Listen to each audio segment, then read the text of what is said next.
should now be live on YouTube and TikTok. Ugh.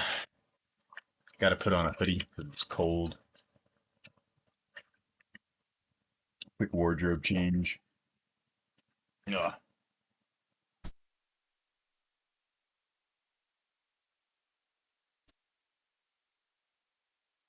Where did I put my thing?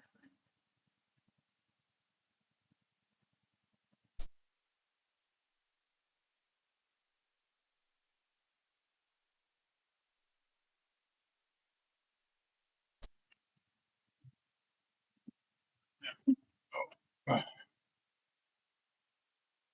Ow.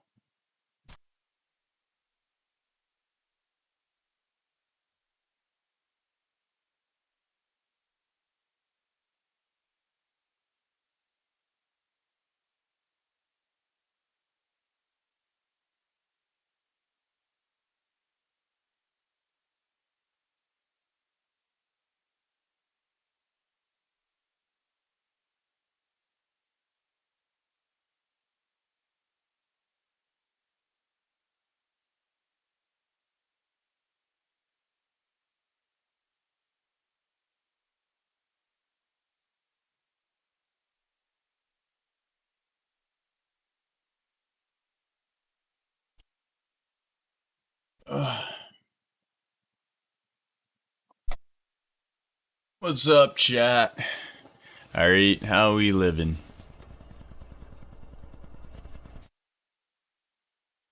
Go ahead and fire it up. Alright. Play me 3-minute chess, please, Zod. I'm close to 2500 rapid, so that's kind of a benchmark I want to hit. I do need to play a little bit more blitz. Alright, someone's spamming the live's ending in 1 minute. Can't let the trolls win. Can't let the trolls win, chat. Come on now. We're better than that, baby.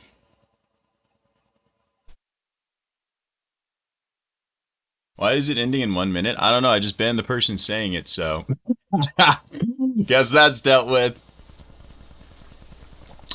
Guess that's the end of that. How much does your rating go up when you win? It depends on the strength of the person I play against. If it's like my same rating, right? If I'm playing against someone with the same rating, then it'll go up 8 rating points. If they're slightly below me, it'll go up 7. If they're way below me, it'll go up like 4.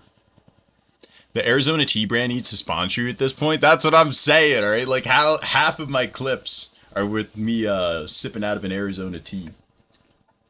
99 cents, chat. Look at the size of this can. Best value on the market. Alright.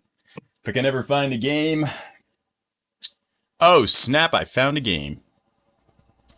We are also live on YouTube, chat, by the way, over General Zod Chess. If you guys want to go check out the stream in a wider layout. Queen's Gambit.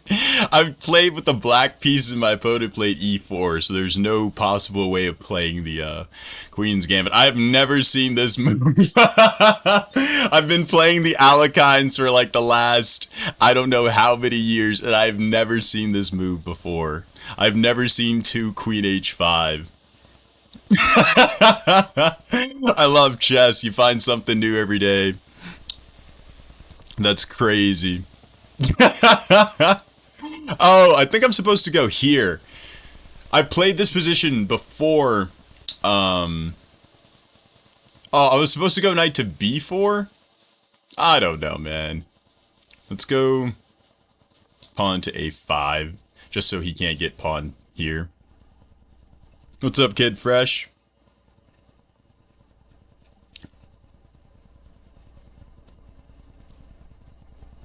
Let's go bishop g7.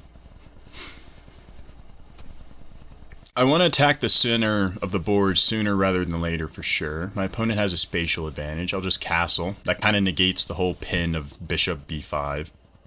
How long have you been playing chess for? I've been playing chess since I was 3 years old. I got into the game when I was really young.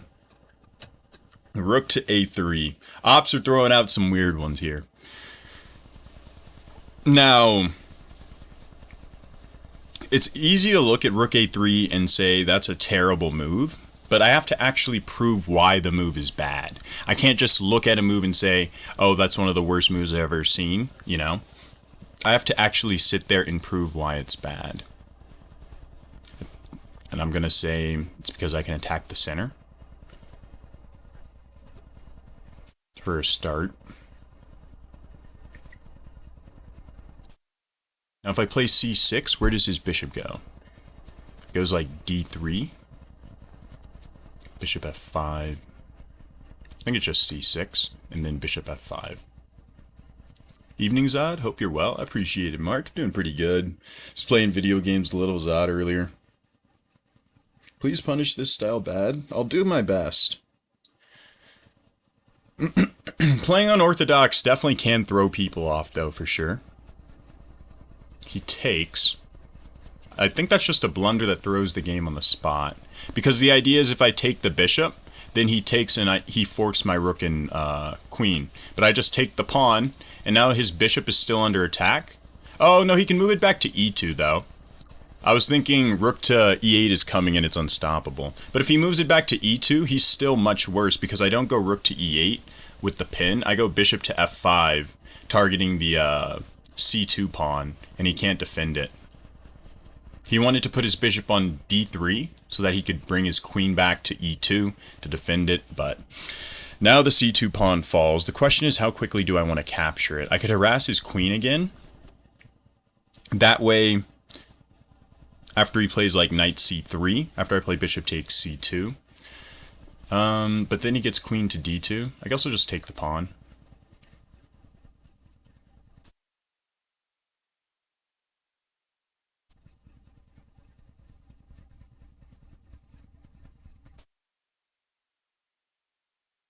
Swings the rook over.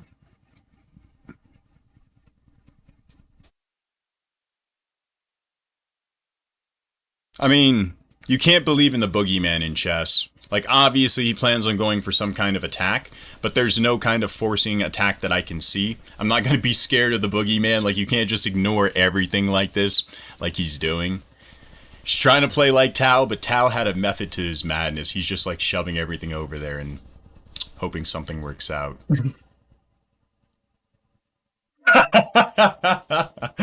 When I get as good as you in chess, I will be doing moves in 10x the time it takes for you to. That's my mission in life. A lot of times I see the moves I want to play faster, but in rapid chess, especially because one of my biggest strengths is my ability to play well in time pressure, I like to kind of measure twice and cut once. It's very easy to have just a completely winning position in a rapid game. And then at this rating range, people will be used to being in that losing position, so they'll play quickly, and they'll try and get you off guard, off focus, and trip you up. It's a pretty common tactic. So I just like to measure twice, cut once. Better safe than sorry. You know, I have the time, may as well use it. Kind of dealio. So if I go rook to e8, he goes knight to g5, and then that would be under attack. I could go queen to e7. If I go queen to f6 and just offer the queen trade, where does his queen go?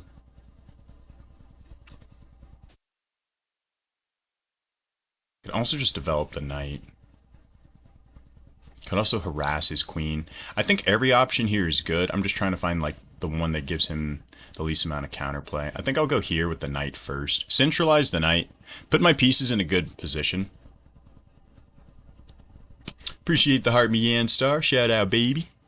We're only 10 minutes into live. We're already at 3,000 likes. Shout out, stream. Appreciate the support. You guys tapping it up. This is one of the craziest chess games I've ever played. I can't tell if this guy's a troll or not. Like, is something up? I don't know what's going on. Does he think, like, I'm a cheater? I can't find a rhyme or reason to this. Let's go here and threaten a fork.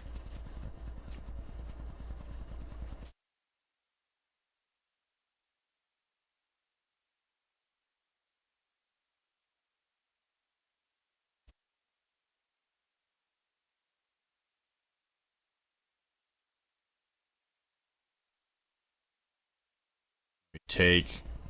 He takes on g6, and I play bishop. Or sorry, he takes on h6, pinning my bishop to the rook, and I play bishop to g6.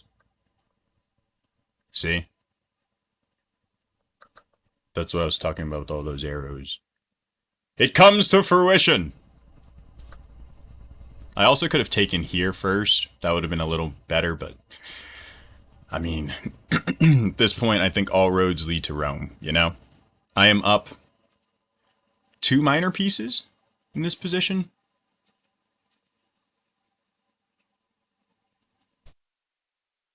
I assume h4 is coming at some point.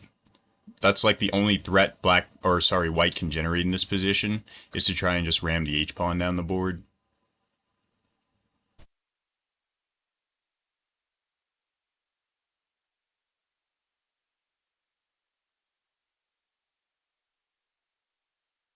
What are those arrows? The arrows are just me describing moves that I project happening within the position, or that I'm calculating out that could happen in the position, right? You can use coordinates on the chessboard to describe your moves, like this is the e4 square, so this would be knight to e4 check, because it attacks the king, so instead of saying knight to e4, you say knight to e4 check. But I can also just use the arrows to like draw and explain what I mean. Let's go rook to h5. We have way more firepower here, like significantly more. I don't even know what this game is. And he's not trying to keep pieces on the board. I mean, the one thing you do when you're down a lot of material is you try and keep as many pieces on the chessboard as possible. Because the more pieces on the board, imagine he goes like f4, trying to play f5. The more pieces on the board, the more chances for complications, for you to seize back the advantage, for your opponent to go wrong, right? But when it gets down to you having less and less and less and eventually no material to fight back with, you're going to be just lost. So you want to keep as much material on the board as humanly possible if you're already down a significant amount of material. Appreciate the 7 bracelets, team bracelets from Berserk. Shout out, baby. Appreciate the heart meat from Berserk as well. Appreciate the Rose Dirt Pascal. Appreciate the follow KinB11. We're also live on YouTube right now, chat, over at General Zod Chess. If you guys want to check out the stream in a wider platform or a wider viewing. Let's just go king to g7. Hide our king over here, so when he takes this b7 pawn, he doesn't take it with check. He goes there, opting to defend the f3 pawn.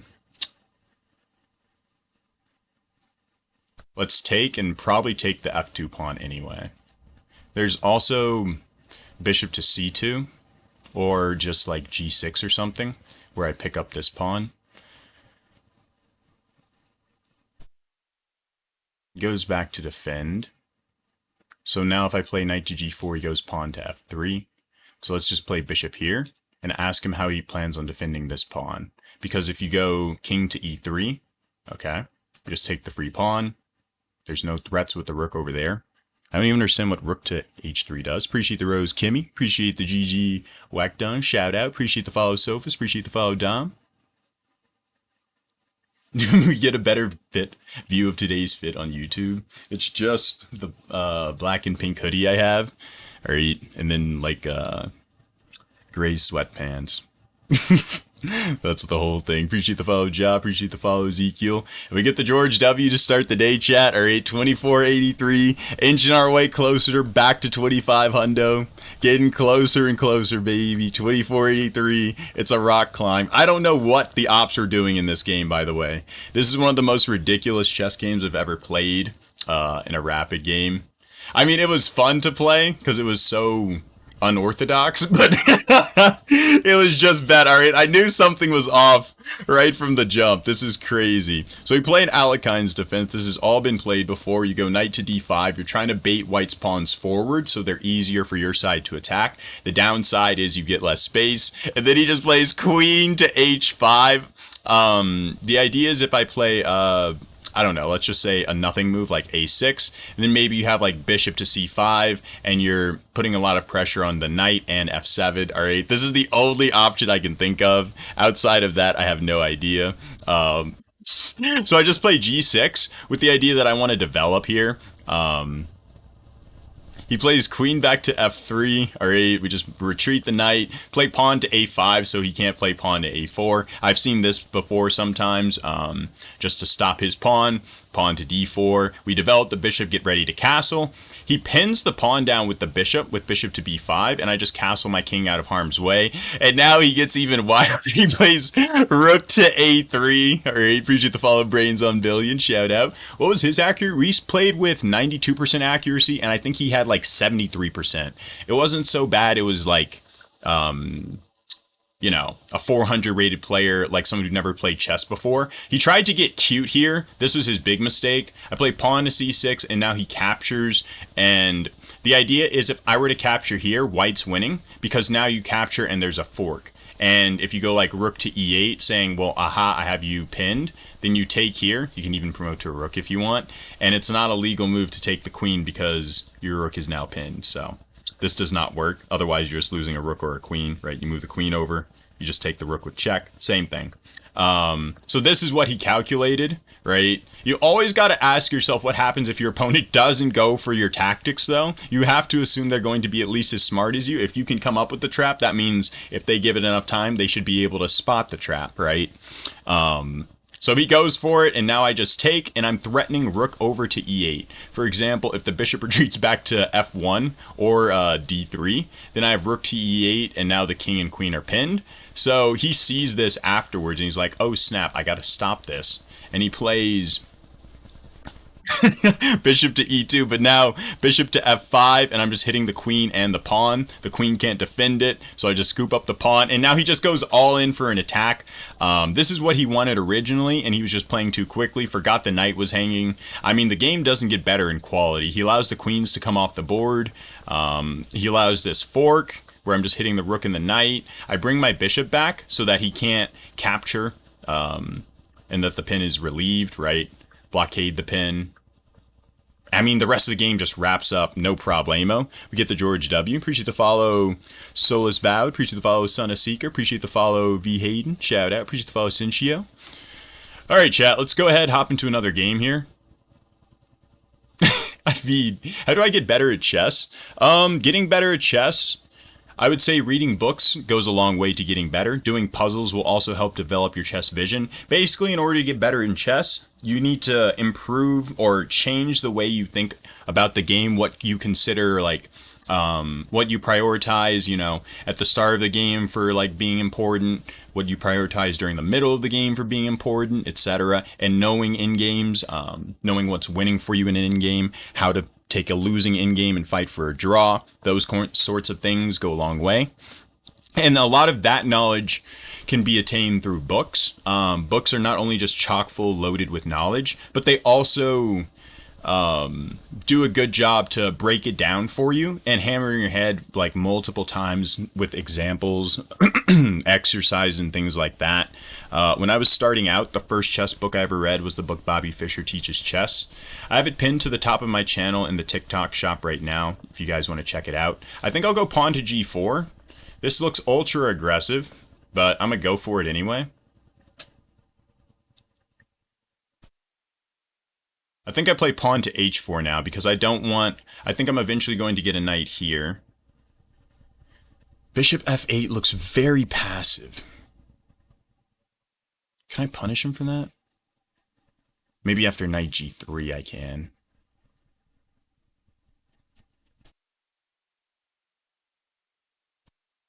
I mean, just doing it anyway, though. f5. Like, takes. f5 looks really damaging to his structure here. Maybe knight g3 to prep it. Does he have any moves to stop it? Like bishop g7? Not really. Queen c7 to try and get his king out of danger?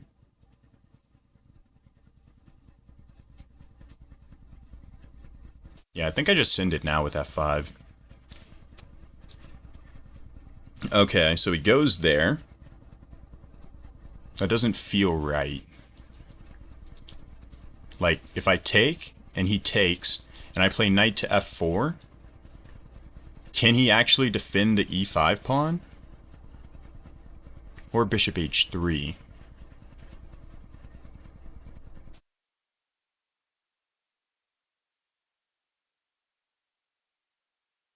I could also push e5 right now.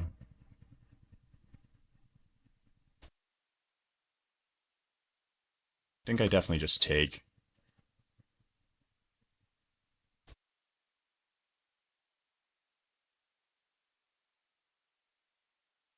Play like here. Go after this pawn. Now if he plays e5...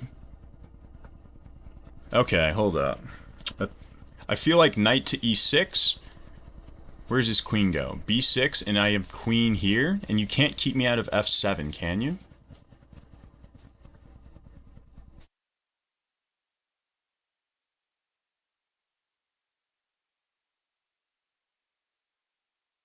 Appreciate the follow, Aaron. Thank you for sharing live, Louis. Shout out.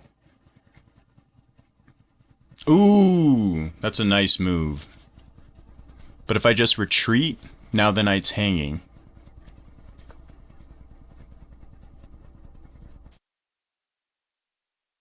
But that is a nice move to at least keep the game going. Because I feel like I had imminent checkmate. But if I captured the knight there, it opens up the diagonal here. Okay, so if I take, does any of this over here matter? Like if I take, he takes, and I take, I'm threatening mate. If I take, he takes, and I take, I'm threatening mate. How do you stop it? Takes on F1 doesn't work because I still have here.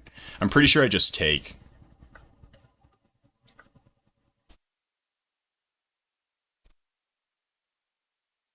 And we get the George W.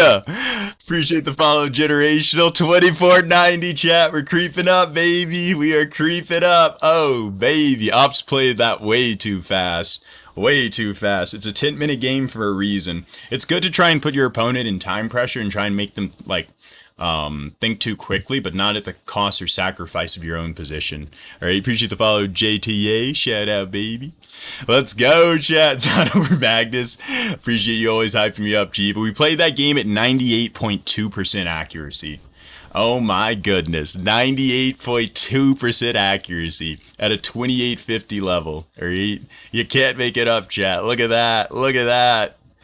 Shout out. Appreciate the follow, X. Appreciate the follow, J. Oakwood. All right, it was a very well played game. Appreciate the follow, C Dirty. Appreciate the follow, Eric Schmidt. So let's see. E4, we play Sicilian defense, and he's played it before against me and gotten really bad positions in the closed Sicilian. So I think this time he was trying to switch it up. I've also gotten white against this guy like the last 2 or 3 times we've played. I hope chess.com like works in the matchmaking. We should be switching colors. But anyway, we play a closed Sicilian here, and now I start advancing down the board. The reason I put the knight on e2 instead of f3 is because eventually I want to push this f-pawn, so I don't want the knight blocking it. That's kind of what happens here. So he starts expanding for space on the queen side, and I say, fine, I'm going to go ahead and slow that down, play pawn to a3. You want to capture towards the center, so if he plays pawn to b4 immediately, I'm forcing him to capture away from the center, and now he no longer influences this square, meaning I have more control over the center. Thanks. So instead of going for pawn to b4, he goes bishop to e7, we go pawn to g4. And now he plays this move pawn to h5, which I think was a big mistake in the position, because now I have the move pawn to g5. And after he plays pawn to g6, now white is just much better because he's been reacting to everything I'm doing instead of creating more territory or claiming more territory, creating more threats on his side of the board, meaning that all of a sudden I'm going to get started very quickly with my pressure. I don't even hesitate to get my army set up or anything. I just start pushing P immediately, because one of the big reasons I can go for this and not have to think through all the lines and wonder, is this good for me? His king is in the center of the board, and I'm already castled, right? My rook is already staring down his file, and with all these pawns in the way, it's hard for him to bring proper protection to his king, meaning I should just be looking to blow the position up. Knight to e7 makes a bad position worse because I just play knight to f4. It's important to note my opponent only took 25 seconds here, all right? Not thinking very long at all. Appreciate the follow, DS Grex. Thank you for sharing live, Louis. Appreciate the follow, Ito Pinolero for life. Appreciate the follow, JEFC1. And now after pawn to e5, the only way of defending the pawn, which is pretty funny. I mean, you can go king to f7, but I don't think that you survive. Like king f7, you can even just take with discovered check, threatening the queen. King takes e6, and you just go bishop to h3. And now you have to give the knight back, and I mean, you're just toast, right? So instead of going for all that, the option is play pawn to e5. And he did hit me with, he shows some of why he's 2400 at the end here. Knight to e6, the position's completely over. I'm playing queen to f3, training my queen on the open file, and now he fights back to the best of his ability. Knight to f5, this was the closest thing we had to a complication in the game. If I were to play pawn takes, then I just hang my queen. Apparently white is still better in that position even after his queen is gone. That's just how bad black's position is right now. But after knight to f5, we just go queen back to f2, drop the queen out of the way of the pin. The knight is still under attack. If it moves back, queen to f7 is checkmate because the knight covers this square. So he decides to try and generate another threat to the best of his ability. I ignore him. And now I ignore the pawn, I ignore everything else, just open the file again, looking for mate. He tries to survive. I mean, I don't know how you're supposed to without losing a lot of material. And we just get the George W. All right. Move on to the next one, chat. Appreciate the follow, Leonidas for Christ. Appreciate the follow, Mon and By Game. Appreciate the follow, Yo. Appreciate the follow, Dan. Shout out. Oops, did I hit game review again? I meant to hit. New game. Appreciate the follow, Jolioli Lowy. Appreciate the follow, Strawberry Guy 41. Appreciate the follow, Moobin Said. Appreciate the follow, VR3. Appreciate the follow, Birdie. Appreciate the follow, Frankie.Ela. Shout out. Chat, we're also live on YouTube right now over at General's Odd Chess. If you guys want to watch the stream in a wider view. Is streaming addicting? I don't even know how to respond to that question. Is it addicting? I mean, I enjoy it, but it definitely has its ups and downs. I wouldn't say it's like, I feel like for addicting stuff, it's something that drags you out of your way. And there's like only upside to it and no downside to it as far as like doing the actual thing. The downside is obviously the rest of your life, right?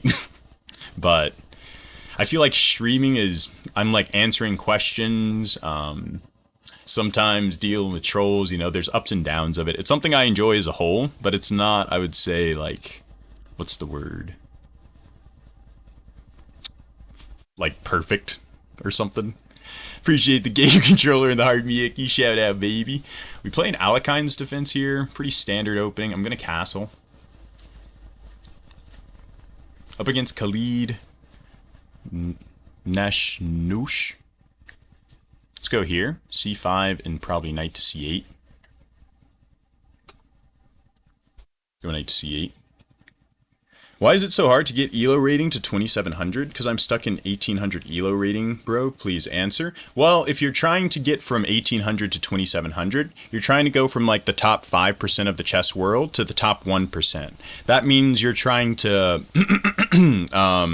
basically pass a couple tens of thousands of people, right? In your percentage points. And anytime you want to, you know, make a significant jump like that, it's obviously going to take a lot of time, effort, and commitment. You know, I'm not sure I should be too worried about that. I feel like I just go here and hit the knight. Appreciate the follow, Tsukito Rizu. Shout out. Appreciate the follow, dbook55. He goes there. I feel like here's fine.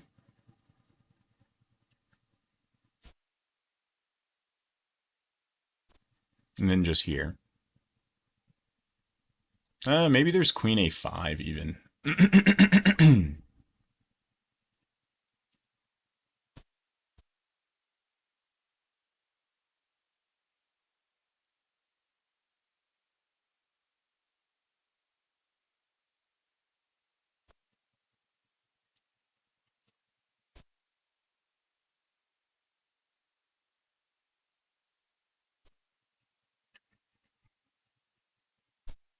Hmm.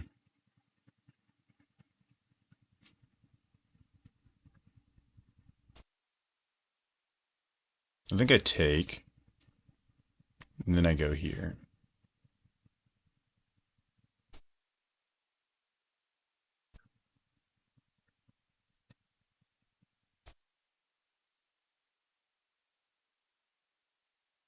Tricky position to kind of unwind. Appreciate the heart me as well, Icky. I don't know if I got that along with the game controller. Right. Pretty Nessie the locked in monster to this game.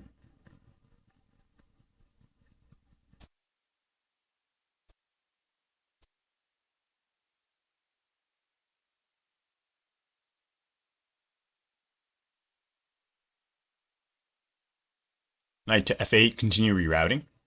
Hey Zod, I have a tournament tomorrow. Do you have any tips that I can use? What's the time control for the tournament?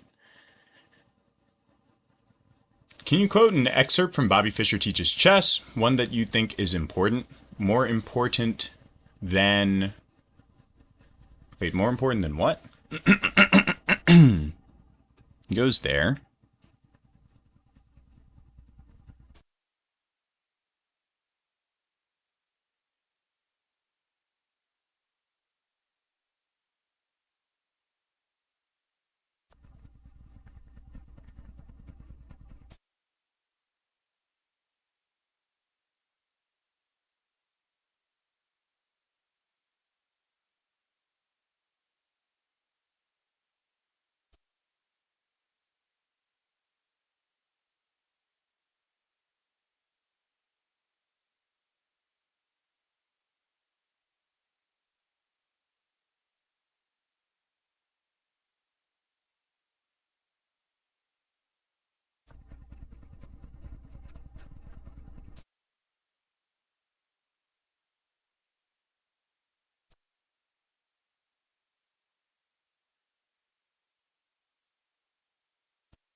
There's got to be something.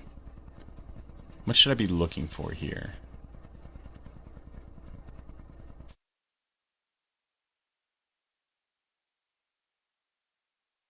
My rook is not very active at the moment.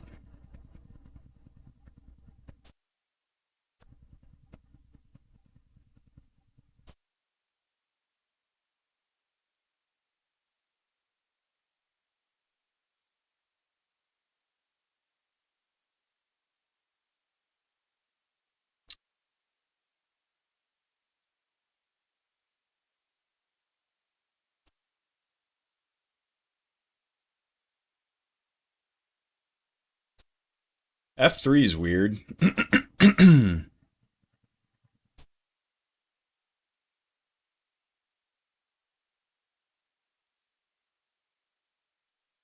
go rook to E8.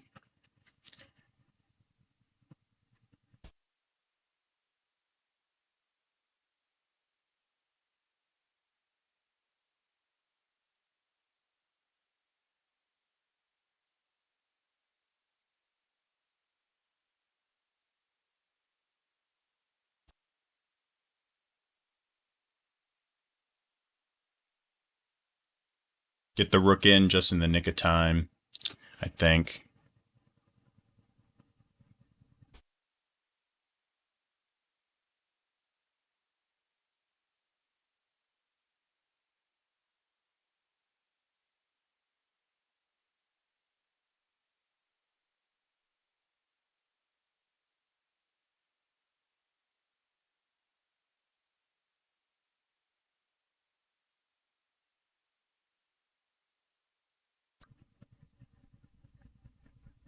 But now what does he do? Whoa.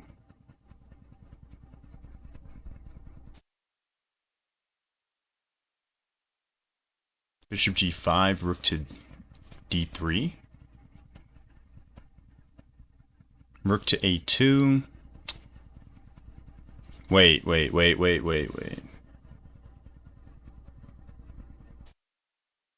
Bishop here first. Don't know if that has any impact on it though.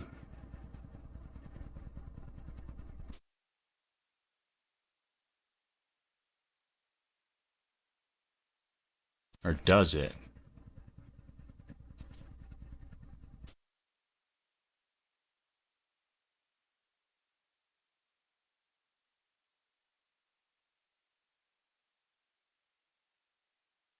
Or I could go here. I feel like this is right. I check.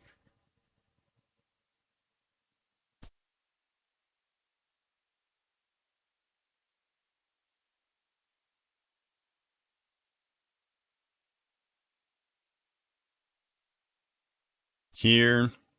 Here.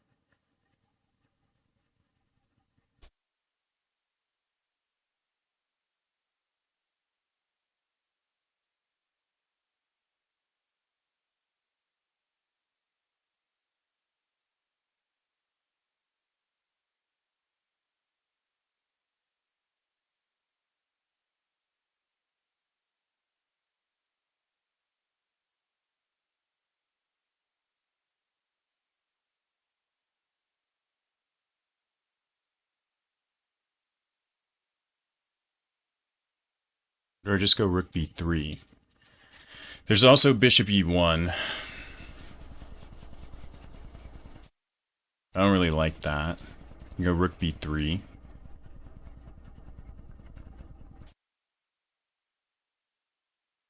think I'll just go here.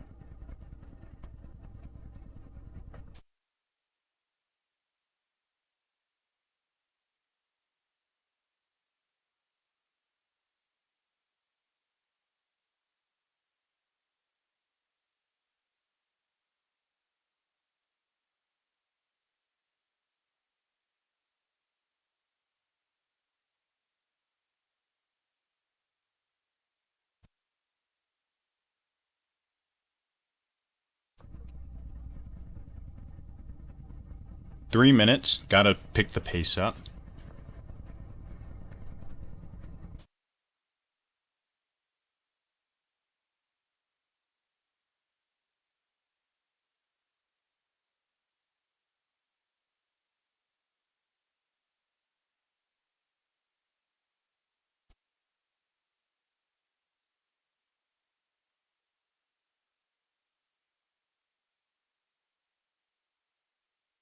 Hmm. How do I break through?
I go here.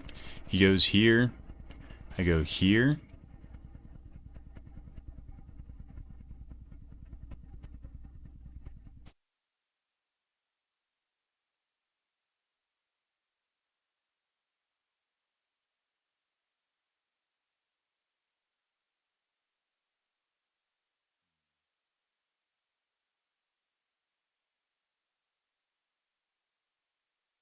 If I go here, he goes here.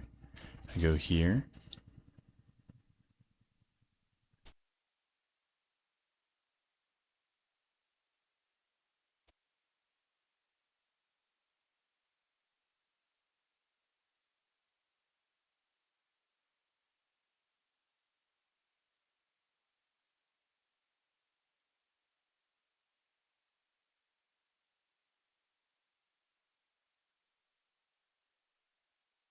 Buck 25. I gotta go. I gotta go.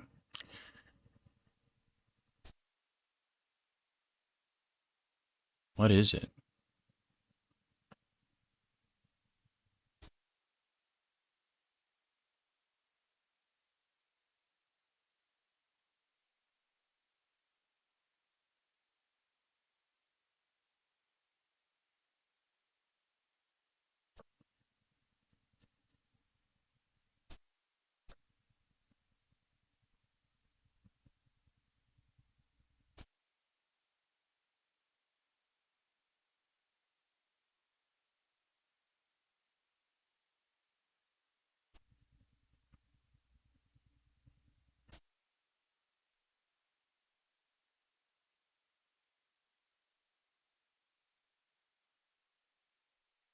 Why did I play f6? Did I blunder?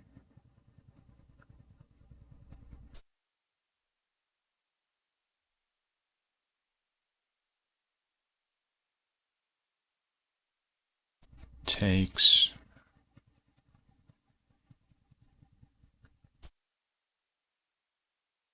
Definitely blundered. Oh my gosh.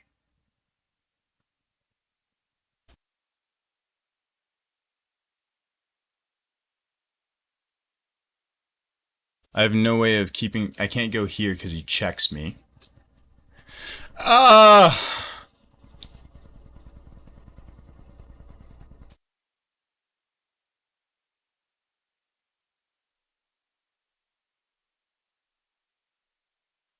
Oh, oh my gosh, that's heartbreaking. What is that?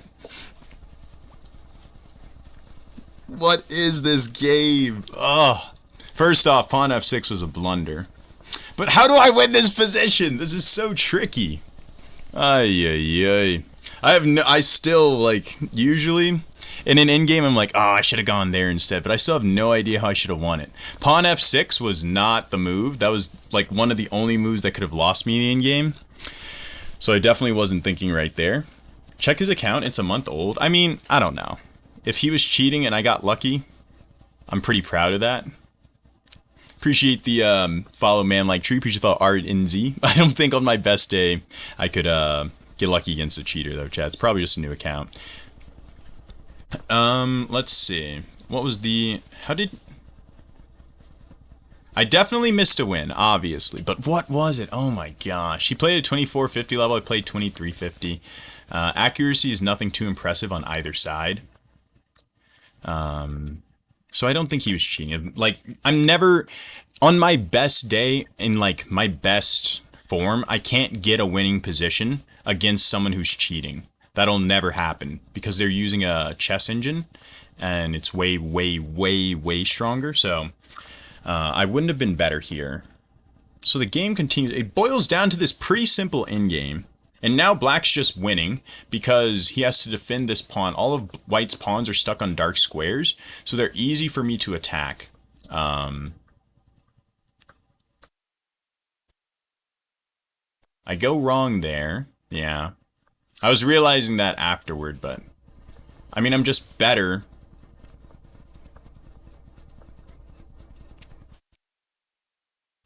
I should have just taken the pawn, it says. Takes, takes, takes. You go here, here, and then if you try and go like here, take.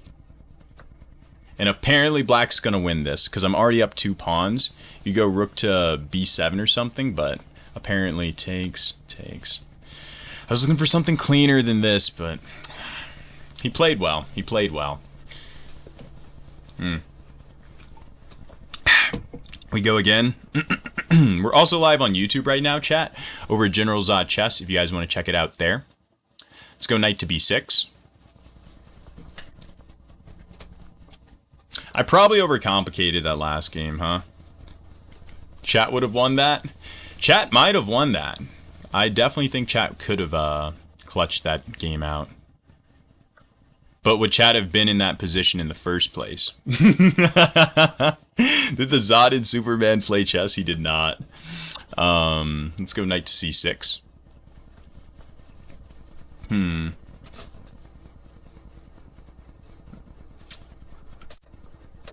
don't really know what to make of this position. I guess I'll just play chess.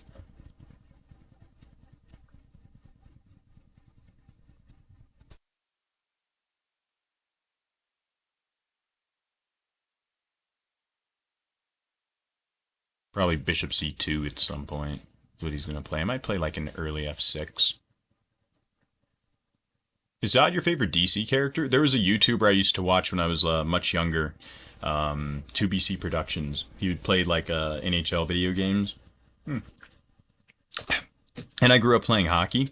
So I would watch him. But when I made my chess account when I was like 17, I decided it'd be funny to name General Zod my chess account after one of his characters. I already know your knight is hanging. Well, the pawn protects the knights. Remember, pawns capture diagonally. She's sharing live PhD outer shout out.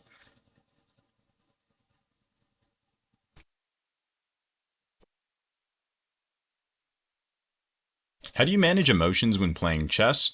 You have to, at some point, realize that chess is a game of logic, right?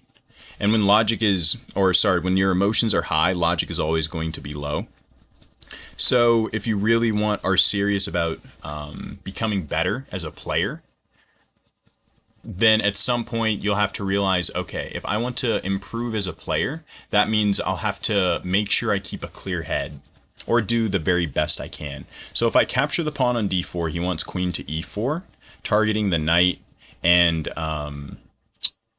eyeing checkmate. I can sidestep by that capturing on f3. He captures back on f3, and I can play either f5. I don't know if I'd buy this. I think I'm just going to take. If he takes on h7, I don't think that works either. But yeah, okay, I expect him to go with this. He's threatening mate in 1, but we take and it's with check. You can't sidestep a check. Now the question is what to do. Pawn to g6 and pawn to f5 are my two options. Which should I pick? Well, I guess there's always... Pawn to f5. Take on peasant. Takes with the knight, looks good. Takes. Takes on d5 with check. Bishop to e6. To block, looks very good. My instincts say pawn f5 is better. You can capture Aunt Peasant, right? But then I capture with the knight, which attacks the queen and blocks the checkmating threat. Are you going to see the Jake Paul versus Mike Tyson fight? I mean, probably not. I don't really care that much. Any view returns today, Zod? Maybe? I hadn't planned on it, but we might do one. At some point, if the people really want it. Let's take... I thought about taking his queen instead, but then he takes my queen, and I can take his bishop, but then he would take my rook. There might be some crazy way I'm better there. Because maybe the rook comes down here and there's a pawn here. I don't know, maybe. Anyway. You can't focus on the what ifs, should haves, or if onlys, right? One thing that actually goes down, it's all that matters, baby. Anyway, I'm just winning now, aren't I? Let's go! Can we get the George W? Very good, very good!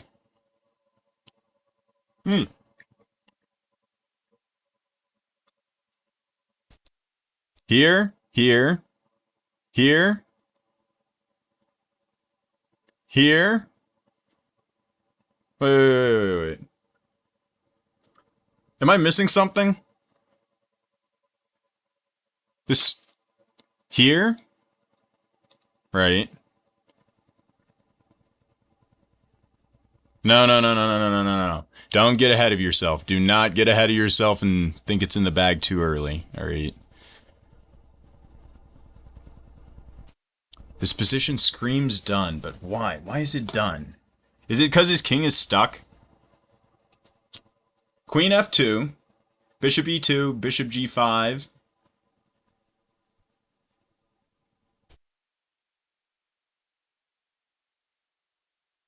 No. I overthought last game and it cost me. Maybe I just shouldn't go for any of it. There's bishop g5 or queen f2. I feel like one of those two has to be winning. Bishop g5.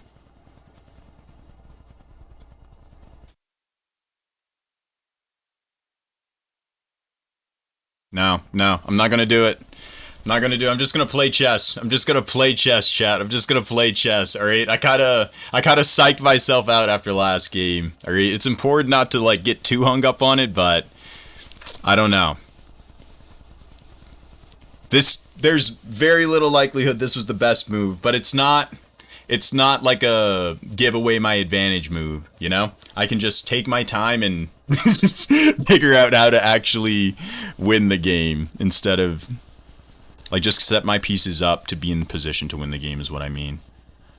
There's no threat. Rook takes g7. I have to at least look at that. No. Let's just go here.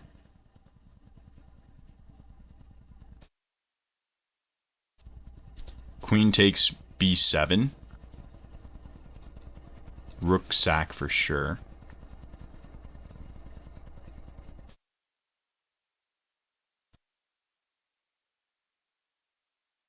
Yeah. I don't have that calculated out, but definitely rook sack. Oh, what if he doesn't accept the rook sack?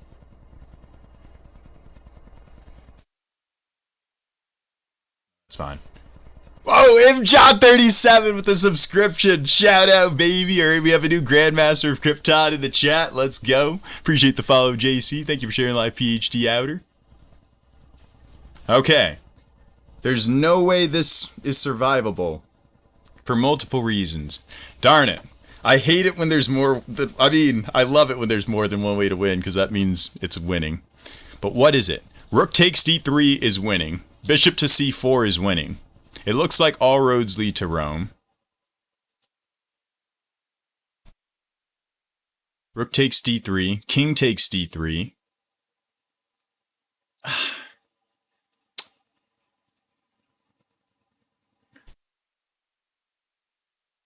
Bishop to c4.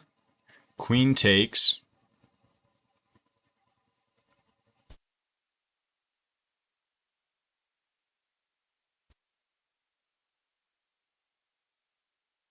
Rook takes d3.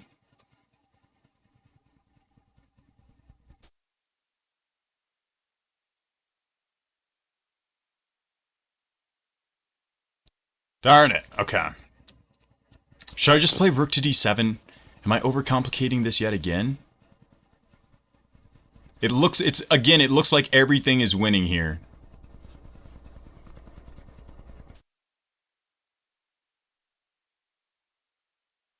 Bishop f2 is a possibility.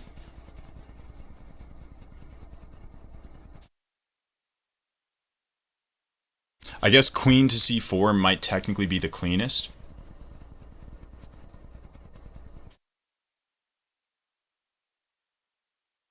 I really don't want to play that. I feel like I'm psyching myself out if I go queen c4.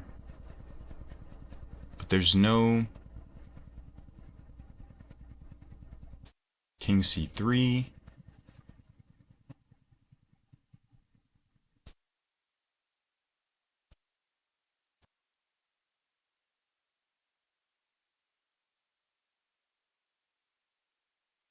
Right? I mean, I don't know. It feels like everything, all roads lead to Rome here, but like I shouldn't need to cash in on my positional advantage. Material's still even here, but his king is caught in the center of the board and he's behind extreme amounts of development. So it feels like I should just be able to like set up some kind of checkmate. I feel like no matter like I feel like there's at least 2 checkmating lines I've missed in this game. Maybe I'm wrong. But I couldn't actually see them, so I was like, all right. I'm at my own birthday party watching your live in my bathroom, bro. Shout out, G. All right, happy birthday, baby.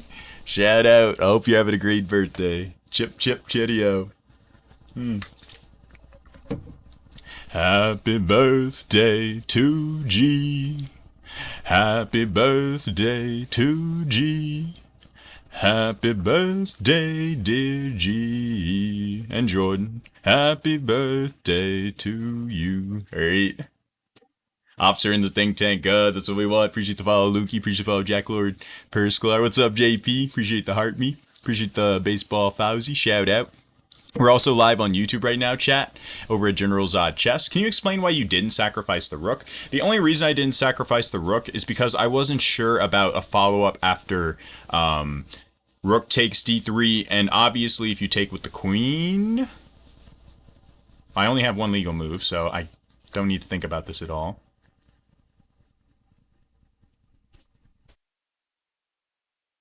Just because the queens are off the board, I don't plan on just, what do you call it?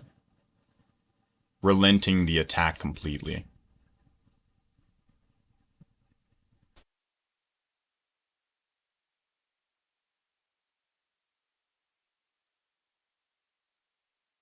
Here next, threaten rook to d3. If he brings his rook onto the file,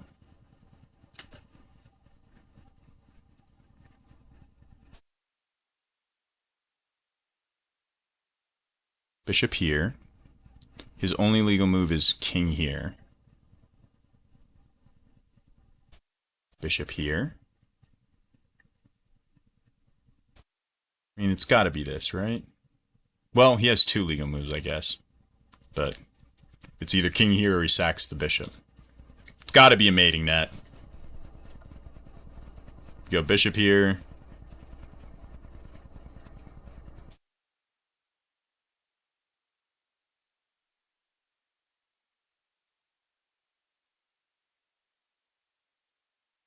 I feel like I've done a puzzle rush like this before.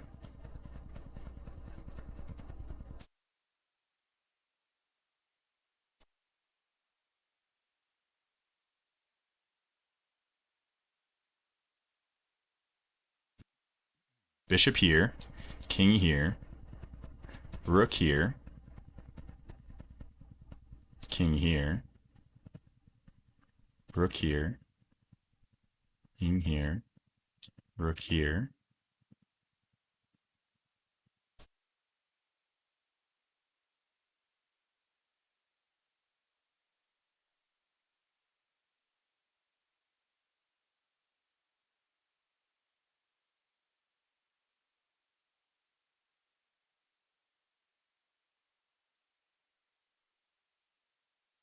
Here, here, here, here.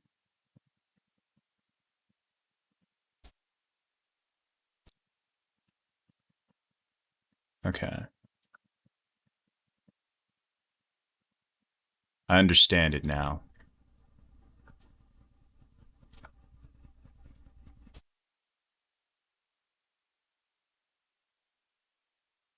I understand it now.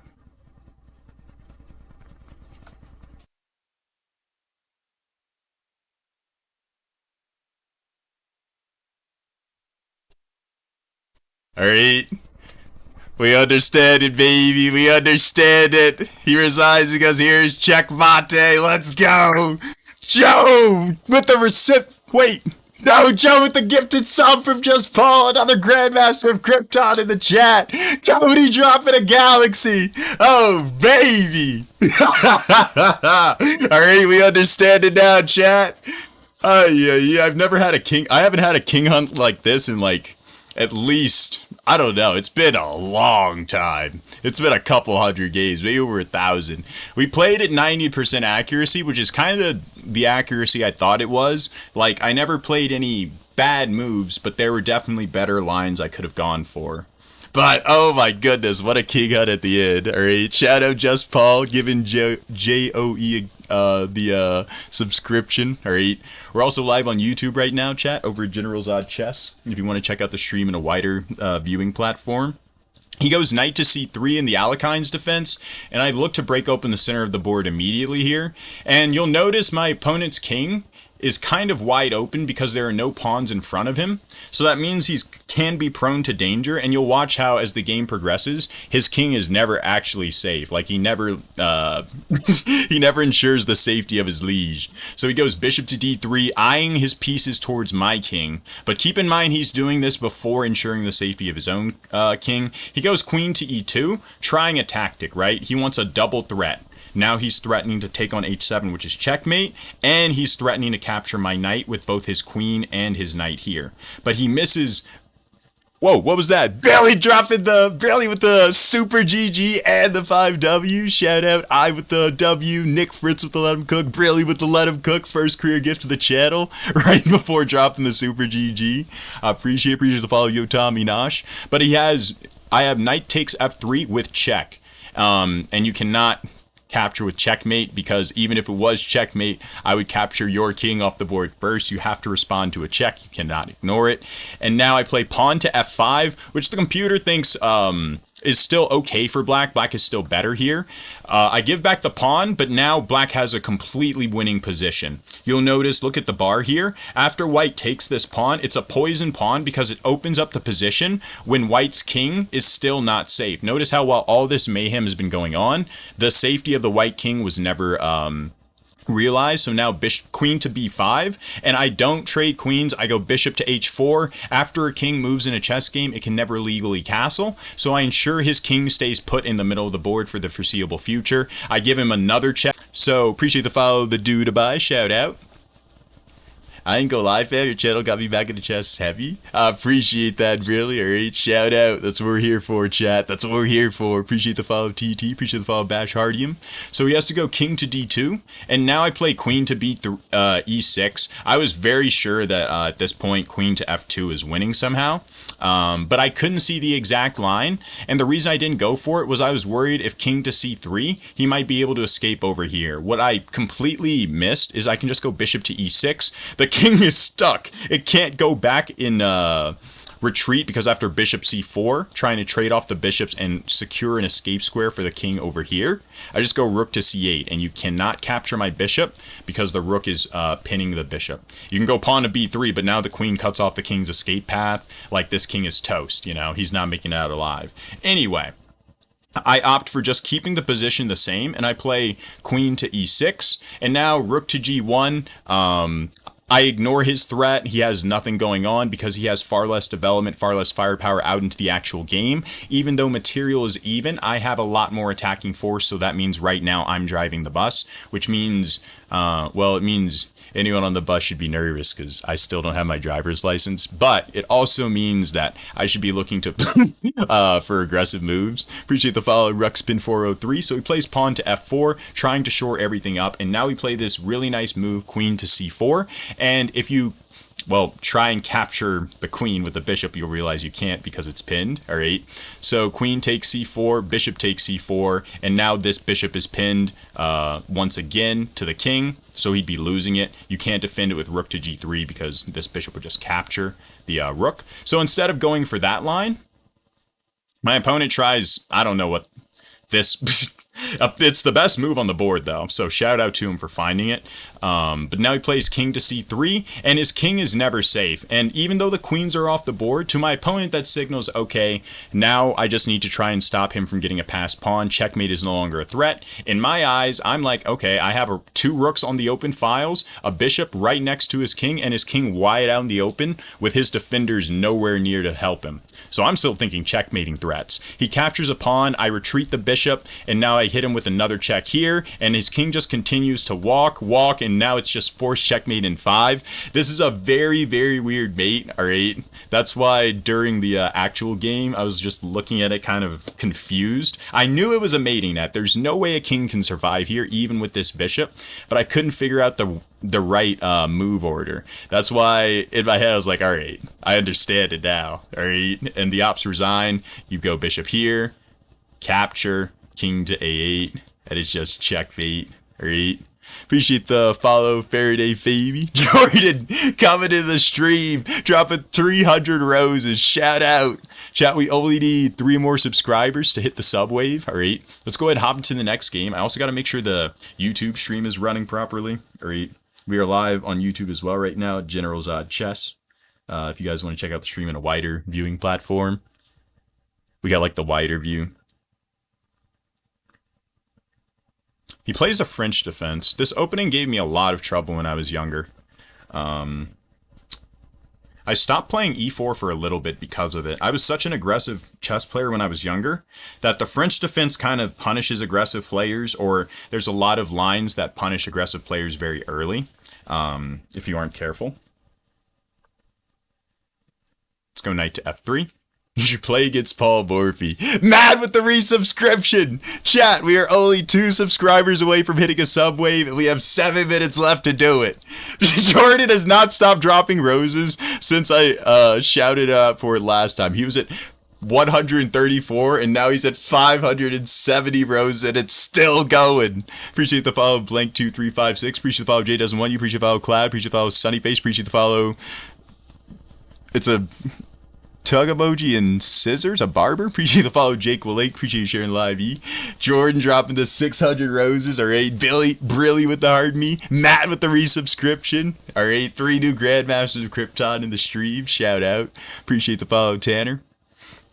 The army grows, chat. The army grows by the day. Do I want to go back? Can I go back? I don't think I can. I think I have to go here. Well, have to is in if I don't want to lose a piece. Ian, just subscribe for the first time. Let's go, chat. We're on 4 out of 5 for the sub wave. All right, we have yet another Grandmaster of Krypton in the chat. That's 4 subscribers. Appreciate the follow, MM2 God of All. Appreciate the follow, Ozuls K the Mo. Shout out. All right, 4 new subscribers in the stream. I get the doubled pawns here. Could be a weakness, realized very quickly here as we play the endgame. He's going to try and play against these double pawns and use these as the weakness. I'm going to have to argue that the 2 bishop pair that I have in exchange for him doubling the pawns in such an open position are going to favor me.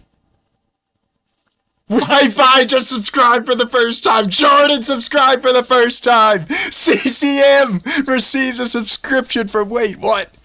Just follow, you hit the sub wave and more, boys and gentlemen. Oh my goodness, ladies and gentlemen, I appreciate it. Boys and gentlemen. Well, the speech isn't all there, but we're trying. I should probably focus on my chess game at some point. But shout out, we just hit the sub wave, alright? That is hype. And it was with like 7 minutes to go. And that is worth celebrating. I feel like bishop to a3, rook to e8, bishop to b5, then he goes bishop to d7. He played h6, so I don't get bishop g5. I get that.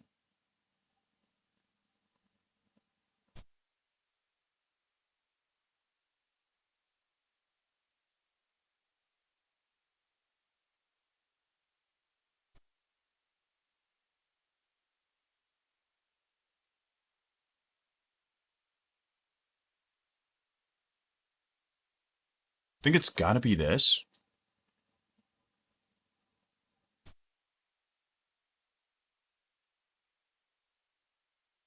Then what's the follow-up? I feel like it's here. Trying to maneuver my knight in, potentially. Through like b5.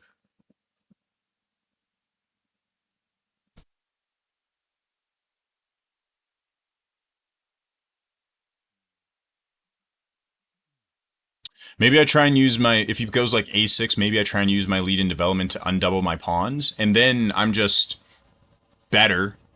Because the only reason I would be worse in this position is my double C pawns, because they're easy to attack, hard to defend, because they can't defend each other. But if I can undouble my pawns, trade one of them off, I'll still have a pawn island, but at least I'll have the bishop pair and a much, much easier pawn to defend. All right. Appreciate the team cheers, Jordan. Appreciate the heart me Mitzi. Appreciate the 5 GGs, Emerson. Our 8 shout out, Just Paul, with not one but 2 gifted subscriptions to CCM and JOE.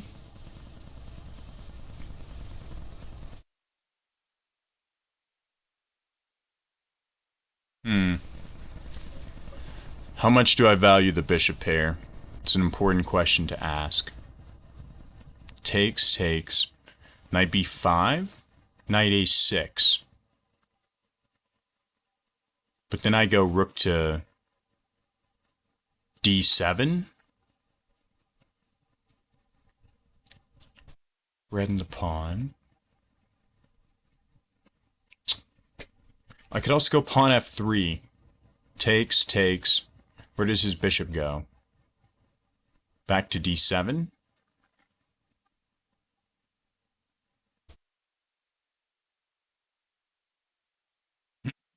On one hand, it's hard for me to imagine me being worse if I take, just because I think my rooks get in too good of a spot.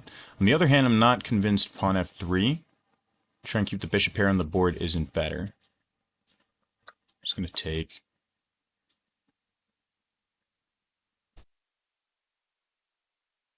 Outside of the party, smoking in the car with you.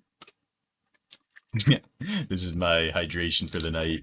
Teddy's on in the chat, baby. Shout out to Teddy's on emotes.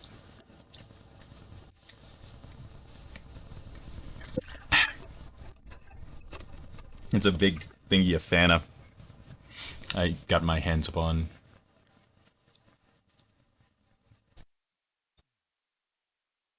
Can't let go. Do it for Dale, baby. Do it for Dale. Shakur with the subscription for the first time. Wait, did I see that? Wait. Did we hit beyond the sub goal? 1, 2, 3, 4, 5, 6? Am I going crazy and can't count? No, that was 6, wasn't it? Or 8? Shakur, new Grandmaster of Krypton. Did I get that? Thought bro is Etika. I've gotten a couple Etika comparisons. When my hair was like a little curlier, people were like, "Oh, look at Speed. I didn't know he played chess." Her, her. Who else? When I had the braids, people said I looked like Travis Scott. When I had like the long braids, people said I looked like Travis Scott. When I had the short braids and the cornrows, people said I looked like someone from Man United, some soccer player. I don't know who because I don't follow soccer, so I'm not great with the names. Really receiving a subscription. Oh my goodness, the gifted subscriptions. Shakir purchasing an auto renewal subscription and gifting Brilly one. Ay, ay, ay. The community is going insane with the donations. I appreciate it, chat. Shout out Shakir, or getting a subscription for himself and Brilly. If I go pawn to... I don't know. I don't know. I don't know. I don't know. I don't know. Something about this position feels a little off.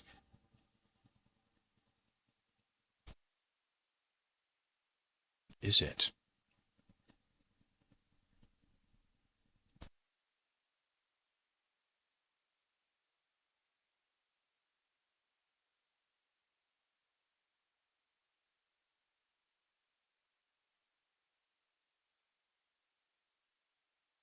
Can't pinpoint what it is. I'm just gonna take pawns, a pawns, a pawns, a pawn.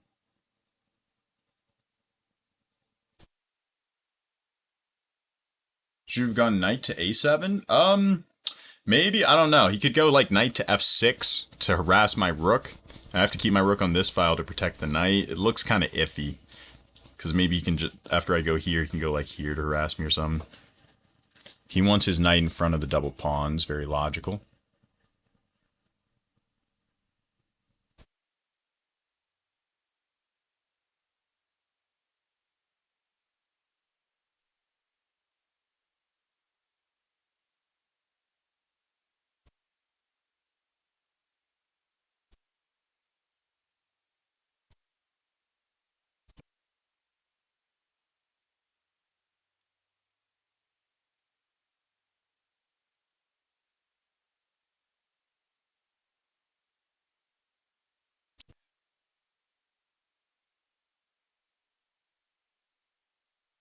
Little tactic, little in between move. He thought I had to react to my bishop being under attack. We go here. Say the heck with defending the bishop. I'm going on the offensive. Alright.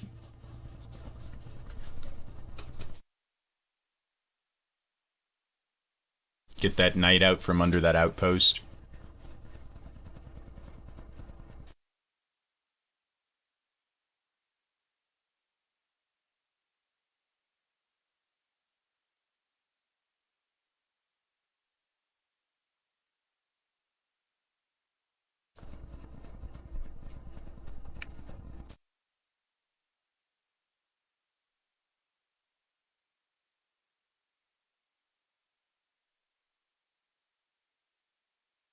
Position feels more manageable now. We need 100 subs. Aren't we pretty close? We're also live on YouTube right now, chat, over at Jitteral's Odd Chess, if you want to go check out the live stream with the wider viewing. All right.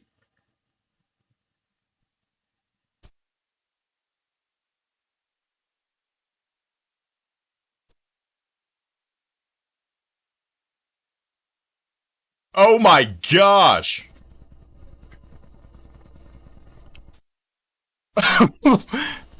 Trader Joe! Oh my gosh! 1, 2, 3, 4, 5, 6, 7, 8, 9, 10 gifted subs! Trader Joe just dropped 10 gifted subs. There's now 10 new Grandmasters of Krypton in the chat. I didn't even realize the ops had moved. Oh my goodness. Hopefully he didn't move too long ago, because I was paying zero attention.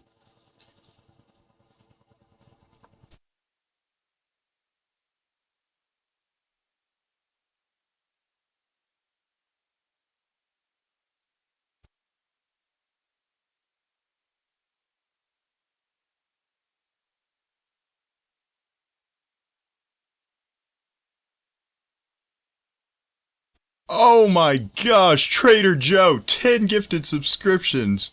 That is insane. Alright, W Trader Joe in the chat. That is some insane support, baby. I appreciate it. Oh my goodness. Let's go here and defend the pawn, I think. I still want to play to improve my position, but I think there might be a certain caution that I could use that would be helpful.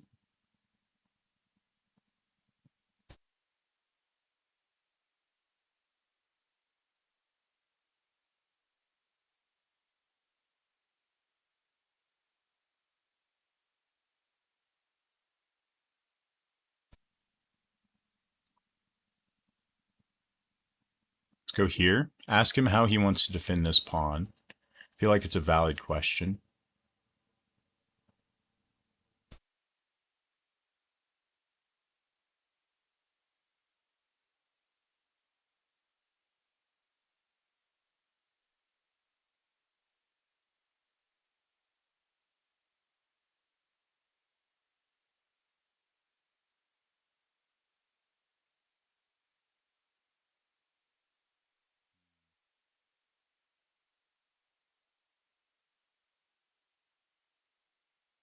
Appreciate the hard puff, Mitzi. I don't know if I got that before. Great, shout out. I'm not sure where to go here. Appreciate the follow, Andres. Froze, it's lagging? We're lagging? Is it live or good? Chat, are we lagging or is it good? I have 3 minutes on the clock. I can't... I mean, if I don't take this, the game kind of just ends, I feel. Maybe in a draw, but still. And what about here?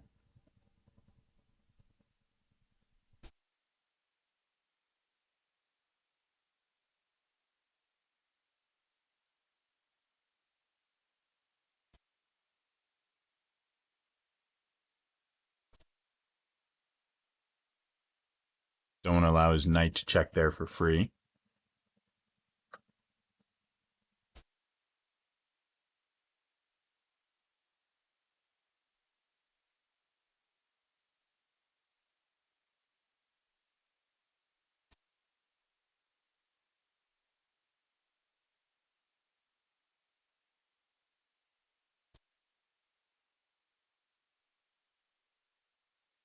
Whoa! What? Oh, he got too overwhelmed with the rest of the position. There was just too many things to consider, and he forgot about the basics like a pin.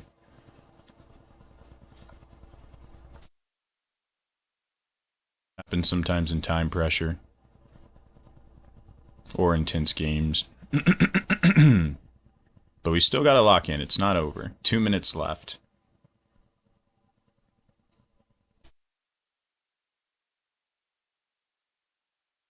Okay. The way to win this game is get rid of these two pawns. As soon as they fall, it's kind of GG. So that's all I gotta do. Let's go here. Now he goes here. Now we go here.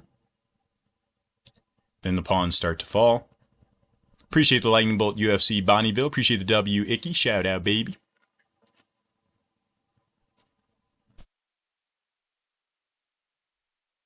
Let's take this. Huh? Walmart.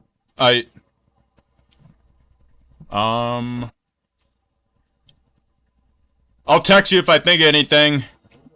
Don't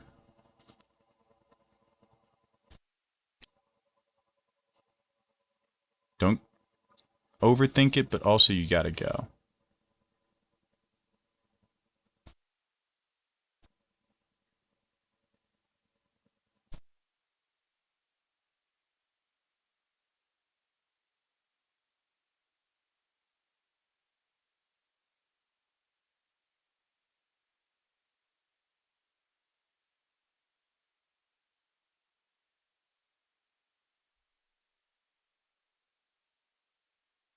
I deliver a check.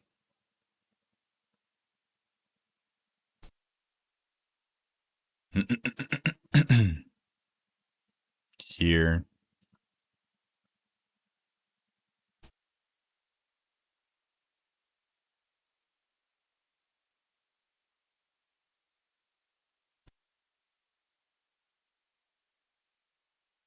If I go here, he goes here, I go here. So I think I go here.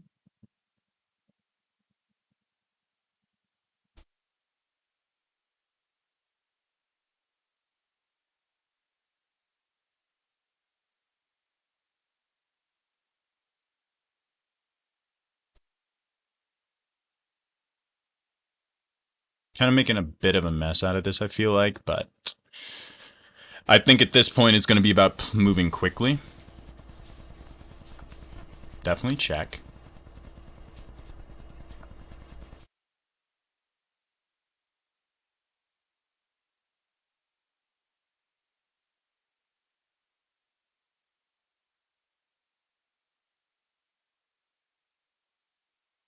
Okay. Game is simplified down a lot. 44 seconds. Now it's kind of just lock in, get it done.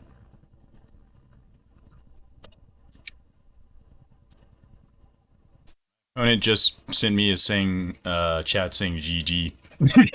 And he resides and we get the George W. Alright? Let's go, chat. Somehow, some way, make it happen. Zod, you need a George W emote? I was looking earlier and I was trying to apply, what were the emotes I was looking for? I tried an ay emote. TikTok didn't let it go through. But wait, what was the emote you said I need? Remote. Ay. Can't decipher a clicker from an emoji. Appreciate the follow, Mandy. Not the cleanest conversion after I won the piece, by the way. Appreciate the follow, Lucas. Shout out. 2 games away. We're inching up. Appreciate the chili, the baseball, the GG. Alright. Shout out, George FT. Brilly dropping the confetti. Icky with the super GG. Alright. I missed a couple of those. Shout out, chat. I appreciate it. Majah with the 20 roses. Appreciate the follow. Swoodleton. Appreciate the follow. MamC66. Let's go again. Played against this guy earlier. Icky dropping the gaming keyboard. Just fall dropping the marvelous confetti. I appreciate it, chat. Alright, we've also gained like 15 new subscribers in this one stream on a Friday night. That's crazy work. Appreciate the follow, Shin. Appreciate the follow, Gray420. Appreciate the follow, Robert Colett. Let's play King's Gambit. Why not? Hey, Zod, can you teach me how to play the piano? I thought about trying to learn when I was like 8 or something. And then I just never got around to it. He goes there. How do I play this? I think I just go like this. He's gonna go like g5 maybe. And then what do I do? h4?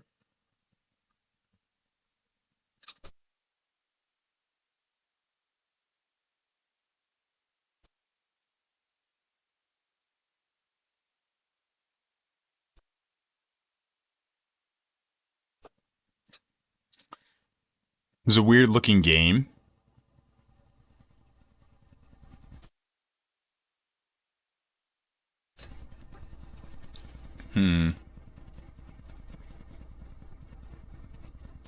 Get the feeling I just developed. Zod, what opening do you suggest in Bullet?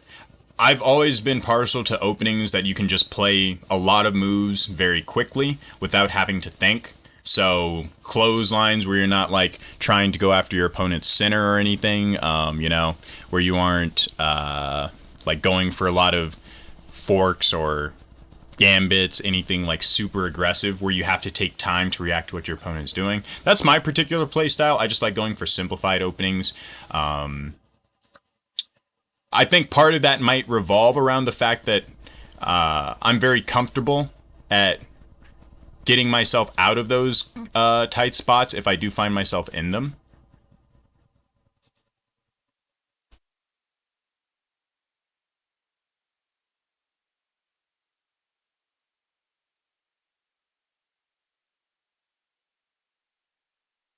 What has this game devolved into?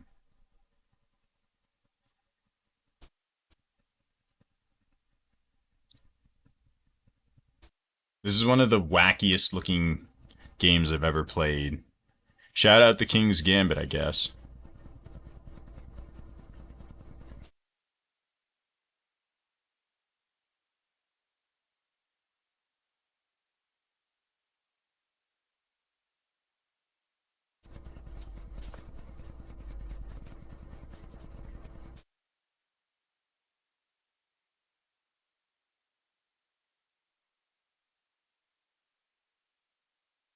Like, seriously, what is going on?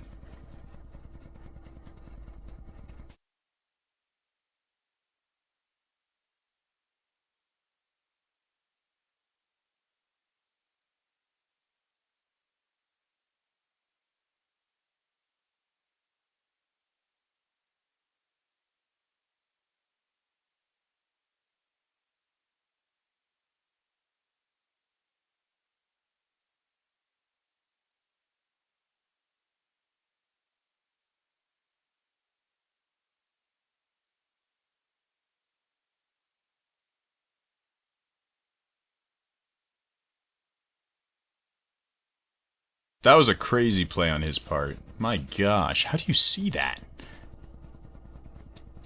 And the queen covers this square. Wow. How do you...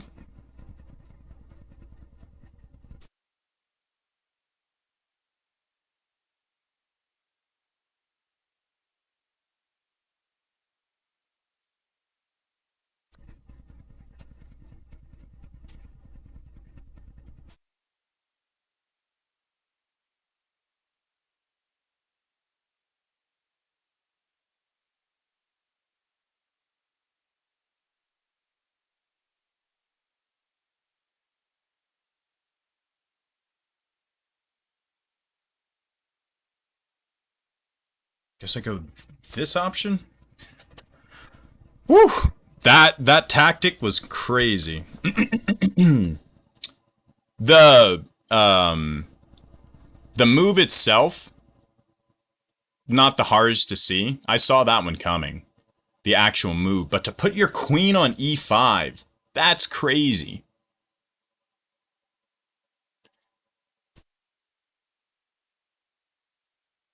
This might be Bobby Fischer.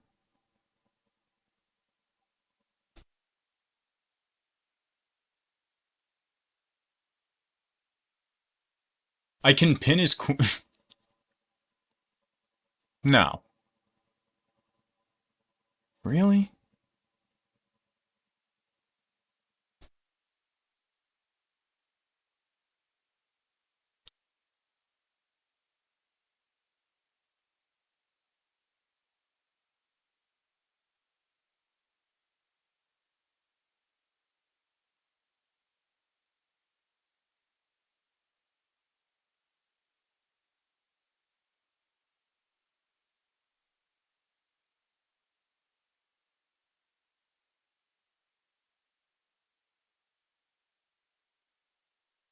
There's gonna be something I can do to throw this guy off. The way he's just finding answers to every single one of my moves this easily in what I would call a complex position is crazy. Like, rook to e1 doesn't work because he can sack the queen. I take with the king and he promotes to a new queen. I gotta find a different approach. Bishop f4. And he goes queen f5 and I'm stuck. How is that possible?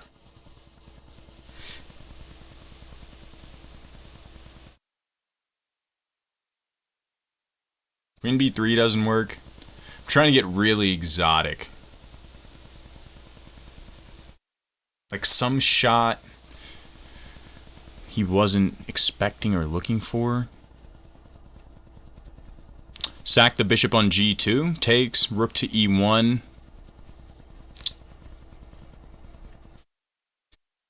I mean, there's nothing actually there, but it's some.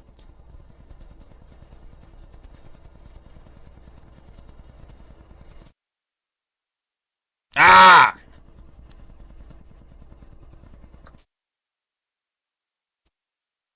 His tactical ability just, like, crushed mine in this one. Queen to e5 for that tactic is crazy. Like, if this guy's account really is only a month old, then he's going to be 2,600. For sure.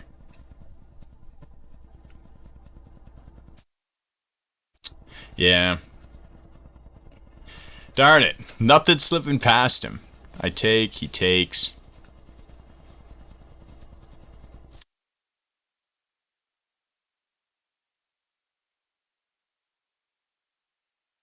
Okay, let's go here. Try and keep the dream alive. Appreciate the follow, Manipulador.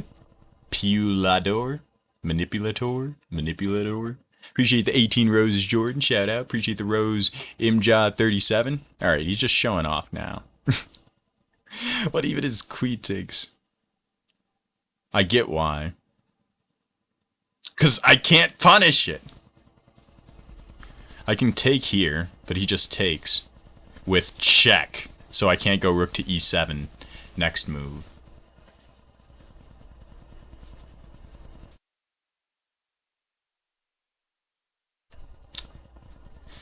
I just played against this guy, didn't I?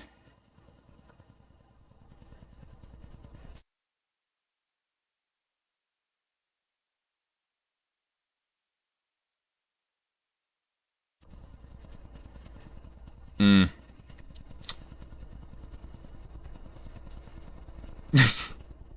Yeah, maybe he knows the King's Gambit lines better than I do. Because he blew me off the board in this one. Like, he hasn't even used much time. He's just like, you got none.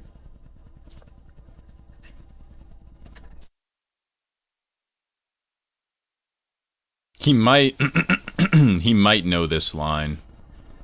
Have some familiarity with it. Maybe I'm just not giving my op enough credit. Or I'm giving myself too much.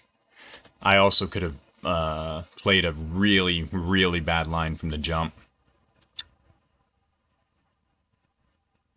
And although I didn't think it was good, I thought I might have chances to, what do you call it? Equalize. It was very sharp. But the equalization never really came through. Instead, let's go queen e3.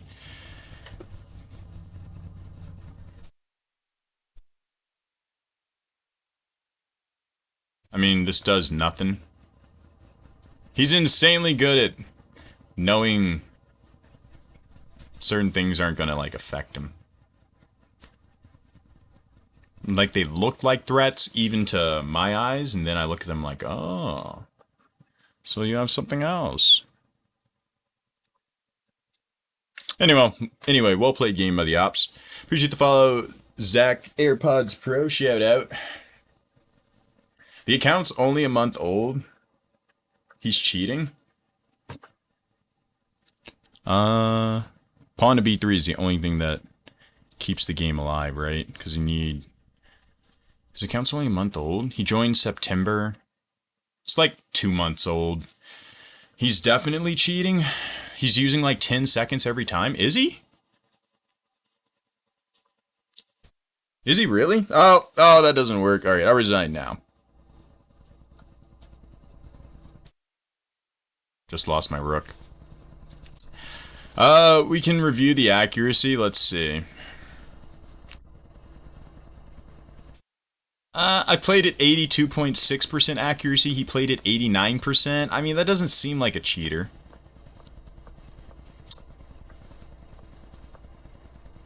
He's just winning from this point onwards. Let's see.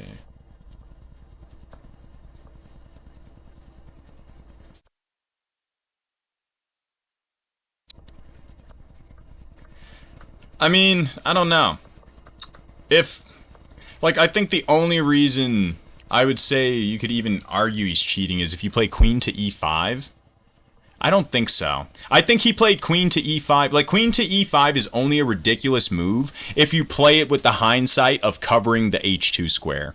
But I'm pretty sure here he just meant to defend the f-pawn. And then after pawn to g3, takes. This is brilliant. This is brilliant. But I mean, if I'm faced with this same option, I have 10 minutes, I'm going to spot this, that I can capture, and now after you take the seemingly free piece, now black just plays pawn to g2, attacking the rook, and if you go rook to h2, because you slid the queen up to that square, you take. I don't know. Is his time usage? Let's look at his time usage. How consistent is it? Like, how much time is he using per move? Because if you look at my time usage, sometimes I'll take 1 second, 2 seconds, 3 seconds, depending on the difficulty of the move, right? Chess is kind of like you're trying to, like a student trying to solve a test question. Some students, right, are better at solving tests faster than others. So the better you are at it, the faster you're going to solve the question. And so it's going to take you a different amount of time per question because some questions are easier than others. That's basically what, how moves work in chess games. You take longer than others on some moves because you've already played some moves before.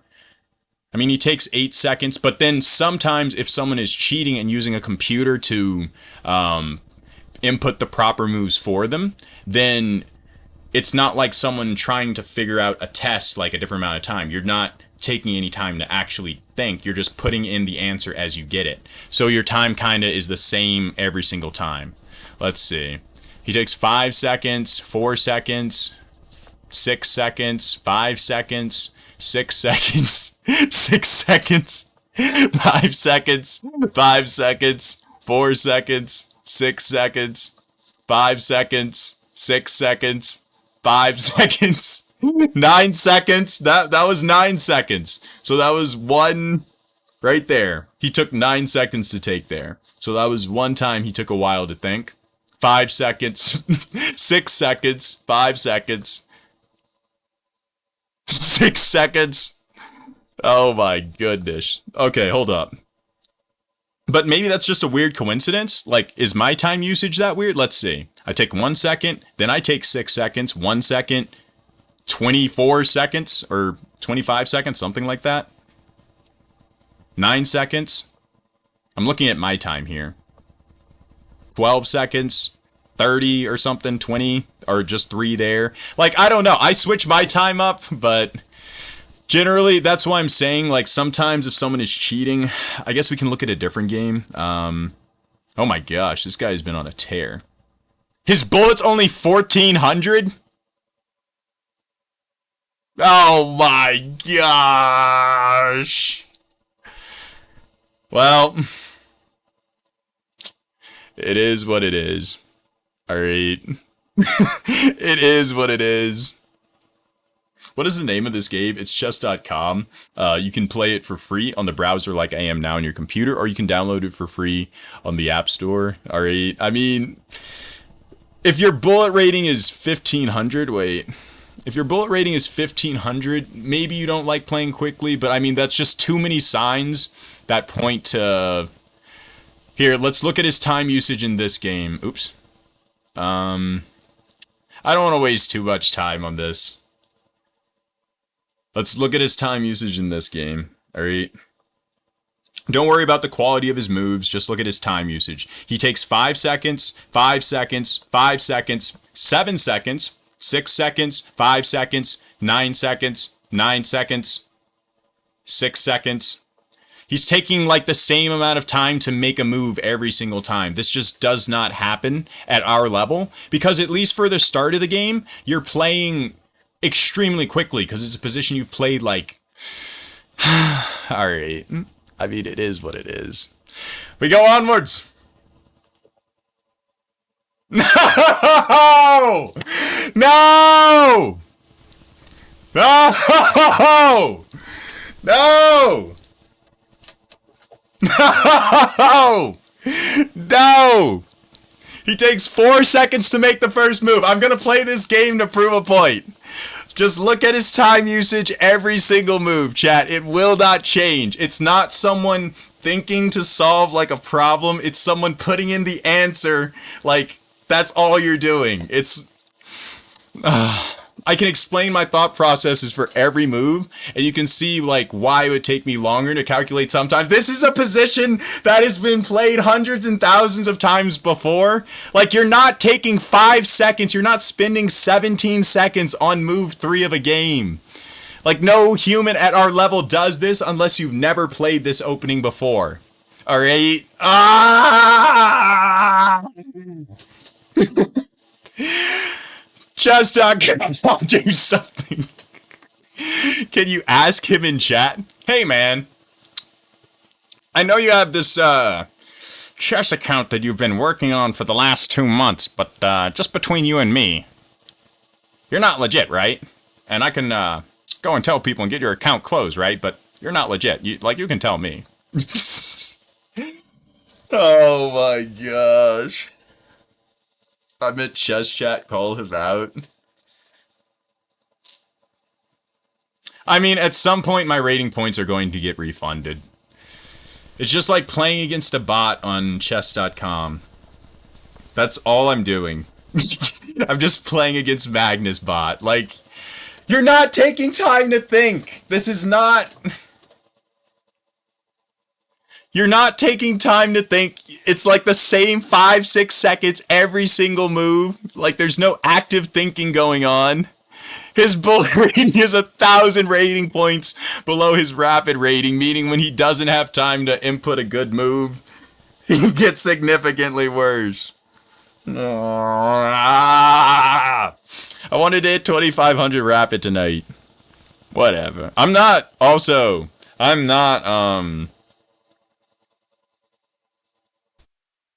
backing down. Like, I'm not just gonna roll over. Whatever computer he's using, I think he's definitely using a computer. But either A, he doesn't use only computer moves, like at least a few of the moves are him. Gosh darn it! No, I missed that. I saw it after I started yapping. No! You know every blunder I make he's gonna cash in on. Gosh darn it. I wanted to hit 2,500 rapid. Blah. Hey Zod, I have a term in 30 minutes, and I wanted to watch you so I could feel a little more confident. Well, I don't know if my current performance is inspiring confidence, alright? But I was doing pretty well against humans. Actually, I've lost to this guy twice tonight. I think this is my only losses of the stream tonight are against this guy. I've lost twice. Both games, I believe. Am I wrong about? I could be wrong. I might have lost one more. Oh yeah, I think I did lose one more. No, I didn't!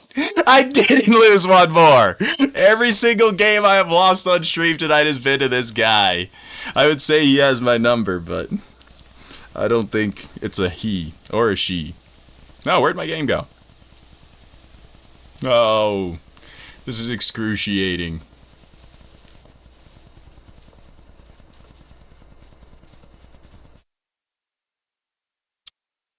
He hasn't used anything other than 5 to 6 seconds? Yeah, because I know. He's not a human thinking or taking time to think.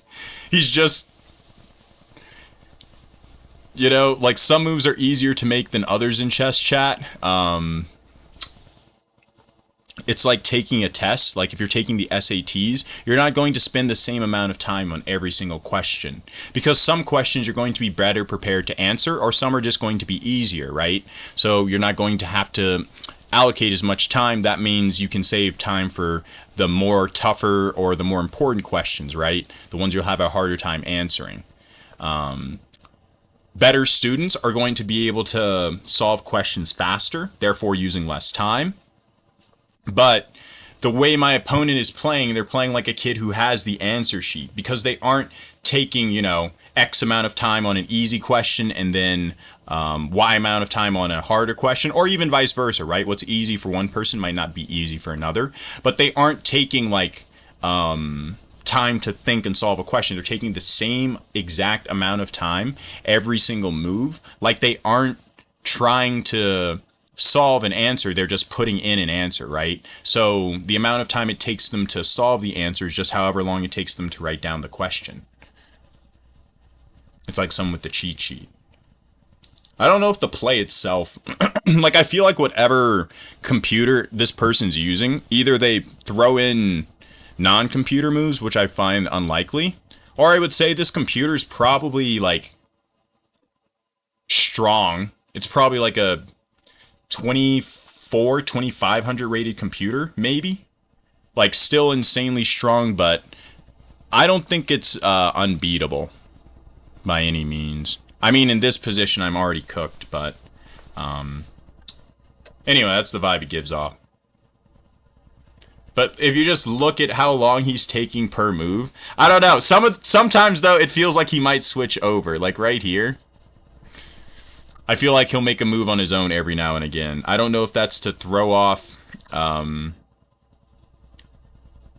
engine, or maybe he's just using all engine moves. I don't know. I can't tell if he's using, like, throwing off one move or the other. I doubt it because his time usage is the same. If I take the knight, he just forks me, by the way. Like, darn it. I'm trying to push for rating points tonight. It's just frustrating coming up against this. Like, I don't know. There's always going to be cheaters. I'll get the rating points refunded eventually, but it doesn't, like, help me for the immediate, like, present.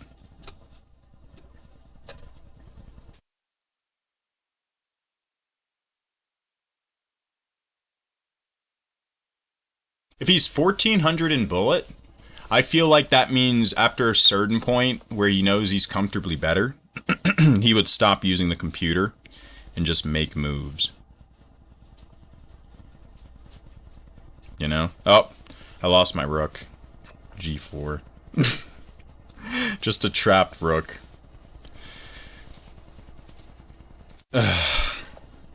He may have studied the knight and bishop endgame. I don't think he played the game even like at a level where you have to say it's a computer, right? Just look at the amount of... I'm getting tired of beating a dead horse here, so I'm gonna... This is the last time I'll mention it, and we'll just move on, or eat. But just look at the amount of time he uses per move, alright? 4 seconds, 4 seconds, 4 seconds. I'll go a little slower so people can do the math. He uses 5 seconds here, alright, going from 48 to 43. He uses 6 seconds here, going from 43 to 37. He uses 6 seconds here, going from 37 to 31. He uses 4 seconds here, going from 31 to 27. He uses 6 seconds here, going from 27 to 21. He uses 5 seconds here, 5 seconds. It's not... No human who plays, like, trains themselves to think, only make a certain amount of time per move like that. It's like a... what do you call it? Someone who just has a cheat sheet who isn't actively taking time to think. Oh well, it is what it is. Alright. He offers me a rematch. Appreciate the follow, DDX. Excuses? I mean, you might be right. It is entirely possible I am just accusing an innocent man, and I would feel horrible if that was the case, but I don't know. I've played over 30,000 games of chess in my life. I know when something doesn't feel right when I'm playing against an opponent, you know? Like, there's things like making a good move, and then there's, like, games like that. Let's go bishop to e2. The rematch offer, bro's genuinely evil. Well, I mean, to him, it's just rating points, right? Magnus did it. Magnus would have been better than that computer, and he wouldn't have had to take 5 seconds per move. There would have been a lot of times, especially at the start of the game, where he would only take 1 second because he's played those positions thousands and thousands of times before. Even at my level, a lot of the people who, when we play openings, they're openings that we've played hundreds and hundreds of times before, so we don't need to allocate time at the start of the game to think about which opening to choose. I mean, you might sometimes, if you're in an unfamiliar territory, or you're deciding which opening path you really want to take the game downward. I think that can lead to, what do you call it? You taking your time a little bit more, like, to decide, but not to the blatant consistency that my op was doing. Anyway, I'm going to put the rook on the open file. All right, it is what it is. I will eventually challenge him in bullet. I could challenge him in bullet. I'm rated 1,300 rating points above him, but I could challenge him in bullet. He's a 1,400 in bullet. Part of me thinks he wouldn't accept, but I can, what do you call it? Send the challenge through after this game if you guys want. Appreciate the follow, you did. How do you customize the board? You have to do it in settings. Right now I'm playing with the board on the glass theme in pieces. Appreciate the follow, the real J Rome 1. Shout out. We're also live on YouTube right now, chat, over General Zod Chess. If you guys want to check out the stream over there. The hunk is yapping. Alright, listen up, YouTube. I was yapping. Alright. Even I realized at some point I'm just beating a dead horse. Like, he's cheating. It's not a big deal. It's frustrating running into that online. Like, you're just wasting 20 minutes of my time, you know? Like, I don't understand the why. The account is going to get banned eventually anyway. You know, it's kind of a matter of when and not if. But in the meantime, he's, like, perfectly content to sit back and waste my time. Like, just waste 20 minutes. I think I'll play queen to d6. It looks reasonable. Appreciate the GG Ver 3. Appreciate the golden gamepad Henry. Shout out. Appreciate the 46 Rose Trailer Park Trickster. Takes. I take. What if I take here?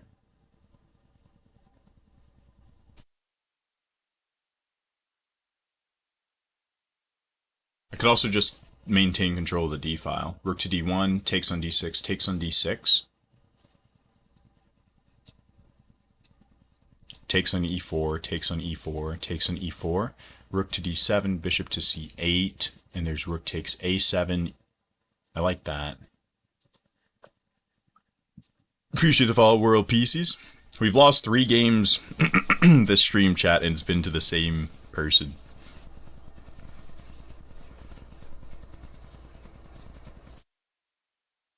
Cheating in chess defeats the whole point of getting smart at the game. What a waste. Well, cheating in anything, right? It's kind of defeats the purpose of it. Do you have a coach? I've never had a coach growing up playing the game. I think they can be insanely beneficial. I just never had one personally.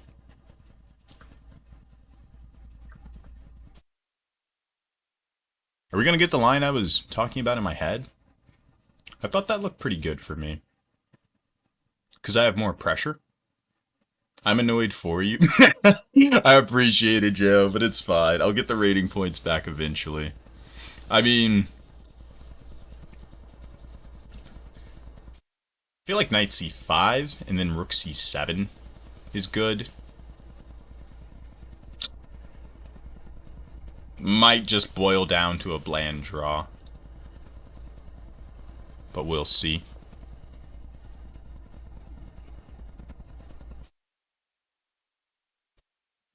How did you learn to play Zod?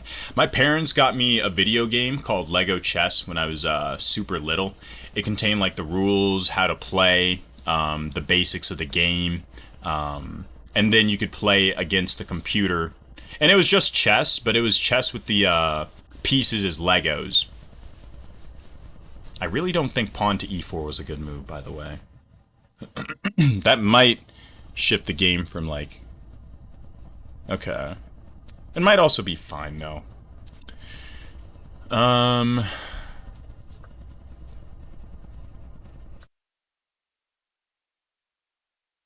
Take.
Okay, let's go b3. Zod, would you ever chess box? I know in hockey you'll be getting down. I don't know. But I think of all the times I've played chess, I can't recall during any of the times me thinking, man, I wish I could box my opponent right now. You know? Sometimes I'm in the mood to play chess, and sometimes I'm in the mood to play hockey. They usually don't coincide. And if they do, it's like a quick chess bullet game before I play. How long did it take you to reach 2.k when you were 1.5? I think I was like 1.5 when I was like 8. And then probably online I reached 2k for the first time I was like 10 or 11.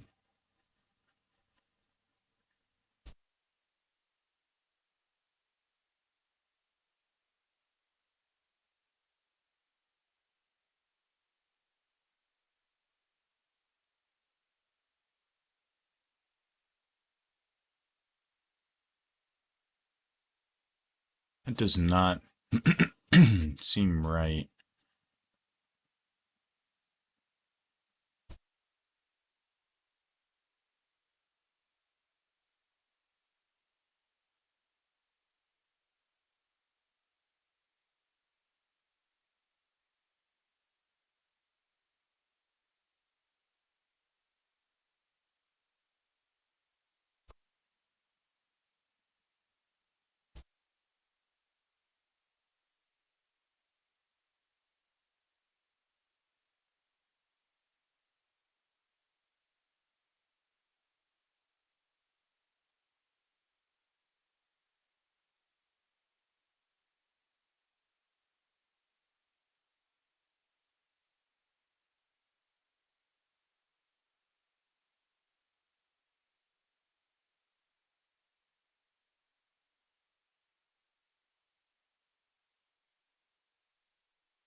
Maybe that's too much of a force. Have you ever reached 3,000 rating before? No. My highest rating I ever reached was 2850, and that was in bullet chess. I was back in like June of this year. I think my current bullet rating is like 2720.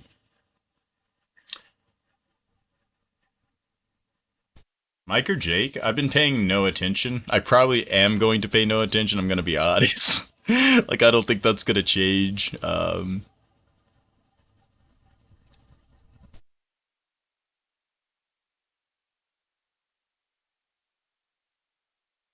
Like, I just don't care.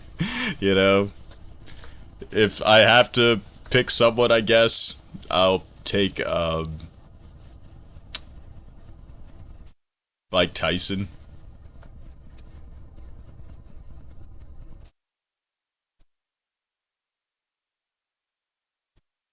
Maybe I should root for Jake Paul because he's the only one who has legit anything to gain out of this. You know? Like, if Mike Tyson wins or loses, he's gonna do the exact same thing he was gonna do anyway. I don't know what that is, but, you know, like, it's not like a make or break time for his career or anything like that. Like, I don't.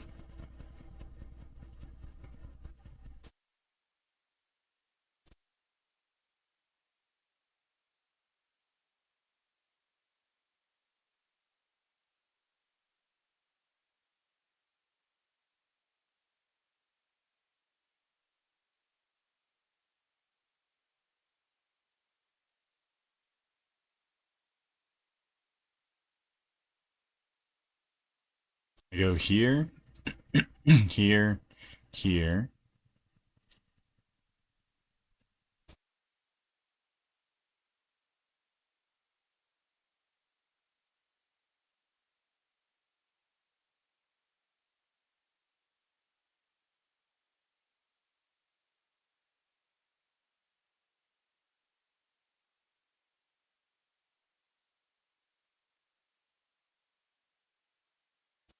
3 minutes left. Gotta move quickly.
I gotta go.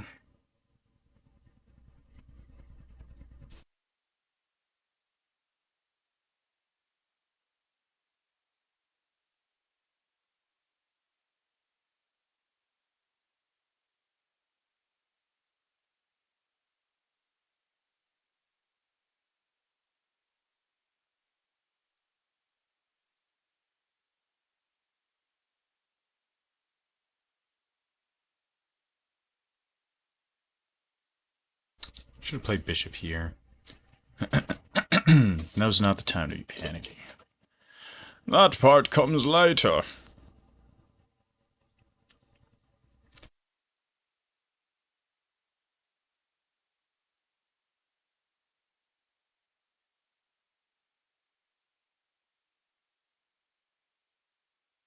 Ah, you think the diagonals are your ally?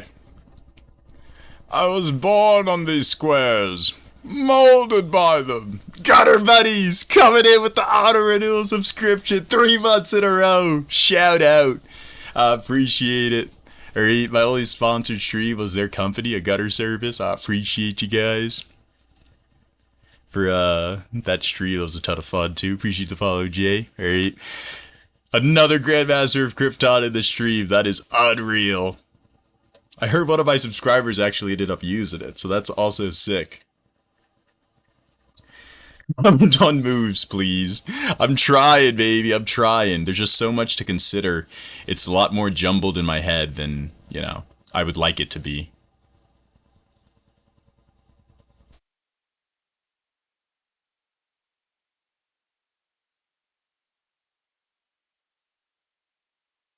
I think I could have gone pawn to a5 maybe.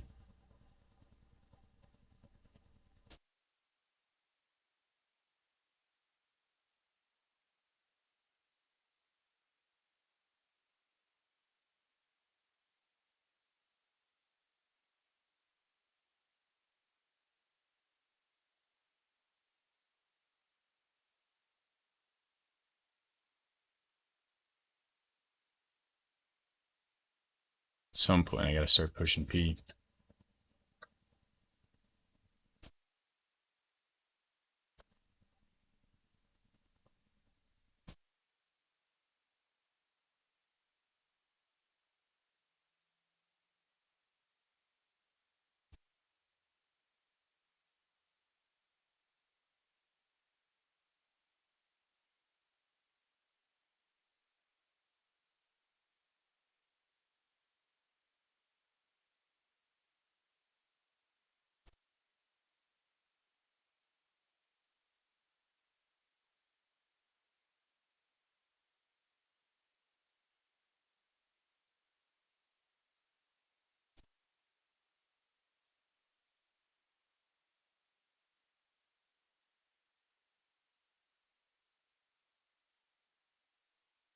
Just a draw. Wrong colored bishop.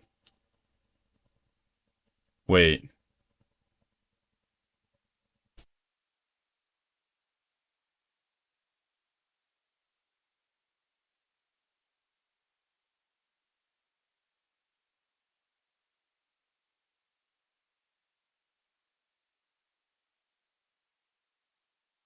It's all about pushing p at this point. Bishop does not matter.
Oh, he's seen the movie too many times. He's seen the movie too many times. Ay, ay, ay. We get the George W. Oh my gosh. That is not an easy in-game to grind out, chat. That is not an easy in-game to grind out. I mean, we grind it out. Just follow Drop of the Marvelous Confetti. GW117 with the 5 out of Mustachio. Shout out. Appreciate the follow, Henry Bowders. Appreciate the follow, George Smart. Woo! Alright. This was not easy to clutch out. It was just an end game that I feel like was drawn all the way up until the very end. But my opponent ended up giving me chances, and I was able to convert. Alright, we got a bunch of friend requests. Let me go ahead and accept all these real quick. 94% accuracy. Alright, with a brilliant, and I believe this was an endgame brilliant, which personally, they're my favorite kinds of brilliants. I think they're a lot more rare. because usually it's checkmate or some huge sacrifice, but this was just the idea of pushing a pawn. We go into the endgame very, very, very quickly. We just get this very symmetrical position where all the pieces get traded off of the board very early, and I mean, white has a little bit of control over the d file. That's the only really imbalance of the position. Other than that, black goes up a pawn temporarily, but after rook to d7, I'm attacking his bishop, and the pawn's still under attack. He defends the bishop, but now I do rook to c7, and if you go something like, you can't even play f6, but say king to f6 to defend the pawn, then I have pawn to b4 hitting the knight, and now the rook is also attacking the bishop. Anyway, so that's why the ops didn't go for that. Instead, we get rook to c7, appreciate the follow, Deathcore Dad 76, shout out. And now knight to d4, and he just trades everything off here. The computer says black is a little bit better in this position, and I can believe that. I think the position is just completely drawn, and now right here, even though once again the position is completely drawn, he trades off the knight for the bishop, deeming the knight stronger in this position. When there's pawns on two sides of the board in an endgame, typically the bishop is stronger because it covers more ground, so it can hop to and fro, right? It can be on the king side while helping pawns out on the queen side, or vice versa, and you see that at the end of the game here. I have the majority on the queen side, so this is where I'm looking to win the game. He has the majority on the king side, 3-2, right? 3 versus 2, and then we have 2 versus 1 here. It's still 4 versus 4, but because the pawns are on different sides of the board, white wants to push where he has a majority, black wants to push where he has a majority. And now after bishop to e8, I try and fix his pawns in place, get ready to start marching my pawns down the board, and I think the game is just a clean draw until, oh, king to e5 is the blunder. He gets his king too far away, and now he has a bunch of short range pieces on the wrong side of the board, because after pawn takes a5, pawn takes a5, I guess this from here onward is winning. I thought this wouldn't be winning, because I thought the white knight, or sorry, the black knight, for example, you go here, here, and you push, and if I go here, and say there's like here, this, I calculated this at the end of the game. The thing is, you don't promote to a queen here if you're white, because now the game is a draw. Because the reason the game is a draw is because if you were to promote, the knight takes, bishop takes, and now because you have a light square bishop and this pawn can only queen on the dark square, black can hide his king here for the rest of the game, just going back and forth. It'll always be a draw. So that's why after I would push the pawn, I don't promote, I just leave it here, and then I gobble up these pawns, and then I can walk my king over here to help out. But anyway, none of that happened. Instead, he tried pawn to f3, which is apparently the best move, but now we get the endgame brilliant. You don't see this every day, alright? Pawn to a6, realizing that the only thing that matters in this position is the power of push and p. If you were to take here, for example, then the game ends in a draw, and it's just a huge blunder, because now the king has time to get back. The king is going to get back in time to stop the pawn. For example, king to d6, pawn here. Not pawn to a7. First you take. Oh no, first you knight to e6, and now you just go here. That's a little confusing. It still wasn't easy for him, even if I didn't find pawn to f3. But because I find pawn to f3 here, alright, it just puts the game away. Or sorry, pawn to a6 after pawn to f3. I'm just all over the place. Appreciate the follow, Yamedi. The idea is that if you take the bishop here, for example, I can continue pushing p. And now if you take, it looks like the knight protects the queening square, but I just take, you take, hide my king in the corner. I'm going to get a queen, and I'm going to get the George W. All right. So instead of going into this line, the ops tried after a6. He tried bringing the king in, and I took a little too much time here. I cut it a little close, but I mean, even promoting to a knight, he resigned. I think, in my opinion, it's a little early to resign. I have 10 seconds left. You may as well play it out. Maybe he's played against me before and knows I'm really good in time pressure. All right. But we get the George W. All right. Can't complain. Appreciate the follow, George VG.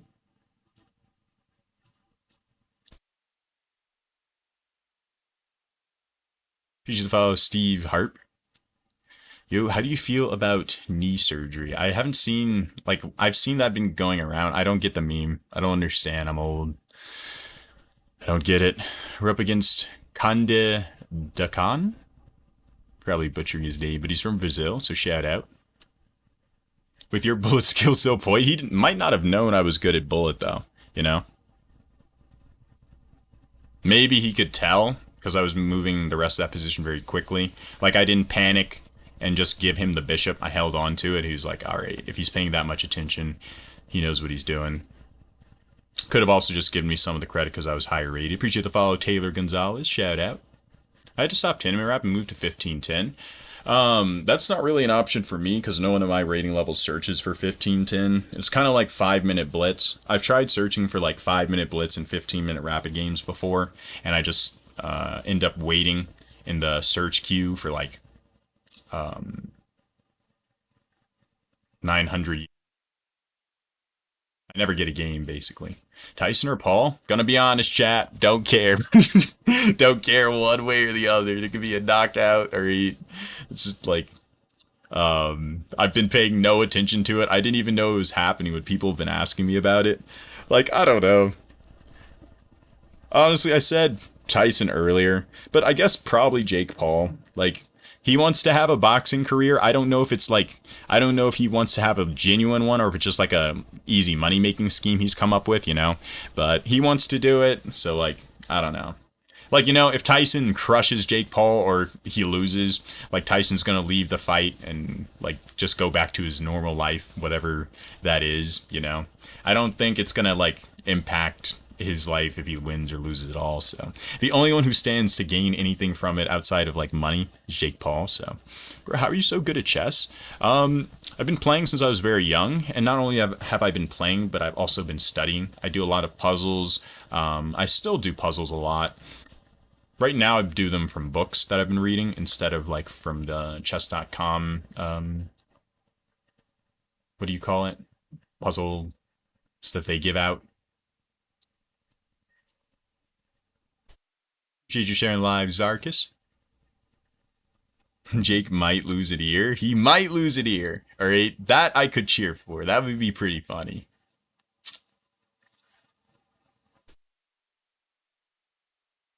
You should follow JTC555. Shout out. Book recommendations for 700 Elo. The first chess book I ever read when I was like starting out and around that rating was the book Bobby Fischer Teaches Chess. It helps develop your chess eyes and your chess vision exponentially. I think books with your 700 Elo, I think the book Bobby Fischer Teaches Chess will help you develop your chess eyes and your chess vision a lot better, and you'll start spotting what is good and what is bad. But I'm trying to think of what books focus on including development as like a main priority of the game. Because at that level, making sure you develop your pieces right at the start of the game, castling your king to safety, ensuring his safety. These are like essential steps that should be taken basically every single chess game. There's always exceptions to the rule in chess, but generally speaking, I mean, you're going to be castling and then you want to connect your rooks, make sure you're in development, and prioritizing those things, right? Having them high on your priority list instead of just being like, oh, well, I'll get around to developing. Like, I don't have any pieces out yet, but maybe I can attack my opponent's pawn here. Maybe I'll do that instead, you know? Prioritizing that kind of development is a lot more important than, what do you call it? Even some material gains.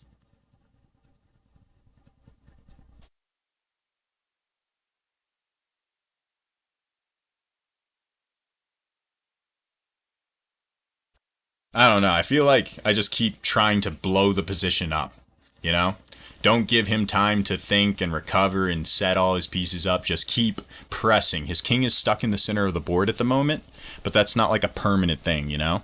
Meaning it's not permanent as in like his king theoretically can still castle if I give him enough time to do so. So I'm trying to find ways of keeping the pressure on. Pressure the better, right?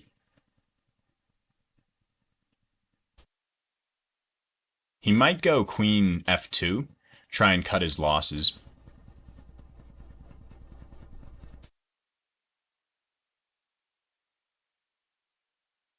Maybe I go queen c7. I could take and win a pawn on e5, but maybe it's better to keep the queens on the board. Mike Tyson just got knocked out? No way, did he really? No shot.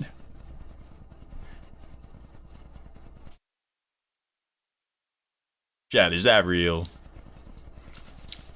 So if I take on e5, he takes on e5, I take on e5, he goes here. I go queen to f2, he goes here.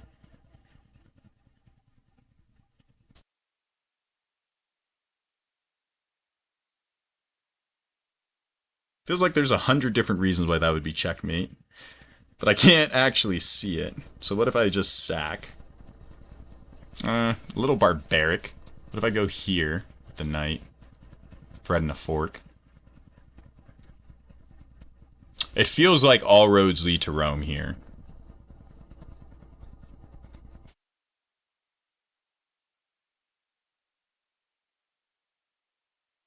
Takes on e5, takes on e5, takes on e5, takes on e5.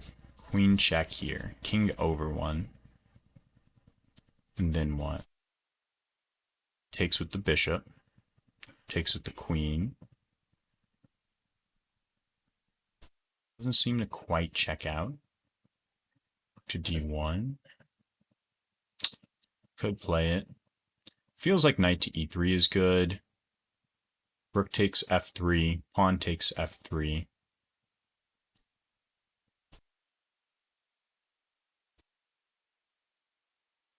Playing knight to e3. Trusting my gut.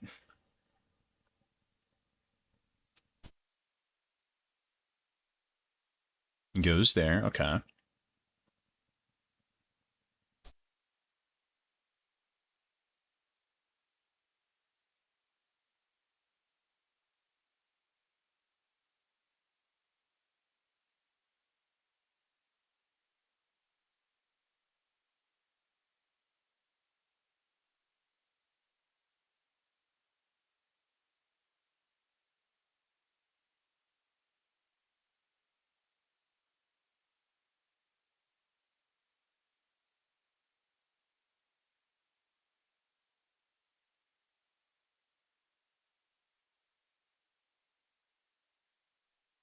There's something here.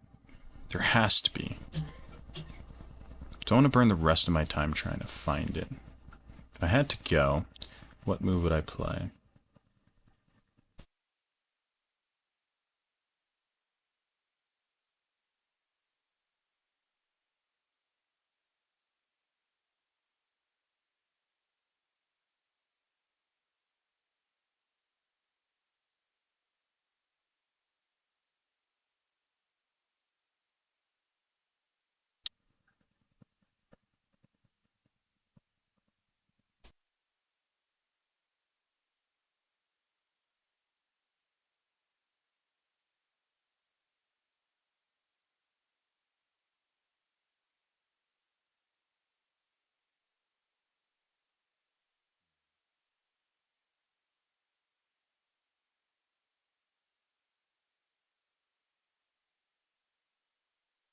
Gotta go. 450.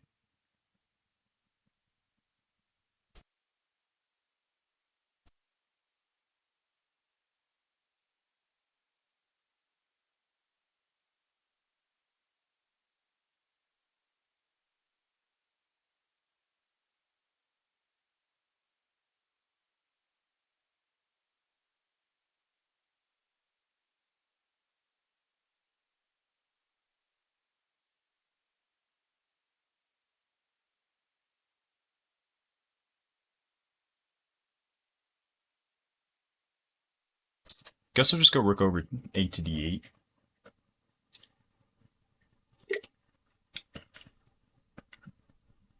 We're also live on YouTube right now, chat, over Generals.chess if you want to check out the stream with a wider view.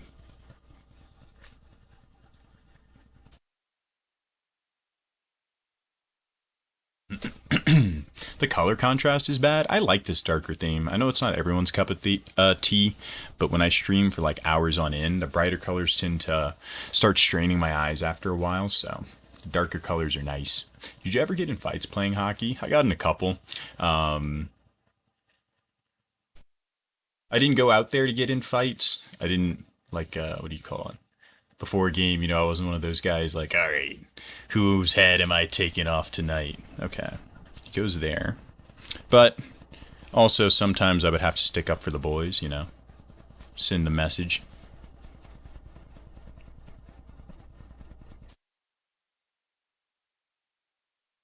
Goes there. It's a really interesting resource. Defensive resource.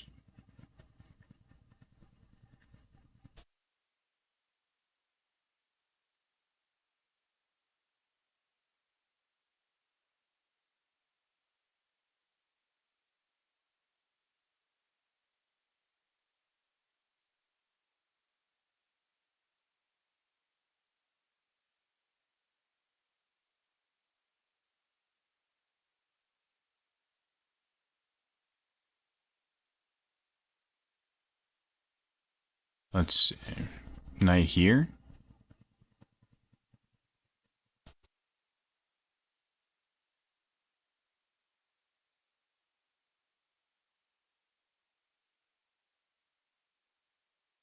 Or do I take on g2? Knight c2, takes.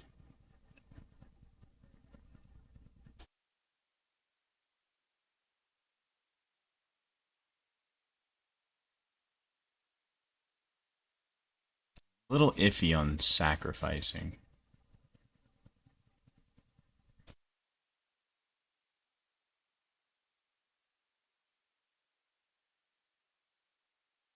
Bishop h6 is almost a really cool play. Wait a minute. Bishop h6 might be a really cool play.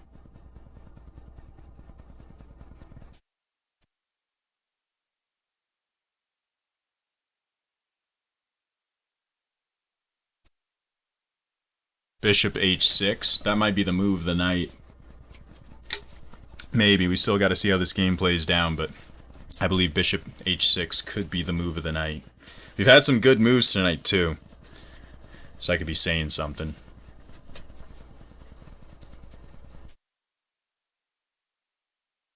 If it works, I'm insanely proud of it. If it doesn't work, I blame Drake. I saw him in the stream chat. I decided to get adventurous.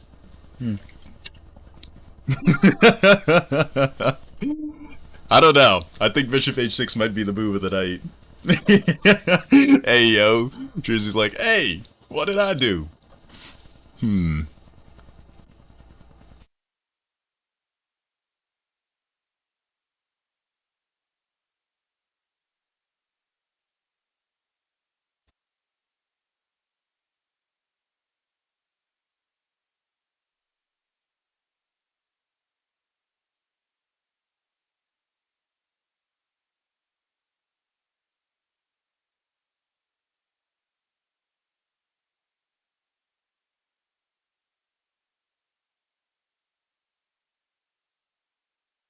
How do I get in?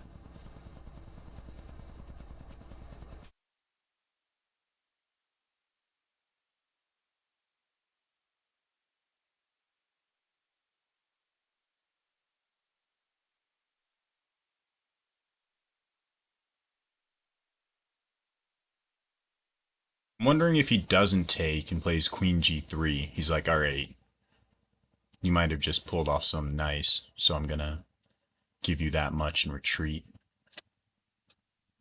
Instead of going into a line where I see I'm losing. Kind of talking in third person there for my opponent, but...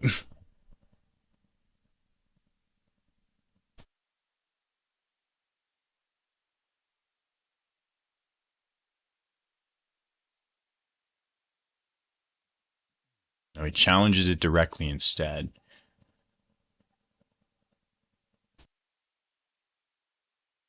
But I have knight c2.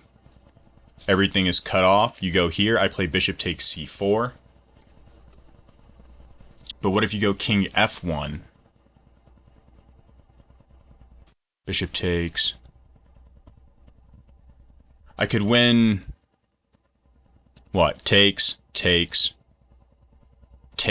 He has to take. Then I take... I'd be up a rook.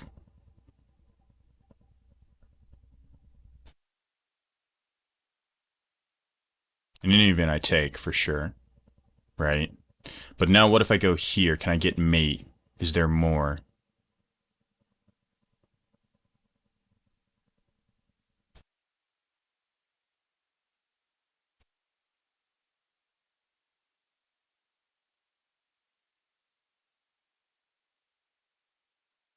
About knight here. Buck 39.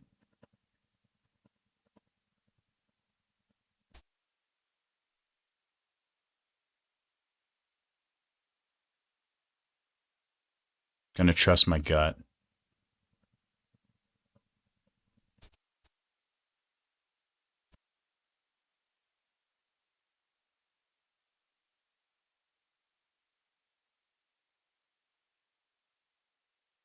Minute 27. No need to pre-move yet. Lose? Have some faith, baby. Have some faith. Appreciate the Rose Dasho. Appreciate the Let Him Cook as well. Shout out.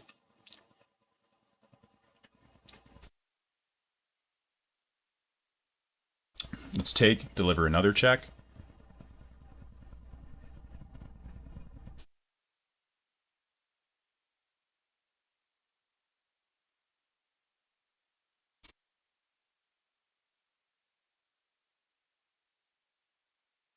And if he takes, I'm taking with the queen. And if two rooks, a bishop, and a queen on a naked king lying in the center of the board isn't enough for checkmate, alright, I might have to just quit chess because that's like as much firepower as you could possibly trade up. I didn't calculate this, but just both rooks cutting the king off, keeping him trapped, hemmed in, like... The queen is right there, already batteried up. The bishop is in the position. Like, there's no way checkmate isn't somewhere on the chessboard.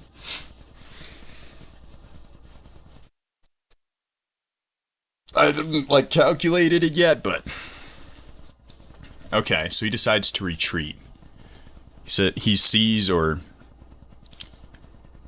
agrees with my assessment. Now if I go here...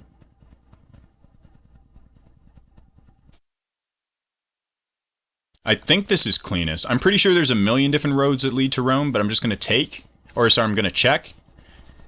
And now I'm going to sidestep and take the knight. And I'm threatening checkmate, and I'm threatening his queen. Oh my goodness. Oh my goodness, chat. I did in my past. Oh my goodness. Oh baby. Alright. This is pretty nice. Shout out Arizona T. Well played. Thank you, Donald. What's your ELO record? It is currently 2478. After this game, it will be 2485. Ops got punished for not castling. Yep, that's exactly what I was talking about at the start of the game. Pretty ironic. And they toss in the towel. Oh, baby. Oh, baby. Zero mistakes, zero blunders. Just Paul dropping the marvelous confetti. Henry with the Let Him Cook. Shout out. Gotta review that? We do have to review it. Bishop h6, was it the move of the night? We played it 93.9% accuracy. 2 brilliance in that game, chat. 2 brilliance. Not 1, but 2. Alright. 2700 level? Not bad. Not bad. Let's go ahead and take a look at this, shall we? Okay. Appreciate the follow, Mercury. Appreciate you sharing live, John Doe. Appreciate the follow, Josh Hanks. Appreciate the follow, Bill Lau. Shout out. Zod is so good at middle game. Sometimes, I think when it gets really tactical, is where I really shine. I tried this pawn to c5 idea. I remember the computer recommending it, and I've never tried it just because pawn to e6 looked very faulty, but for whatever reason this time I thought I was going to send it. And now I have bishop to f5. He wants to play pawn to c3 and bishop to c2, but now I claim the square, and if you castle, then I have bishop to d3, and your queen and rook are getting skewered. I'm just going to be up in exchange on like move 11. So instead we have knight to h4. But this move is also just a blunder. All right. Already have the ops in the terrible position. We play bishop to d3, anchored by the queen. And the big purpose of this is not to attack the queen. The big purpose is to prevent his king from castling, because your king can't castle if a square that he's trying to go past is guarded by opposition piece. So we play pawn to c4, and now this bishop is anchored within his position, preventing him from castling. All of his pieces are either undeveloped or on the edge of the board where they aren't very useful. So at this point, it's very easy for me to formulate a game plan, develop as many pieces I can in as forcing a manner as possible, and blow the middle of the position up, get my rooks into the open file, and get in the game. So that's why I play pawn to f6, right? I play knight to c6 first, hitting the pawn. He plays pawn to f4 to defend it. He continues to defend his material here instead of trying to focus on development. Now I play queen to b6, getting ready to eat my queen into position. Now I play knight to e3, knight to a3 here. I just get my rook on the open file. And here in my head, I'm like trying to set up a mating net. My opponent still can't castle his king. The knight cuts it off. Queen to g5, and this definitely was the move of the night, all right? I called it when we played it, chat. We have been playing some nice chess tonight, all right? But this right here was the move of the night, and I will explain why, and I'll explain how I found it. So, I was looking at a couple of moves I would like to play. Knight takes g2, right? But then queen takes g2 here. And white is still probably losing because there's no protection around the king, but he can't play it. He's threatening to play bishop takes e3. What happens after bishop takes e3? Let's just say I play a nothing move like pawn to a6. Bishop takes e3, and now I can play queen takes b2. And not only am I threatening the rook, but I'm threatening mate in 1. So I see that line in my head, and I see knight takes g2. Why can't I play the move? Because of his queen. His queen is the one thing holding everything together. It's targeting e3 and it's targeting g2. So I'm like, okay, what happens if I try rook to f5? No good, because he can play queen takes e3. What is the one move in the position, no matter how ridiculous or unorthodox it may seem, that stops my opponent from playing queen takes e3 and forces his queen off the defense of the g2 pawn? Alright? Bishop to h6, chat. Bishop h6, the move of the night. Alright? Because obviously, if you capture the knight now with the queen, I just take your queen with my bishop.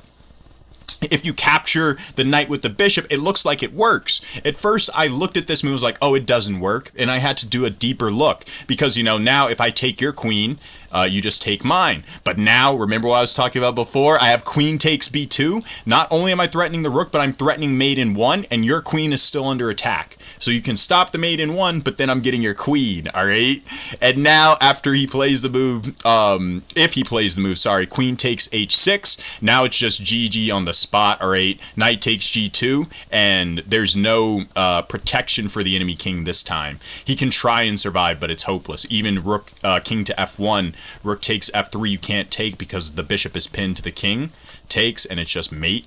Alright, this was the move of the night, and we weren't done, chat. We didn't just clock out of the game after we played the brilliant. We stayed with it. We hit him with the fork here. We draw his king out, forcing him to capture. And now the second brilliant. We don't bother with the queen. We played knight to d4. And the idea is after takes, now this pawn no longer exists in the position. There is less and less and less protection around the enemy king. Alright, if you were to take this knight, for example, then I take with the queen, and now if you take with the bishop, if you take the bishop with the queen here, it's just checkmate in 1, right, with queen to f2. So that's why my opponent didn't want to go ahead and capture the knight. Instead, alright, this is insane. He plays king to e1, queen to b4 check. And remember, his queen has been under attack this whole time, but he's been in check, so you can't move your piece out of the way if you're in check. He blocks the check, and now it's just queen takes c4, and he resigns on the spot because his queen is under attack, and he's threatened by mate in 1.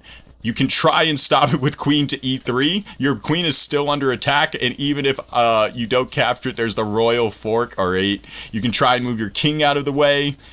Here, I don't even have to go for checkmate yet. I can just take your queen, and the ops are forced to resign, alright?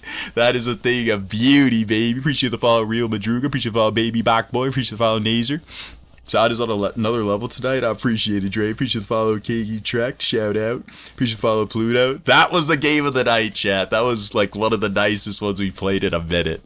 All right, I'm very, very happy with that. And we're back up to 2485. Appreciate the follow. Oh my gosh, we got a follow train. Appreciate the follow, Sexy. Appreciate the follow, Gil. Appreciate the follow, Keo. Appreciate the follow, Aori J. Appreciate the follow, Kin. Appreciate the follow, O Zils K. The Moj. Appreciate the follow, I Bazik. Appreciate the follow, Brock Calvi. Shout out. Appreciate the follow, Hio-chan. Appreciate the follow, Alex. Appreciate the follow, Goofy. We're also live on YouTube right now, chat, over General Zod Chess, if you want to check out the stream with a wider view. Let's hop into the next one, baby. Appreciate the follow, Q. Appreciate the follow, Alex McLean. Appreciate the follow, Kiwi45551. Appreciate the follow, Ridzode Gargizwido. Appreciate the 20 roses from Drizzy. Shout out, Drake. Appreciate the Barba's confetti. Just Paul, I think I got that, but I'm kind of like going back over everything, making sure I didn't miss anything. Appreciate the 3 roses merit. I'm going to try pawn to g5. Let's go for this gambit line. It's very obscure. In the opening, appreciate the follow, Danny 2 times. Shout out. Thank you for sharing live, K. Appreciate the follow, home. Your vision is insane. Thank you. I got LASIK of my eyes a couple years ago. I know you're talking about chess vision, but I think I'm funny. So it's like a football commentator. I do watch a lot of sports, so it does add up. Harry, it's just part of the general experience. We've hit over 59,000 likes on the stream tonight, chat. Shout out to everyone who's been tapping it up. All right, Sam7 dropping the live on air. Shout out, baby. Appreciate that. I think I go bishop g7. I think. And Sam7 with the rose. All right, I don't know if I got the rose. He doesn't go for the gambit. Instead, he goes immediate pawn to c5.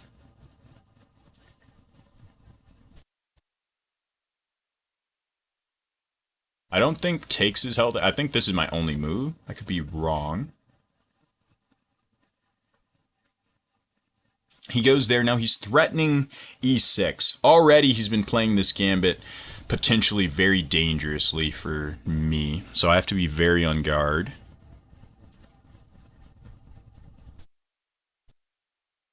I guess I take first.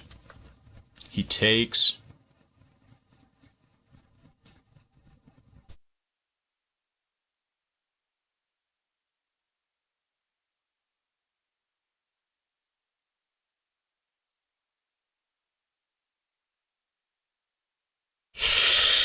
I don't know about this one, boss.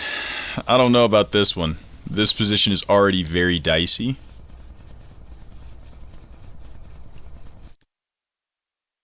I guess I'm going to try and just take it and survive. I don't know if that's an option.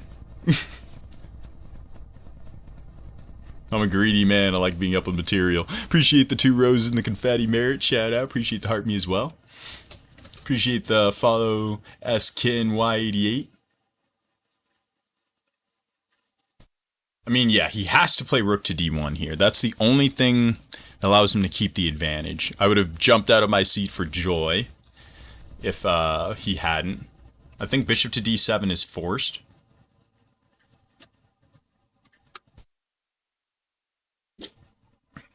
I feel like I'm in trouble for sure.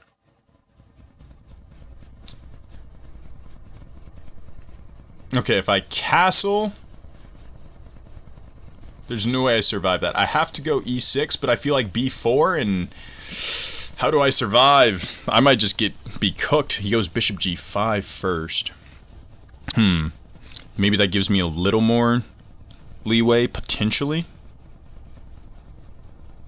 I mean, I only have one move. No reason to stop and think there. f6, obviously not a legal move.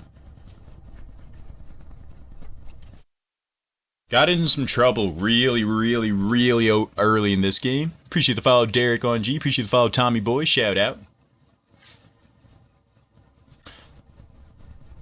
Dun, dun, dun, dun, dun, dun. I feel like b4 probably won the game instantly. I feel like now I'm still much worse, but it like you still gotta play the rest of the chess game. Maybe it also might be bad enough to where the game just ends on the spot anyway. Oh no. I wonder if there's some sacrifices I can make to, what do you call it? Generate some counterplay. Jettison some dead weight.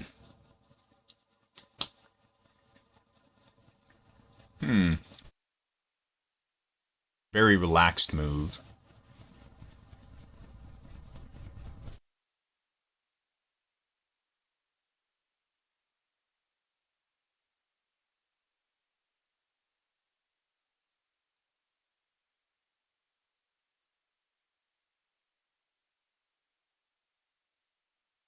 I don't know. I feel like no matter what I do here, I'm cooked, so I'm not really going to spend too much time trying to figure out some solution.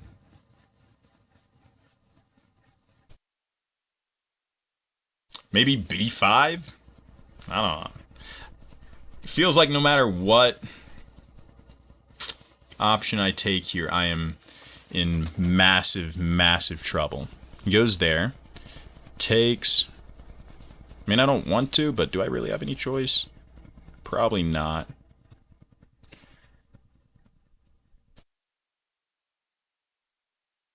My knight is hanging. Ooh. Ooh.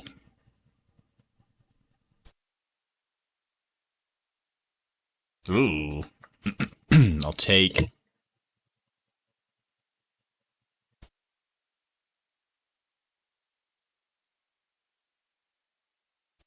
I don't have anywhere good to put the knight. Oh, this position is just suffering. Like, this is one of those positions you wish you could just hurry up and resign, but you gotta play it out, because you never know. And you gotta do your best to try and create counterplay. Look to create chances, but this is not a fun position to play. That's the downside of the gambit I go for with that opening line. If you play it properly, it throws a lot of people off. A lot of people aren't used to seeing it, but if you play it properly, Black has a pretty poor position very early on. I love how passionate and intense you are explaining all of this to us, says Tyler at YouTube. I appreciate it, baby. Appreciate the follow, boo boo. Do you think you could become a grandmaster? That's something that would take years and years of like going for to achieve. It's not like a wake up one day. It would take years of traveling, competing, winning, losing, everything in between, you know? And I'm still definitely a ways away from being near that talent level. The first title I'd be eligible for would be National Master, which is 2,200 over the board. FIDE Master is second, 2,300 over the board. And then it would be International Master, 2,400 over the board rating, and you have to acquire 3 International Master norms. And Grandmaster is 2,500 over the board rating and 3 Grandmaster norms. Trophies you have behind you, are they from chess? They are indeed. What's your FIDE rating? I've never had a FIDE rating before. I've had a USCF since I was younger, though. It's been like 2,100 since I was 14. Ops are in the think tank, at least. That's good. Maybe he'll think so long he puts himself in time pressure, and I can, like, make something happen. As of right now, it's kind of just survive, you know, on a move-to-move basis, just like wait for him to generate some kind of threat against me, and then react to it as best I can, you know. I'm just gonna go here and try and get my king out of dodge. I'm not really sure what else to go for, so yeah. That's what we're gonna go for. If he goes like knight g5, I wonder if I go knight e5 probably, hitting his bishop. But like hitting his bishop is a really what do you call it? It's like a fake threat. I don't even have any plans of taking his bishop. I'd be trying to clog up my hole on g6. Pause. But I tried to use the knight here. I made a promise to God I would never take over a minute to make a move. Well, that's not good. Alright. Hey. I don't think I don't think God would mind if you used a couple minutes of your time at a chess game, alright?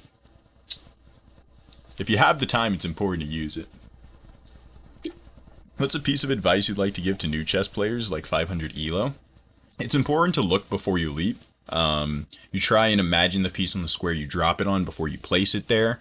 I would also say a a focus at the start of the game on developing your pieces, making sure every single piece you have is developed, with a priority of making sure your king is castled, will go a long way to you winning games because it gets your king to safety and it puts your pieces in position to where they can help you, you know?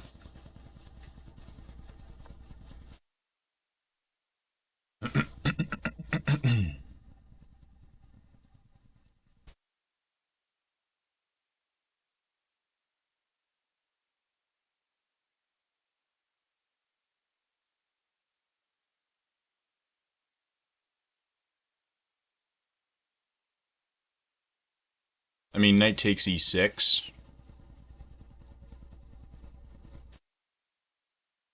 I could have gone knight to d8, but I guess it's better to force the issue here. Is it? I don't know. Oh no, he goes there.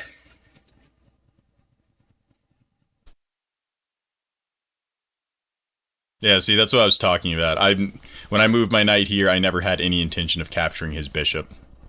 Oops. Is it time to just cut my losses and get out of dodge? Castle?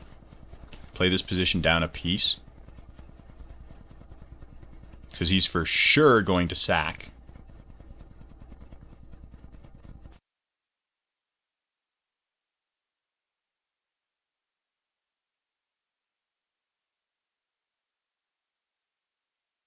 Right here, almost tricky enough. Maybe I can generate my own threat?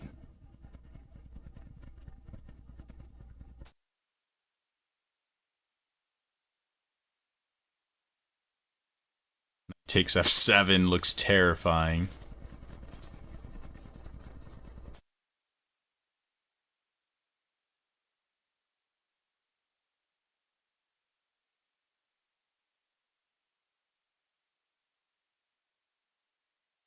The knight anywhere, he's going to sacrifice. Pawn to h6. Knight takes f7. King takes f7. Pawn takes c5.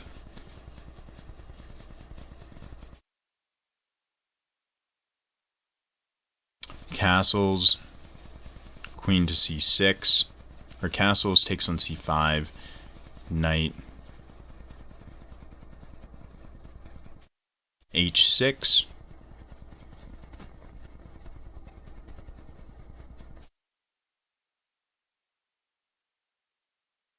h6 is not holdable.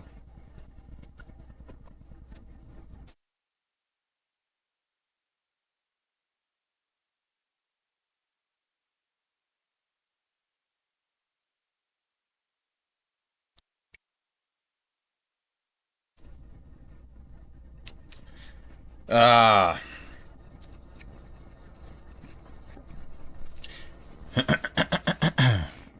I missed queen.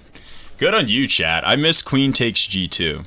Queen takes g2, king takes g2, knight to f4 check with the fork, and we get the queens off the board. That's a crazy good find by you guys. Well done.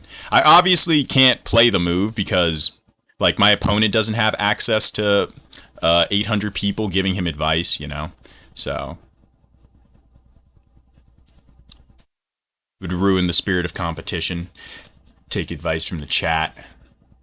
I could just bite my losses.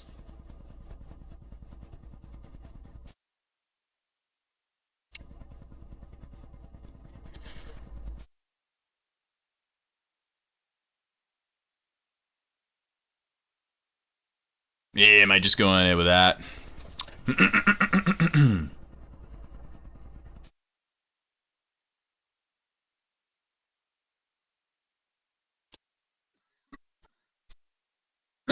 Let's go rook to g8.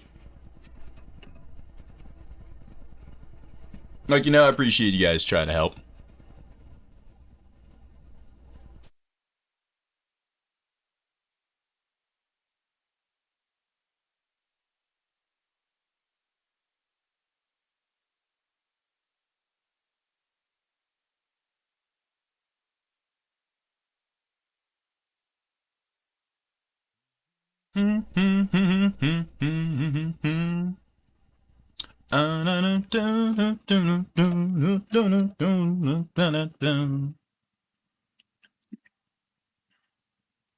You're the one keeping me alive. I thank God daily for putting you in my life.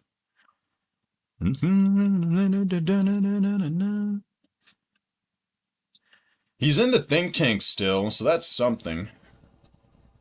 The question is still, where is he going to go? Opts to play defensively. The ops opt to play defensively.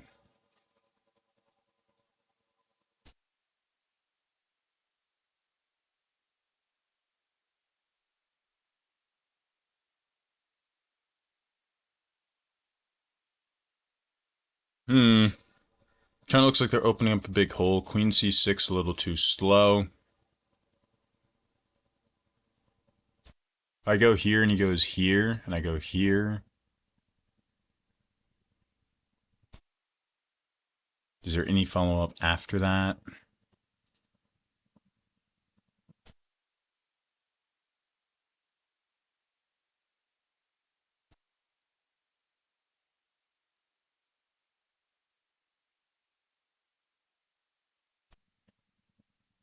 Mm-hmm.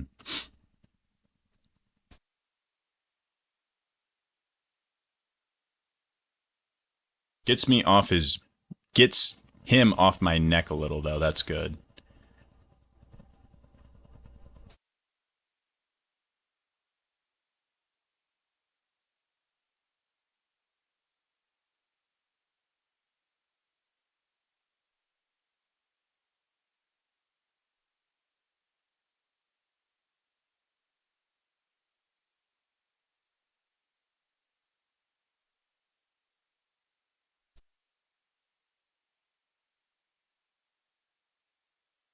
If I push, where does he go?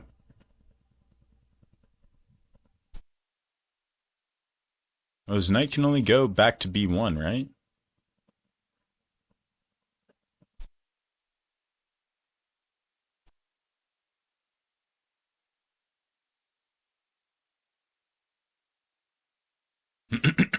I mean, it can also go to e2, but then I can capture this knight.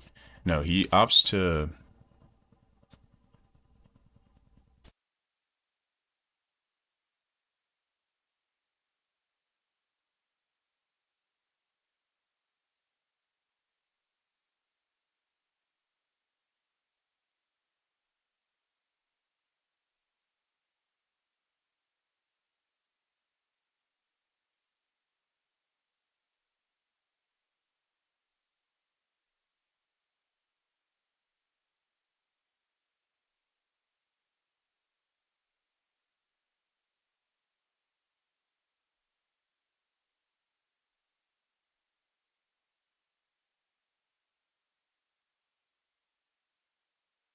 Good find.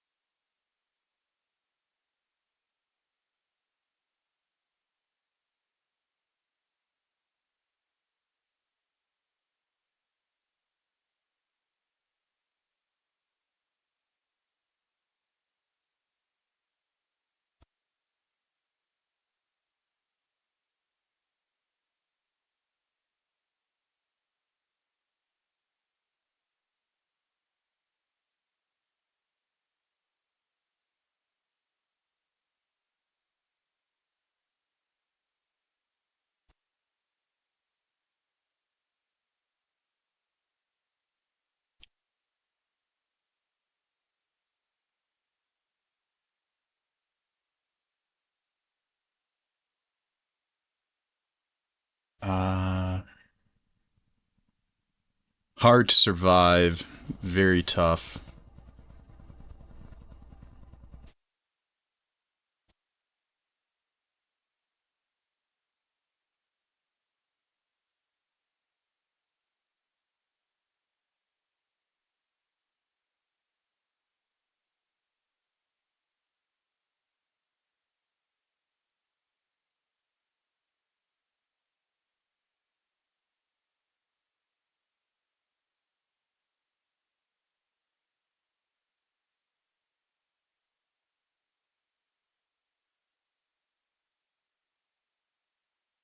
Oh my gosh!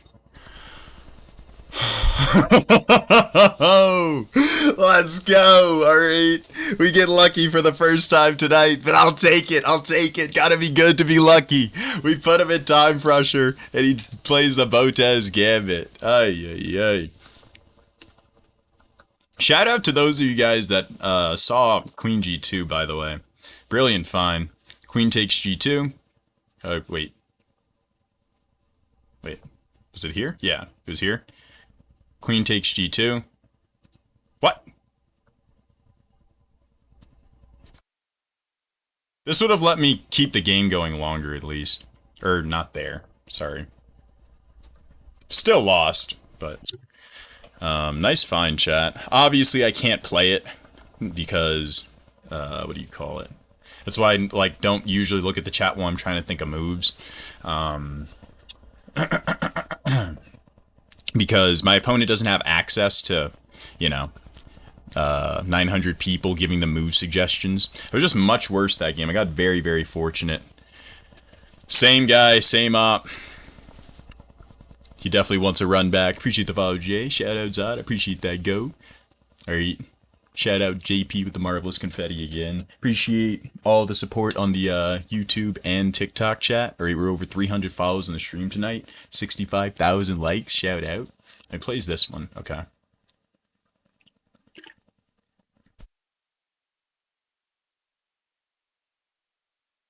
Did being good at chess translate to doing well in school for you? I don't know. Maybe in like a few aspects, but I think what really helped me was just the fact that I would bother, at least when I was in college, just the fact that I would like bother to listen actively to the professors. Sounds very mundane, but when you actively listen, you know, to a conversation, you think of like ways you can contribute and stuff, and they take note of that when you like take an actual interest. Just like over a chess game, even if your opponent might be significantly weaker than you rating wise, it's still a conversation between two players. So if you aren't paying attention to what your opponent is saying with their moves, then you're going to quickly become lost in the conversation and you're going to get lost in the actual chess game. Because they're going to generate threats or ideas against you, and if you aren't paying attention to what those threats or ideas could be or how they could unfold or manifest, you're not taking them seriously, then even someone who's brand new to the game of chess can beat you. Who has never played before, doesn't know any tactics, never done any puzzles, things like that. You have to be willing to consider, ask yourself every single time after your opponent makes a move, why did they do that? And you try and sniff it out to the best of your abilities. Appreciate follow Gato. Does anyone else get the EDM chess plays on their feed? Do you mean the AI like music chess openings? It's usually an opening, right? It's not always an opening, but usually it'll be like, I think those are funny. I love them. I can't speak completely to like how practical they are, you know. The openings, at least not all of them, because you aren't going to face those lines that lead to the traps all that often, but it's still like, you know, it's one of those things that make people go, ooh, that's chess. Yeah, that's a chess trap or something like that. So I think anything that draws people to it can only be good for the game, you know, the very evil openings and stuff. That's my opinion.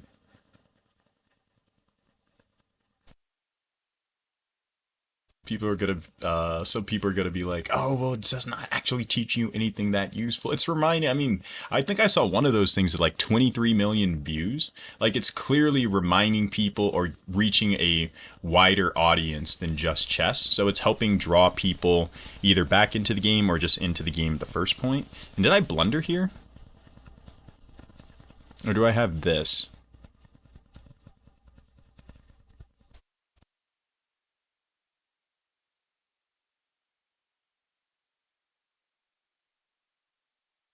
Hmm.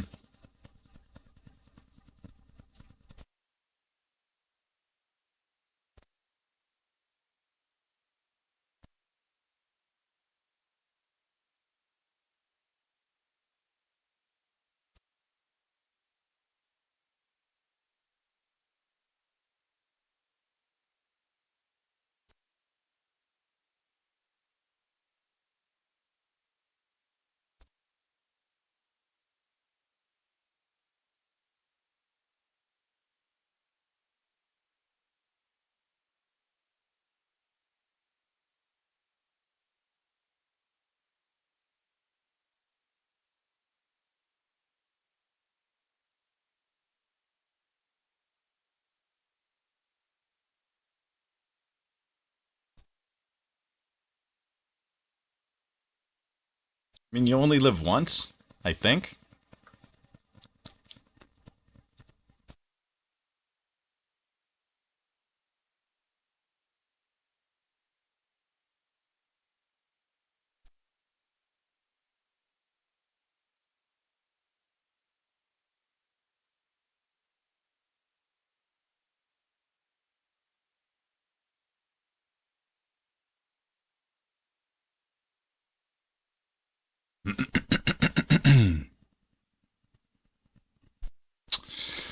Is there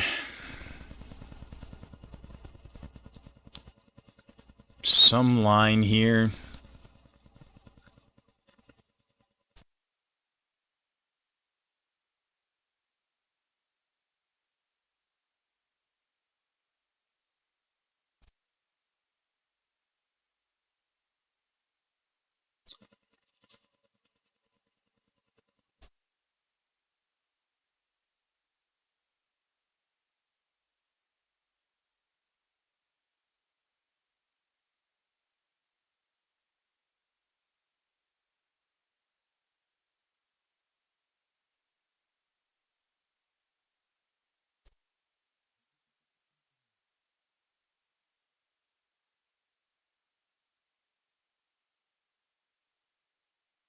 Is it bishop takes h7, queen to h5, king back to g8, rook to h4?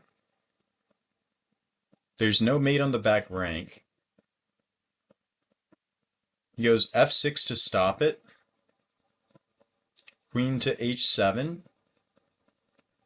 King to f7, queen to h5.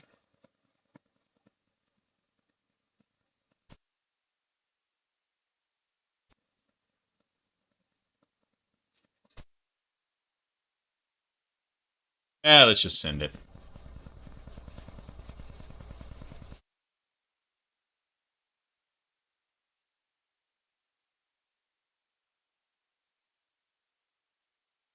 Is he gonna take and just play, what is this, two rooks and a knight versus a queen? I don't think, oh yeah, he is, okay. I don't think this position is good for me at all. Like, I wasn't looking at it.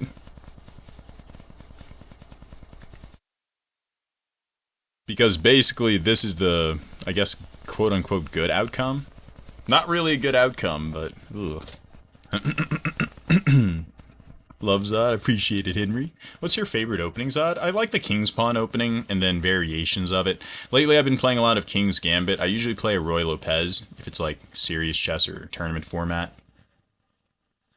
How long have you been playing chess? Asked Kiku. I've been playing chess since I was 3. My parents got me into the game when I was really little. Lose Zod. Oh, he wasn't saying love Zod, he's saying Zod's gonna lose. Well, thanks for the vote of faith. Have you ever gotten recognized in real life from TikTok? Yeah, once. Like a month and a half ago. They said they wanted to play a game against me sometime. I took a picture with them, and I think I played them on stream the next day.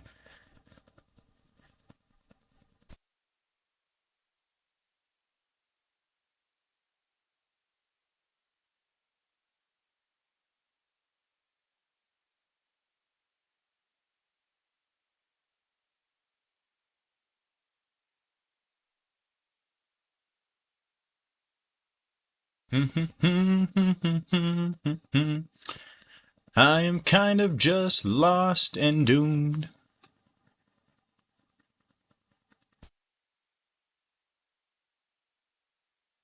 Obviously, we have to trade.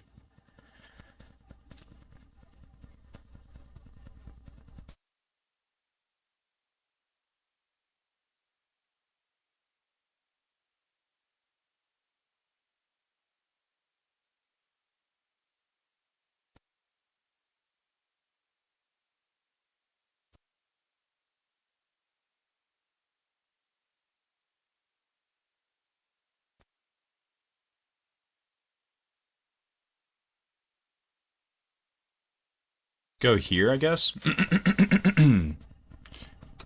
Even though we have the queen, we're at a severe disadvantage because black just has way more firepower. The two rooks, you can just do the logic, right?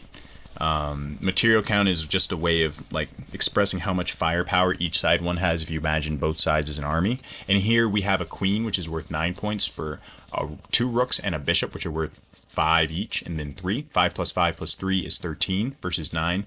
So my opponent has a +4 advantage, and then they're up a pawn, so they're +5 advantage. So they have a lot more material on the board, even though I'm the side with the queen.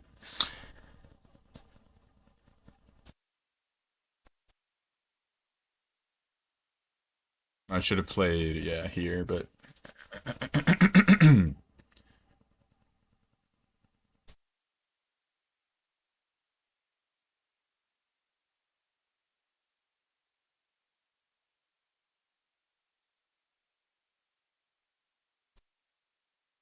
oh, I forgot he had bishop f8. Oh, I'm so dumb. I could have played queen to d3. I saw it just as I played the move.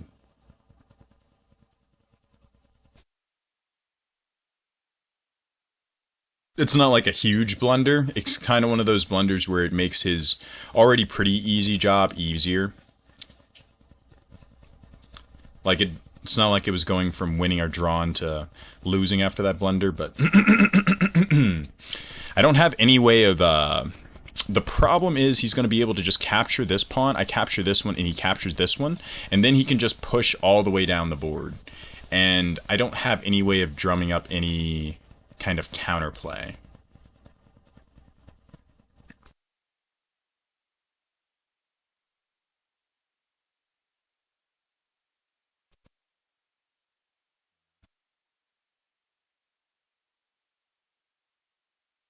I guess I'll push the pawn. Like I can push the pawn here and hope for I don't even know what I'd be hoping for here. Alright. This one's pretty resignable, but you don't get punished for playing on. Chat's saying resign, lose already. Chat, this is the same exact position that it was at like 10 moves ago. It's been a horrible position. Like it didn't just get bad. It's been this bad, you know? But you don't get punished for playing on. Okay. If there's any way for me to drum up something here, what would it be?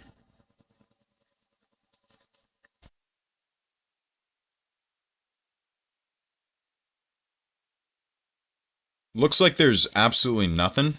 So maybe I just hope for a stalemate? I'm not sure.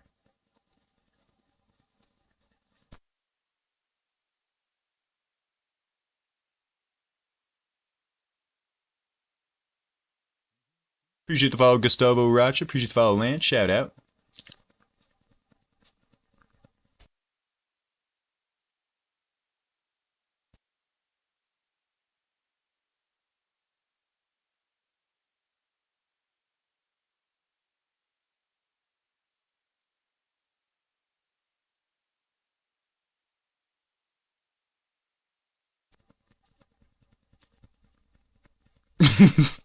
I can't see any forced stalemate.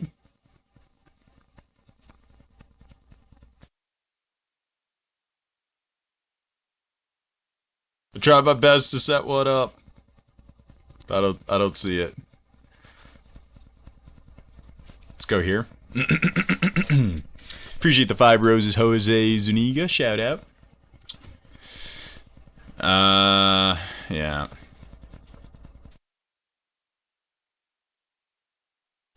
Ops played a good game in this one. You got to give him credit. I made a couple of mistakes in there, and it made it easier for him, but overall, he played a really nice game. We played the King's Gambit line, and I need to study this line further, for sure. This is one of the lines where I don't have much experience with it. I haven't looked at it with an engine, so I'm never sure like which move to make already. I have to kind of analyze, and it leaves me more prone to, what do you call it? Blunders like c4. Looks like a natural move, just trying to threaten a 4, claim space, but I forgot about the hole on c3. And now after bishop to b4, he's threatening to play bishop to c3 here, attacking my rook. This pawn is also loose. For example, if you just do this, then takes, and check. So it was already losing at this point. Did you watch the edit someone posted on your 4 Brilliance game? I think so. I'm pretty sure if it's the what you're talking about, I'm pretty sure I reposted that. And here, did I have something better? No. Bishop takes h7. Best we had. I was just losing from this point onward. There was no like Hail Mary. Yeah, there's no Hail Mary shot. Just completely outgunned. Alright, oops. Did not mean to go back into game review. Let's go again. What was his accuracy? It was like very low. I think it was like 80%. I just played against this guy and beat him. I mean, it was on time pressure, but I don't think any computer would ever... What do you call? He plays way too human. I think he's a really good chess player, but got the best of us in that one. Definitely not a cheater. Appreciate the follow, TTV Revive Zax. I wish everyone who beat me was a cheater, but unfortunately it doesn't always work out like that. Or I wish it did.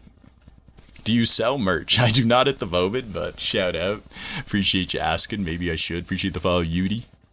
What opening are you going to use? Well, in this game, I'm going to use a closed Sicilian defense. The op's open with the Sicilian, so I'm going to use this closed Sicilian defense against him. You move the knight to e2, and you fee in Keto because you want to start pushing p on the king side.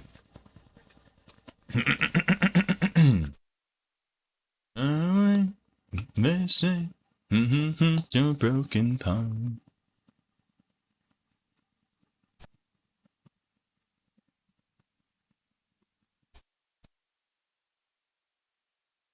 Let's just go h3, prep g4.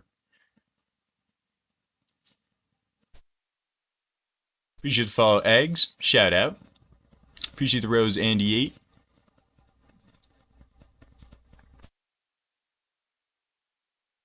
Appreciate the follow, David. Appreciate the follow, Max. Can push.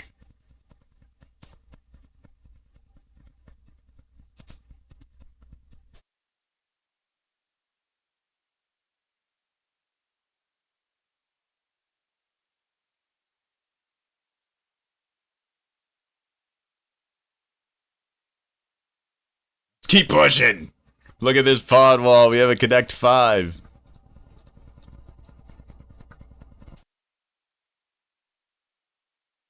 Can't stop, won't stop. Okay, well, we've pushed it to the limit.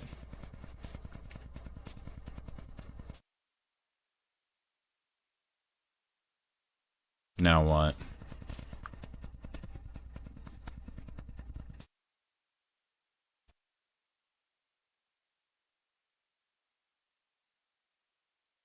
Could raise the queen up.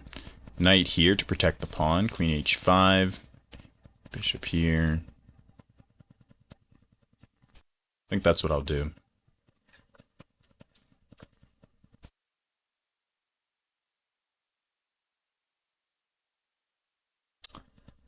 I don't know.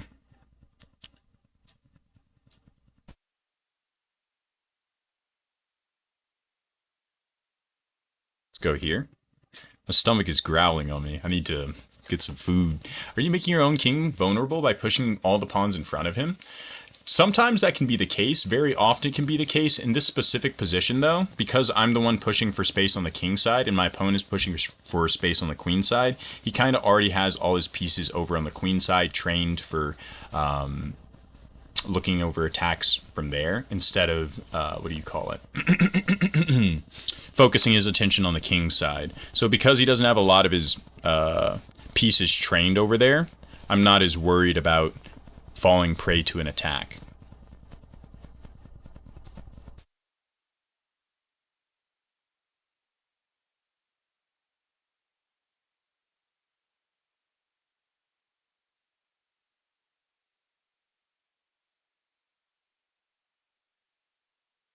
I'm wondering if I got too aggressive too early in this one.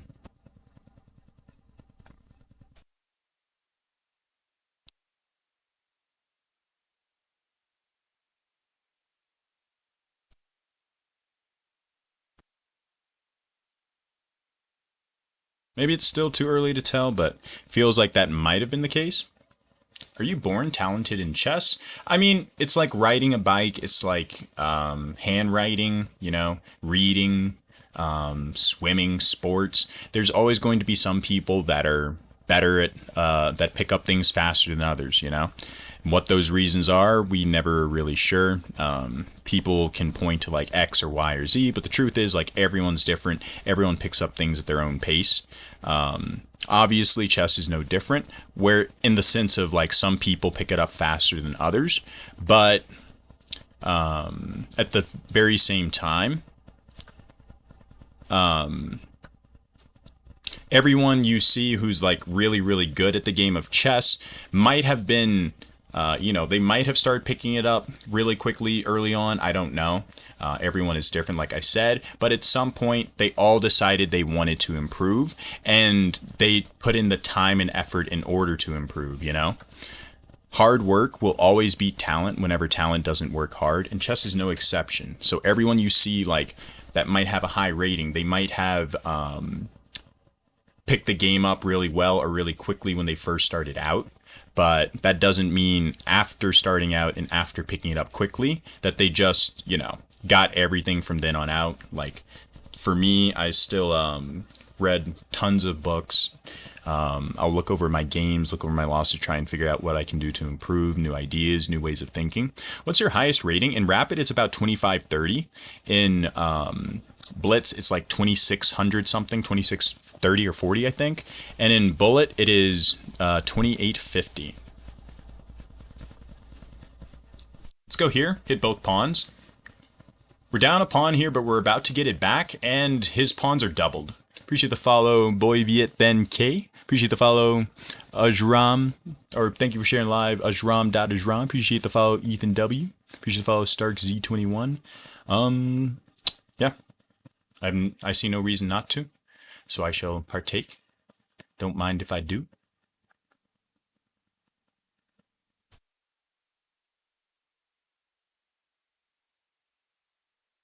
If I play this really, really, really well, I should at the very least have chances to win this game.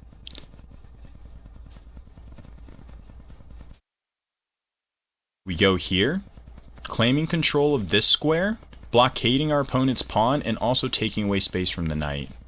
I thought he might go there, but I'm ready to meet it. I don't care if he trades the knight for the bishop in this position. At this point, it's more important for me to start pushing p. I have two connected pass pawns on the board. And making sure my opponent can't get to them easily or disrupt them goes a long way. Now that everything is kind of a little more locked up, I'm going to start marching my king towards the center.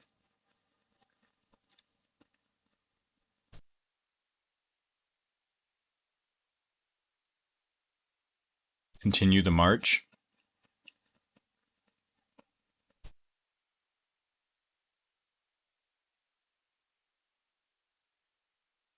I could take. I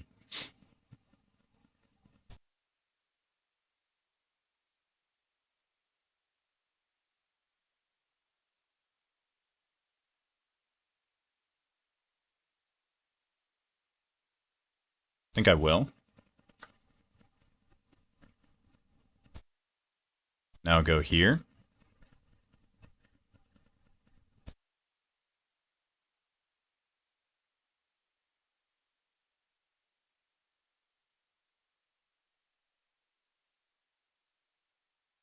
I want to avoid playing c6 because then he could get a knight blockading the pawns here. It's more important to make sure my opponent can't blockade the pawns than to push them quickly, right? I don't get bonus points or, there's no special prize for winning a chess game like 3 moves faster. If you have an advantage in an in-game where, it's not like a race against time, then a lot of times it's better to take your time, make sure you review all your options, and move to the best of your abilities. Now, if I go here, he goes a6, then I can go d6. He goes king to d6 or e6, or sorry, e6 or e8. I have knight c7 check, so that doesn't work. Hitting the pawn and the king. Knight b5, a6, up 1. He goes king back here. Yeah, I like knight to b5. Getting ready to reinforce the squares before we start pushing P. Shout out, bro. What do you mean blockade pawns? Blockaded pawn is a pawn that's a pass pawn, or what do you call it? That has a piece in front of it blocking its onward path to promotion, right? So if I were to put my bishop in front of the pawn here, it would be blockaded. Knights are the best pieces to blockade pawns generally. On the flip side of that, the queen is the worst, by the way. Knights are the best because they can still attack key squares while they're blockading a pawn, so their usefulness isn't negated. They're kind of just doing multiple, they're kind of working overtime, but they're still working. Whereas some pieces' value or usefulness to a position just gets negated when they are blockading a pass pawn. Let's go here, hit the knight.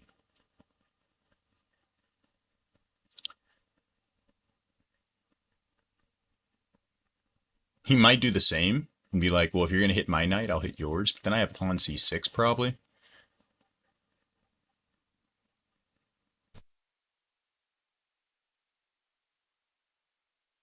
And so instead of pushing my pawns too quickly, I wait to make sure when you're trying to advance pawns up the board in the endgame, what is important isn't the square the pawn is on, unless like the pawn can be captured and it's a huge target. What is important when you're advancing the pawn up the board are the squares in front of the pawn, because the squares in front of the pawn dictate if the pawn is powerful or not, if it's powerful or if it's just going to be a burden for you to try and defend. If you control the squares in front of a pass pawn, or your own pass pawn, I should say, then generally it's a very strong one. If your opponent controls it, then usually it'll become a weakness. So if I push c6 here, and he goes like knight to d6, I push. I don't know, feels like pawn to c6. Just continue pushing P, but notice how I'm supporting the pawn's movement with the knight and the bishop compared to how they were earlier when they were back here. Notice how I don't start pushing the pawns here because my knight and bishop don't control the squares in front of the pawn. They aren't supporting these squares. Fast forward to the current position, and you'll see how the knight and bishop help control the squares in front of the pawn right until they're now advanced here.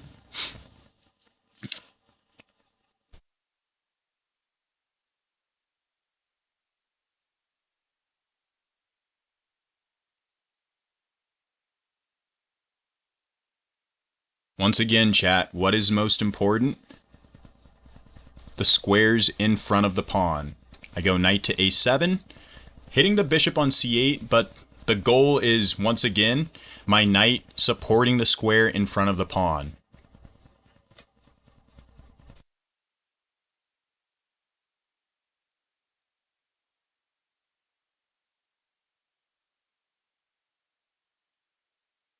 My bishop, centralized in the position, does a fantastic job keeping his knight at bay, not letting it easily jump back into the position here.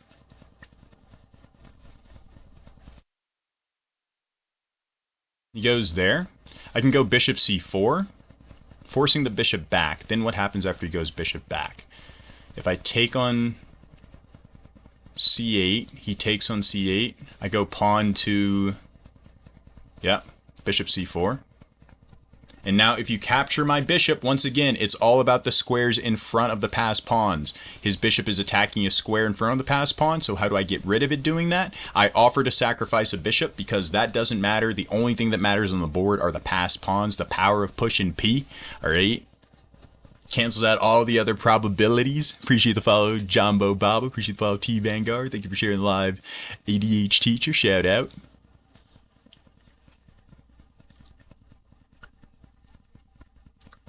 We take the bishop, we check, supporting the square in front of the passed pawn. The king is going to move out of the way, and we get the George W. Alright, that is a perfectly executed in-game chat. Perfectly executed to the letter. That's how you play it in-game right there. Oh baby, oh golly, oh gee. Appreciate the follow, JD. Appreciate the follow, Noob Chess. Appreciate the follow, Anno. Shout out. Are you gonna watch the fight? When is it? Appreciate the follow, Salem17. Appreciate the follow, user 9550853855994. Appreciate the follow, Will. Get that 25 hundo. We're trying, chat. We're trying, baby. All right. I think that was a brilliant. Another brilliant in the in-game, our second of the night. I don't know if anything beats earlier. Appreciate the follow, Darian. Appreciate the follow, Cerise. Appreciate the follow, Jacine. Appreciate the follow, Zafan Music. Appreciate the follow, Victor Benizin. Appreciate the follow, Emilio. Shout out. The fight is in 50 minutes. So we play this game at 94% accuracy. He plays a closed Sicilian line here. I think I get a little too aggressive early in the opening. I'm going to be honest. Like right here, this is fine. This is fine. This is not fine. I should have gone the other way, pawn to f6, trying to limit my opponent's position instead of breaking it up, because I just lose a pawn here for no reason. I'm not like lost or anything, but I'm just down a pawn for no reason, and I kind of play on in an iffy fashion until I find a central break. My opponent trades off into the endgame a little too quickly here. After knight to e3 and knight to d5, I kind of get everything going back into position here, and now this is where the endgame really starts. He plays queen to g5, forgetting that my knight on e2 protects the queen. And now after we exchange queens and he takes on d5, at this point white should be playing for a win, because after knight to d8 I hit both pawns with knight to d3, and now no matter which one you defend, one is going to fall. If I was my opponent, I would protect this one probably and keep this one off the board, but he does the opposite, and now I get these two connected passed pawns, and watch how I support them up the board. Appreciate the game controller, Ramen Bai. Appreciate the super GG kid, shout out. Appreciate the 3 roses, Jose Zaniga, and the 5 TGIFs, or 8 first career gift to the channel. I see you, baby. Appreciate the GGs. Andy 8 and the rose. He goes bishop to f5, and now after pawn to c4, pawn takes on c4, I've managed to create the two connected passed pawns. And when you're trying to push pawns up the board in an endgame, it is imperative that you try your very best to support the squares in front of the pawns. First, obviously, you got to make sure the pawns don't get captured, but notice how I just put the pawns here where it's hard for them. The king can't approach, and the knight, for example, if I were to go pawn to c6 immediately, then the game just ends in a draw. He blockades right here, and I can never breach this blockade, right? So instead of being in a rush to get my pawns up the board, or even pawn here, instead of being in a rush, right, I don't bother with any of that. I just continue moving my king up the board, all right, slowly but surely making progress. Now I maneuver my knight over to b5, and now after pawn to a5, I have the move pawn to d6. Now I can go for it because the knight supports this square on d6, and the bishop supports the c6 square. I've remaneuvered my pieces to where they control the squares in front of the pawns, and only then and only then do I start pushing. After king to d8, the game basically is over on the spot. I centralize my bishop, forcing his knight to the edge of the board, and now after I push again, notice how his knight can't come into the game without being attacked by the bishop, right? No matter where he moves. So he tries this move, bishop to c8. I harass the bishop. He moves it to the only square he can. And now we just hit him with an in-game brilliant, all right? The second in-game brilliant of the night, chat. This is the thing of beauty. Once again, when you have passed pawns, it's all about the squares in front of the passed pawns, all right?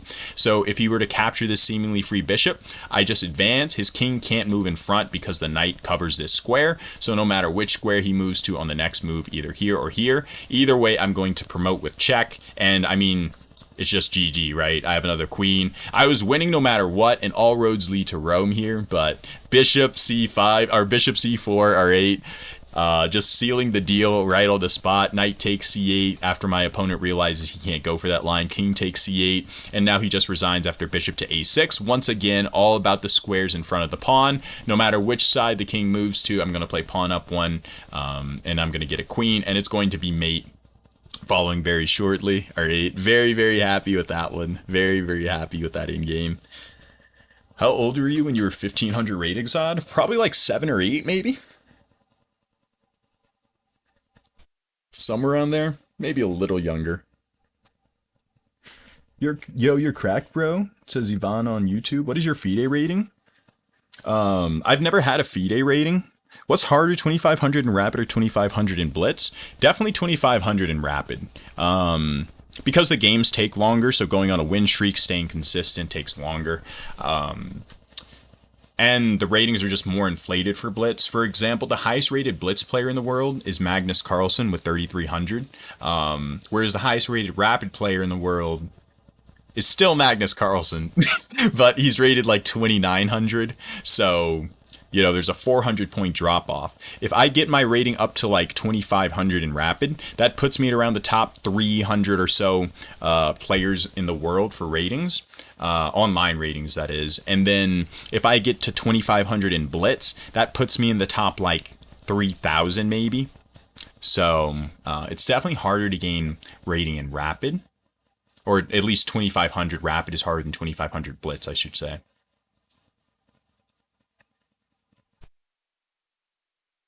Go bishop to g7. Why don't you play some blitz? Right now I'm just trying to get my rating up to 2500. That's basically the only reason. What rating range do you recommend for a 1600 player? Well, if you're 1600, you got to play against like other 16. What? I'm not sure I understand that. You don't get to choose, right? You play who you play, right? You mean what, time control? Do you recommend for 1600s? Appreciate the follow, Mac. Appreciate the follow, Rena Sanchez. Who's your favorite all-time player? I'm not sure. When I was younger, it's probably Bobby Fischer. Now that I'm older, I'm not sure. Are you ever going to do over-the-board tournaments? I played in over-the-board tournaments a lot growing up. That's what the trophies behind me are from. What's your favorite opening, Zod? I don't know. I've been using a lot of the Binko Gambit lately. That's been pretty fun. For the most part, in serious games, I like playing like the Roy Lopez. I'm a King's Pawn player or an E4 player. I like playing aggressively right out of the gate. I've never been a huge on playing patiently and passively for the first couple of moves, but that's just my play style. It's easier for me to come up with moves if I play to that play style than if I play like differently. Now, I still have to pay attention to what the chessboard is telling me. In certain positions, the chessboard is going to be like, yo, you need to play aggressively here. And I'll be like, heck yeah, baby. That's what I'm born for. And then in other positions, the chessboard is going to be like, yo, you need to defend. You need to like hold it down. You need to figure out some defensive moves. I'm like, all right, all right. I don't want to do that, but sometimes you got to do what you got to do, you know? He goes rook to d1. It's kind of depressing. Let's go pawn to c5.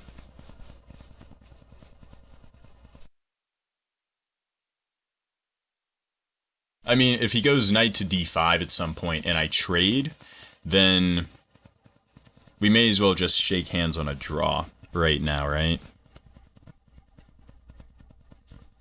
So in the spirit of competition, keeping the game alive, and me wanting rating points, I'm going to play knight to d7. Yeah!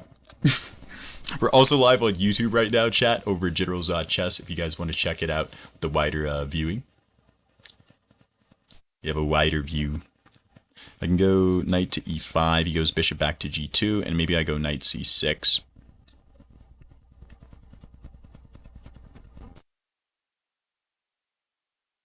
And also go pawn d3. I don't know if that has too much merit to it.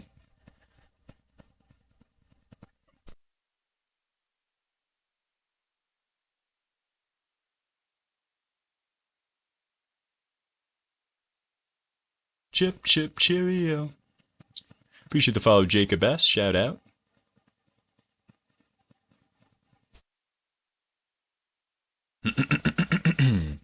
Not sure I should have just allowed him to do all this. I don't think it's the end of the world because opposite color bishops and all that. Maybe it's fine. Appreciate the follow. Pilibiti Dibity 14, shout out. He goes a3 instead of like b3. I wonder if that means I should go like a6, b5, or just b5.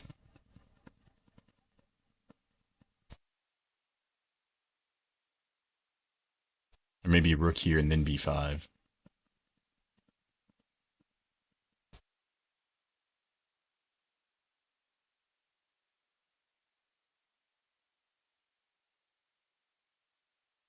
Also sack a pawn.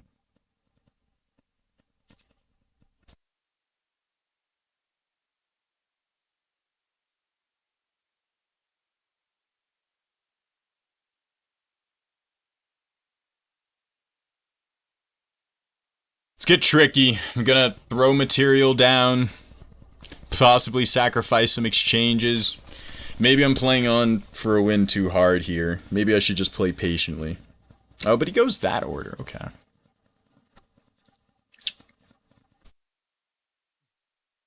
At this point, I'm just like, take my pieces. Take them. Which is generally not how you win a game of chess, by the way.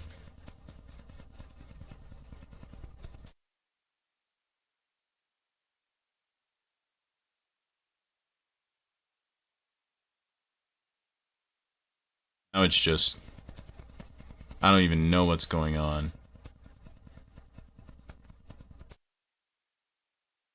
If I take, he takes. And if I take... What?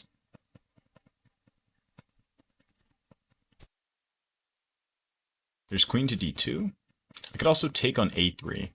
If I just take on b4, he takes on b4, I take on b4. If he takes on b4, I take on b4. And that's no good for him. Rook b1, no, I just take on c4. Takes on b4, takes on b4, takes on b4. Queen to d2. Rook takes c4. Rook to b1. Knight to c6. Knight to e7. Queen takes a3. Pawn takes b5. Knight takes b5. Queen takes b5. I feel like it's queen takes a3.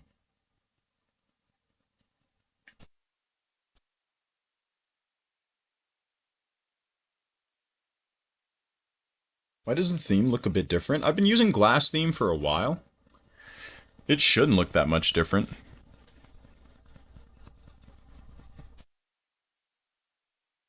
Bro's calculating the whole game. I don't know. It feels like my opponent might have gone wrong there. So, in instances like that, I'm more liable to like take my time and try and figure out the best way of getting back at them.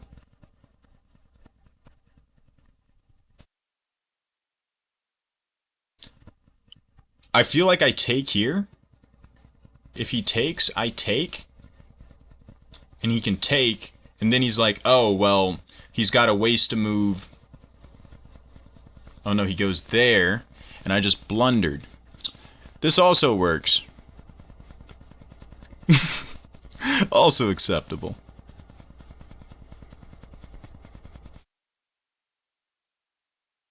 Yeah, there's no way for me to get out of this. Unless I play here?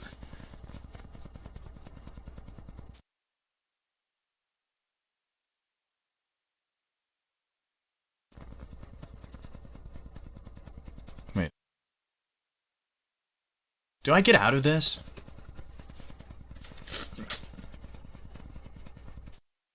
There's no way he plays like queen takes, knight e7 for the fork.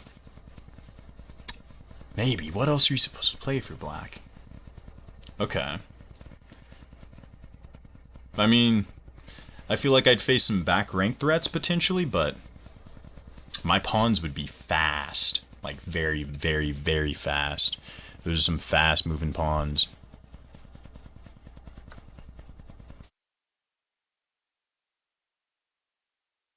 What's that fish that's always flying upstream if you aren't careful? Salmon? Yeah.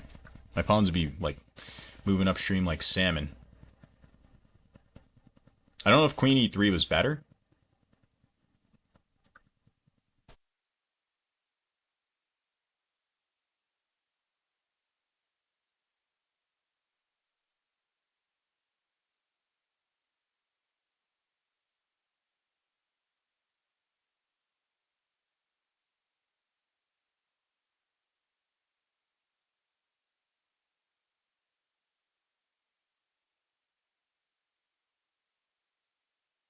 Doesn't feel right. Maybe it's alright.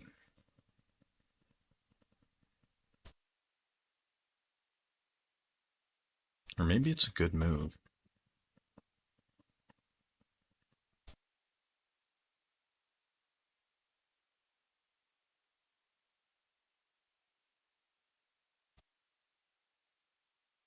Gotta do my best to prove it's not.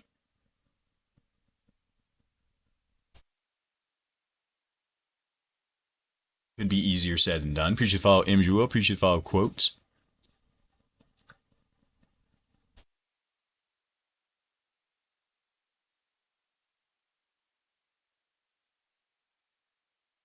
Here, here, here, here.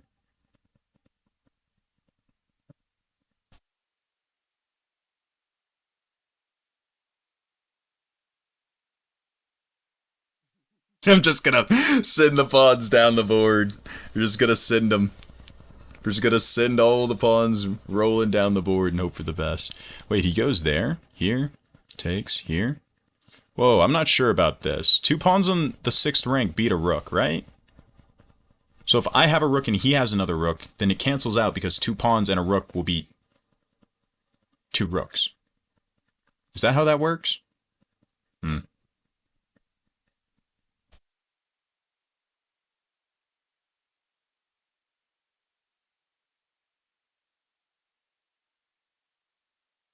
I'm not sure I should have played that.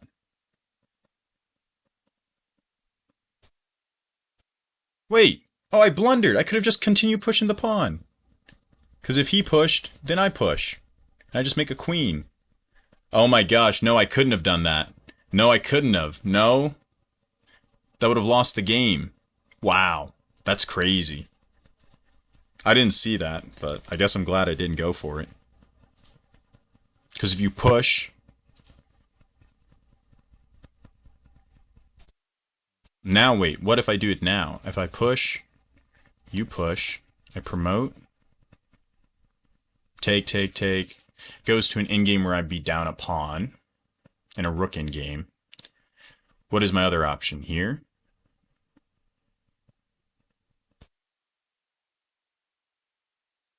So if I want to draw, I push this pawn.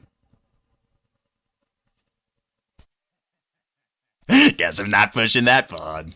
Alright, draw is not in my vocabulary, for better or worse.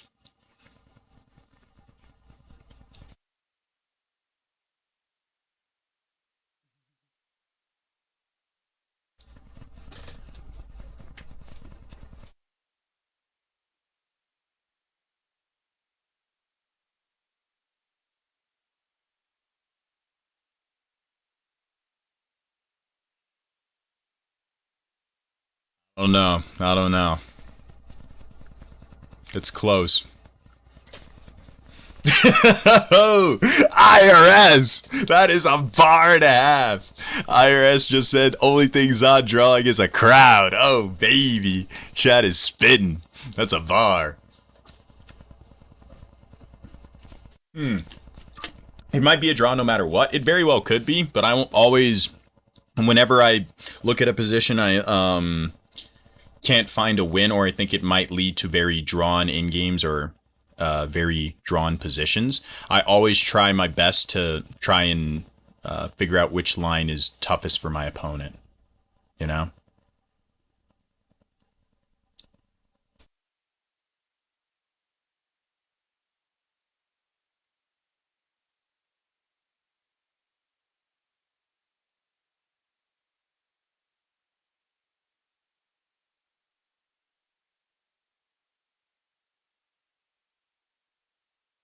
Can't be too eager.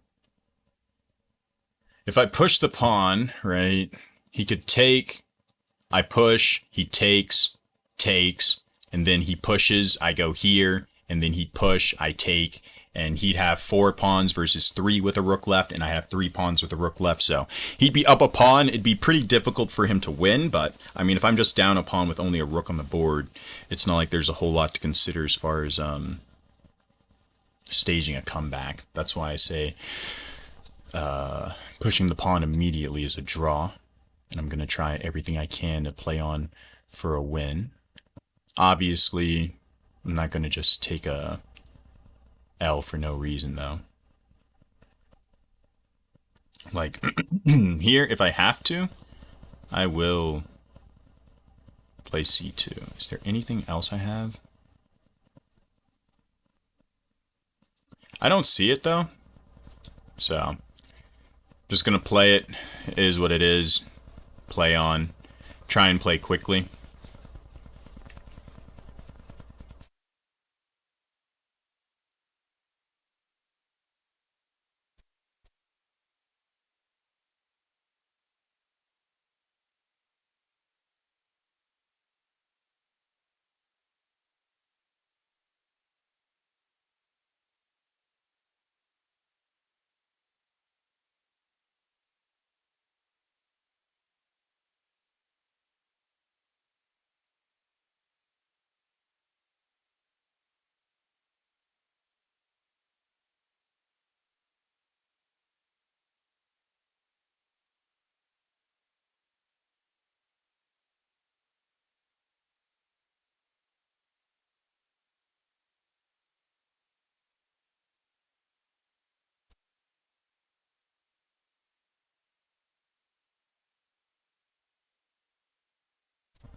He wants to walk a king over here. Would that be an issue?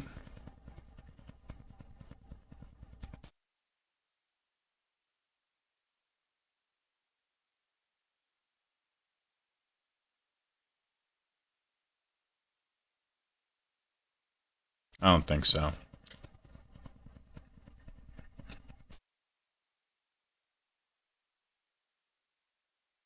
Gotta play quickly though. Only a buck 36 left on the clock.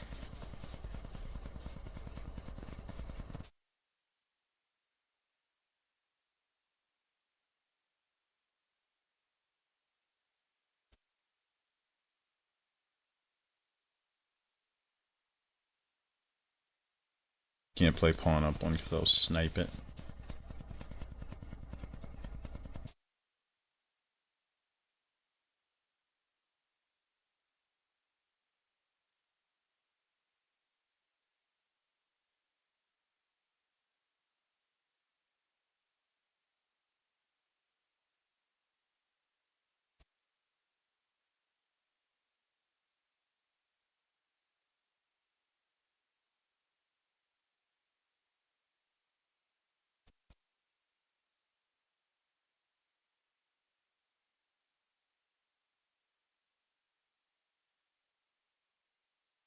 Huh?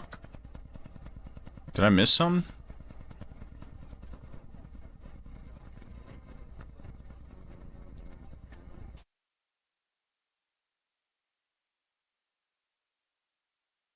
Whoa.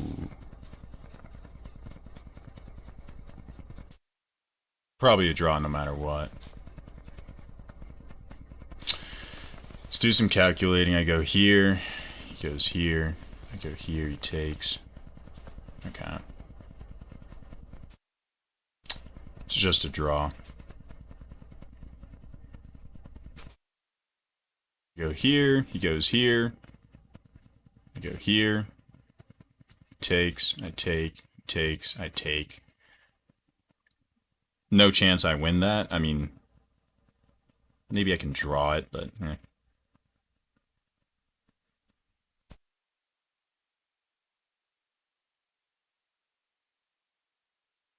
Same with King F6 there.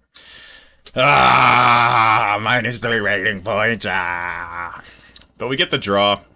I mean, very dry game. I didn't feel like there was a lot going on. 87% accuracy versus 86%. It didn't feel like there was a lot. Like, I had a slight advantage, but it was nothing. It wasn't enough to build anything substantial off of. I think I let white get better, if anything, here, because I allowed him to open up this diagonal for his bishop and close the one for mine. So now white has a pretty significant advantage. And now I'm the one who has to play on, try and hold a draw. He played this perfectly. Credit to him. He was better the entire endgame. And now here we somehow managed to salvage a draw. Appreciate the follow, Monte Carlo. After rook takes b5, this is an insane endgame here. All right, we play pawn to d3. It was important for my opponent in this endgame. The 3 pawns don't matter. What is important is just creating a pawn chain of your own, right? Creating your own win condition. Pawn to d3, and now the game is basically more or less a draw. I play bishop to f8. The only move in the position, if I were to play pawn to c2 here, then he plays pawn to d7, right? And if you promote to a queen, then he can just take the queen. It looks like I take the rook, and now I'm up a rook versus a bishop. But after just king here, I mean, we can give him a bunch of checks. All of a sudden, there's no way to stop the pawn from promoting to a queen, right? The rook can't come back because I'll just capture with promotion. The bishop can't block the check. So instead, appreciate the follow Meet, appreciate the follow Homie Lover, appreciate the follow Danny, appreciate the follow Monte Carlo, appreciate the follow Indonesian, shout out. Over 400 new follows in the stream this stream chat. Shout out to all the support. I appreciate it. 76,000 likes as well. Pawn to d2 here. And now, so that's what bishop to f8 was for. Because now the game ends in a draw. It's the same line with the c2 thing as before. But instead, now after rook takes d2, pawn to c2. Because my bishop is on f8 instead of g7. Now after he plays pawn to d7, I have bishop to e7. Guarding the queening square. He still gets to queen. But now, I mean, it's just a pawn versus 4 pawns and a rook versus a king and 3 pawns and a rook. So the position is pretty drawn here. He does a little to try and go ahead and make it complicated, and at the end we nearly slip up. Apparently this is winning. This king and pawn endgame was winning for white. That's crazy. He just miscalculated. Oh my goodness, this is a winning king and pawn endgame? Hold up. The only winning move is to outweight white or black. You have to play pawn to h3, and now after king to f7, you get into the position. He played almost a flawless game. That's crazy. And now you can infiltrate and get in the position. Not too quickly. You have to play g4 first. And then after takes, white's going to eventually win this pawn and infiltrate, for example. Here, that's crazy. An insanely complex game. All right, appreciate the follow. Who am I? Self-discovery. Appreciate the follow. 2i. Shout out. 1.1k viewers. Shout out, baby. Friday night, and everyone's deciding to tune in to watch some chess. That is pretty hype. Let's go ahead and play pawn to c5. Hit him with the Benoni. So many players at my level don't like playing the Benoni, which is great news for me, because it's objectively much stronger for white to play it. I don't really know why they don't. Appreciate the follow, Goodness Gravy. Appreciate the follow, LMAC608. Shout out. Now, what do I want to play here? I think it's pawn a6.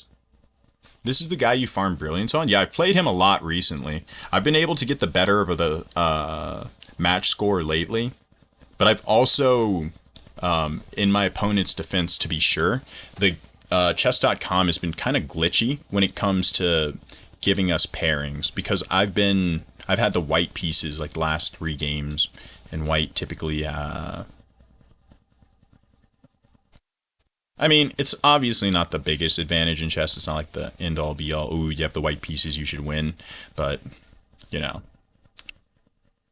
it is still, you'd still get the privilege of the first move. Pawn to b3, that early looks very weird. I go queen a5 to try and pry it instantly. You could also just go bishop f4.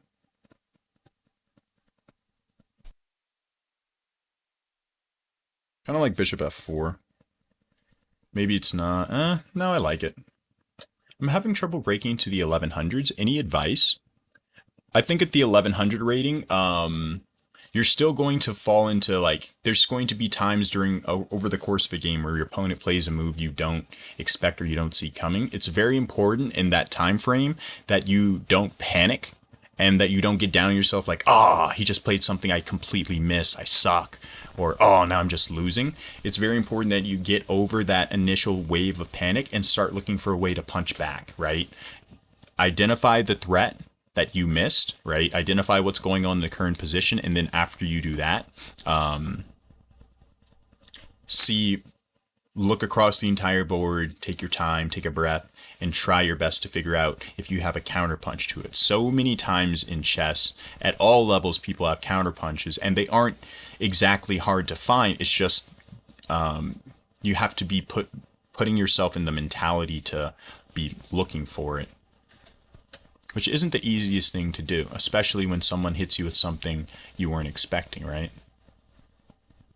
Bishop to d7. What if he plays pawn to c5?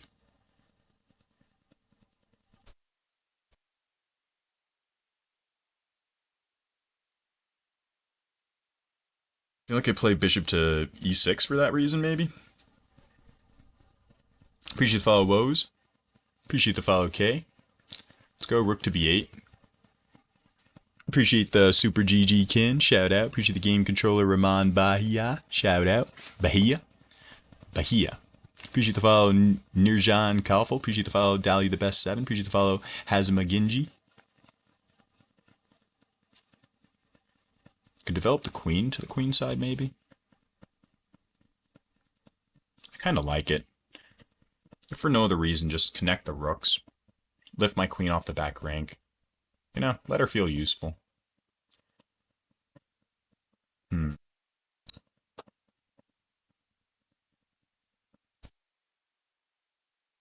Could take. I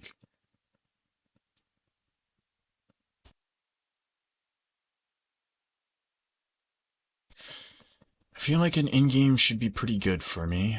So I'm gonna...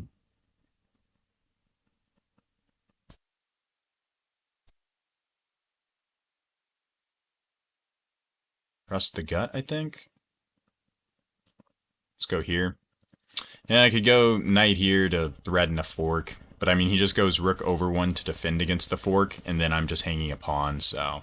It's one of those threats that's a little too easy for the opponent to handle, and it doesn't improve my position, so I didn't put too much thought into whether or not I wanted to make it. Same with bishop to h6. I mean, he can just block it with pawn to, right, trying to hit the rook and the knight, but he can just block with pawn e3. We should follow Ira. That's why I didn't go for it. You have to consider your opponent's options, right? If you're trying to generate a threat, you have to then put yourself in your opponent's shoes and say, okay, if I was my opponent, how would I respond to that threat? And you have to look to the very best of your abilities. You cannot say, oh, well, they'll probably miss it, or they probably won't see that response, you know? You have to assume your opponent is at least as intelligent as you, you know? So often, newer chess players will make the mistake of underestimating their opponents, not taking their moves seriously, and then they're like, why am I consistently losing to like all these low-rated players who I don't think are as good as me? Probably because you aren't paying attention to the moves they're making. Chess is a conversation. I say it all the time, but you have to be paying attention to what the other person is telling you in a conversation. You can't just be waiting for your turn to talk, you know? You have to actively listen. And if you don't actively listen, you're going to quickly become lost as to what's being said. And if you become lost in conversation, or you're getting lost in the sauce, chat. That's how a man gets lost in the sauce. His knight his knight doesn't belong there.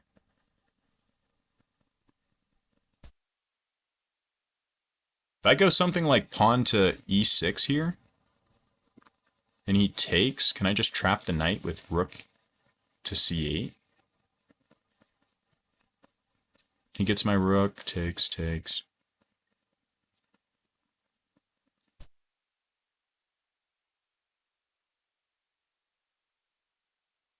What if he plays pawn to c5, though? I guess I just go d5. I'm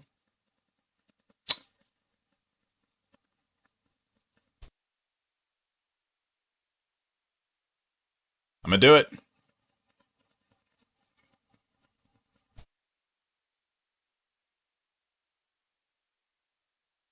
Trying to trap this knight.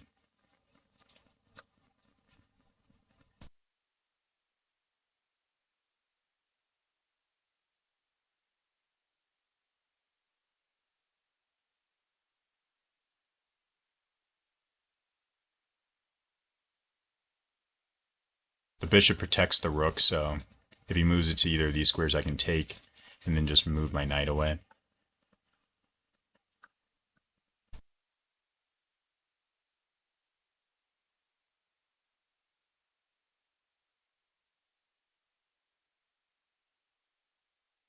Now he's up a pawn.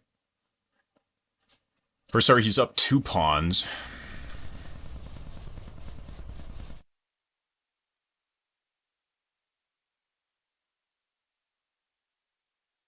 Yeah, it gets knight here.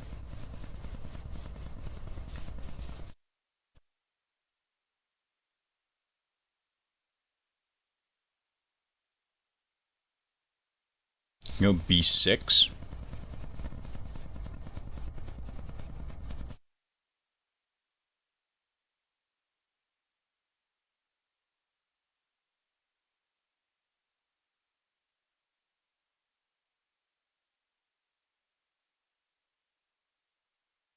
Go knight to d5.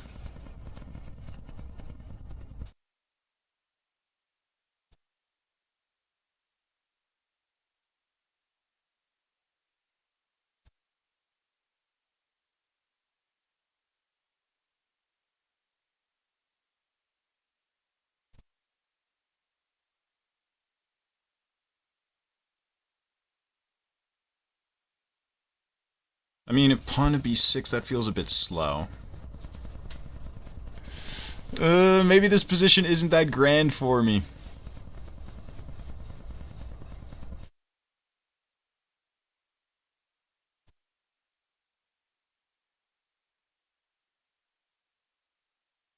Hmm.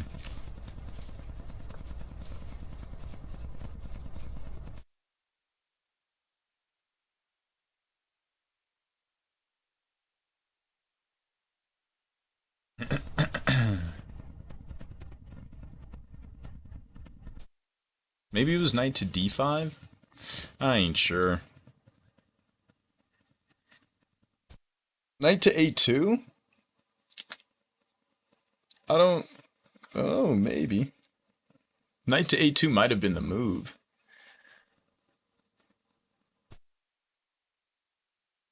Yeah, this is not it.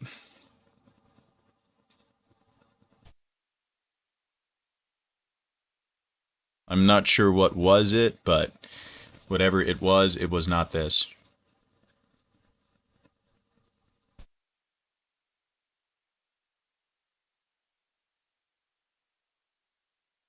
Now I'm in a heap of trouble. Darn it, did that sacrifice really not work? Or did I miss, like, knight a2? It looks like a good move. I don't know if it would have changed, like, the actual fortunes of my position, but it would have at least offered up a pretty solid fight. Goes there. I don't think that was the best move. Maybe I'm wrong.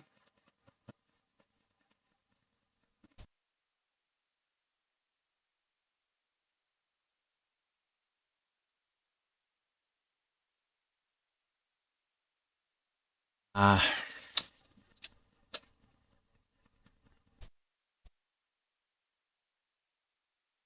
Gotta try and trap the rook. It's my only option. My only potential option at that. Everything else kind of just loses instantly. Or maybe not instantly, but it'll lose eventually because of those 3 pawns on the A and B files. Appreciate the follow visual. Shout out. But what do I do after rook to b7? Seems like the ops would like to ask me that same exact question.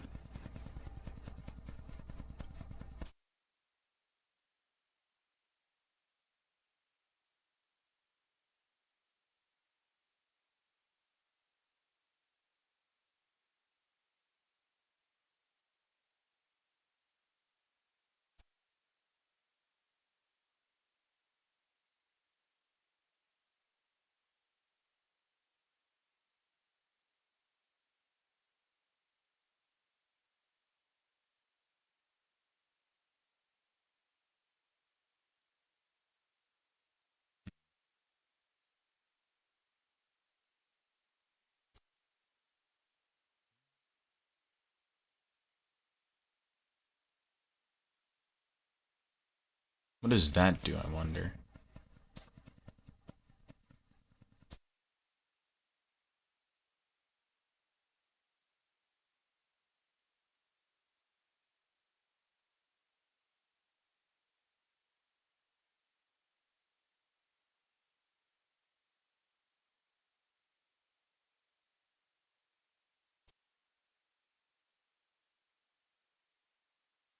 I'm not seeing any way of fighting on here. Think.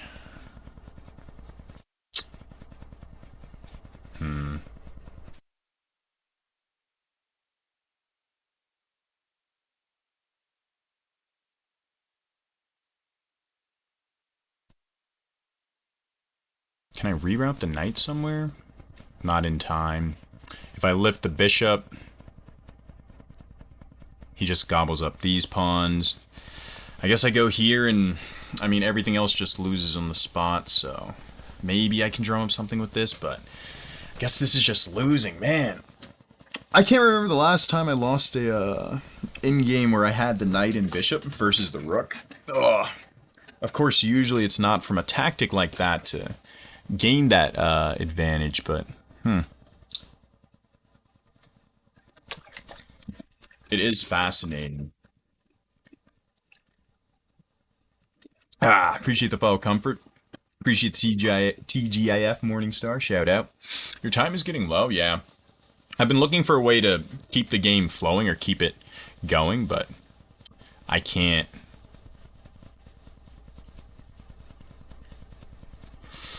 Uh,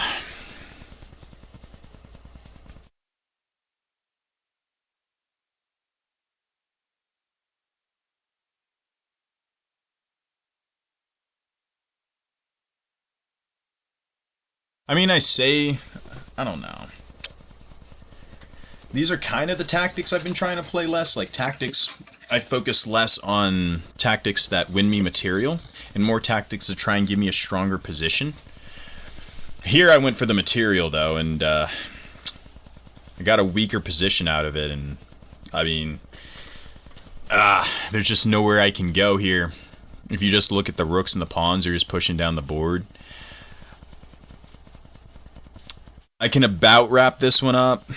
There's no punishment for trying. Appreciate the heart me and the team bracelet Morningstar, but I have no way of stopping the eventual cascade of these A and B pawns.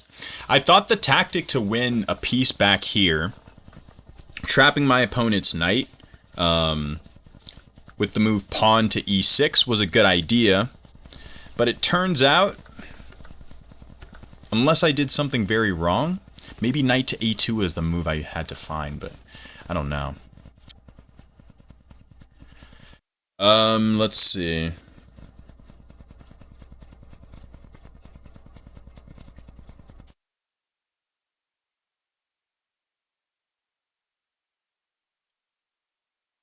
Ah.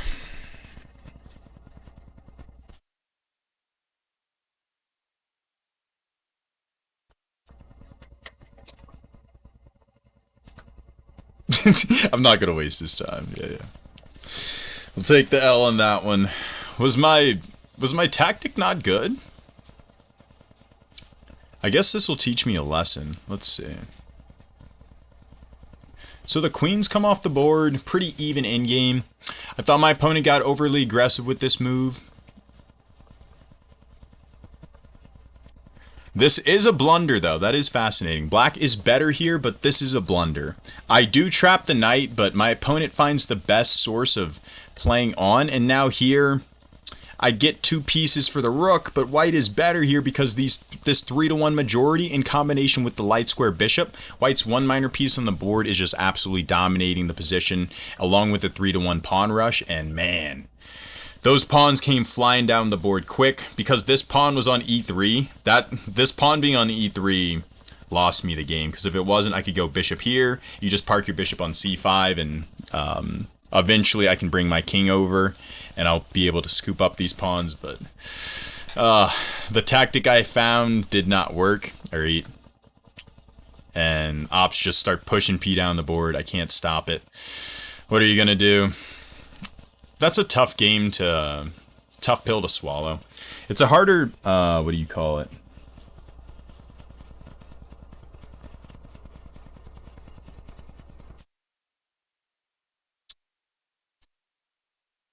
Must resign. I've played against this guy at least a couple times, right? Yeah, I played against him once. Let's go pawn to f4. Appreciate the follow, native. Okay. I can't read that name out. Ay, ay, ay.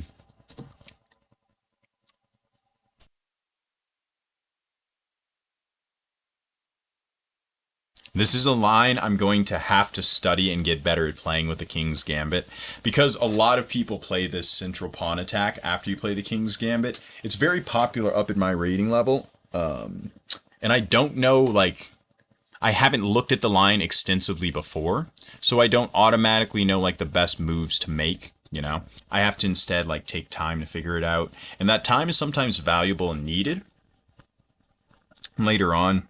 Like here, obviously I can't castle because then queen to c5, check, and hits the bishop. So I feel like d4 is more natural.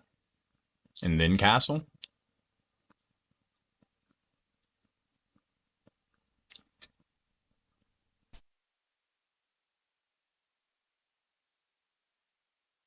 I feel like that bishop might be a little misplaced.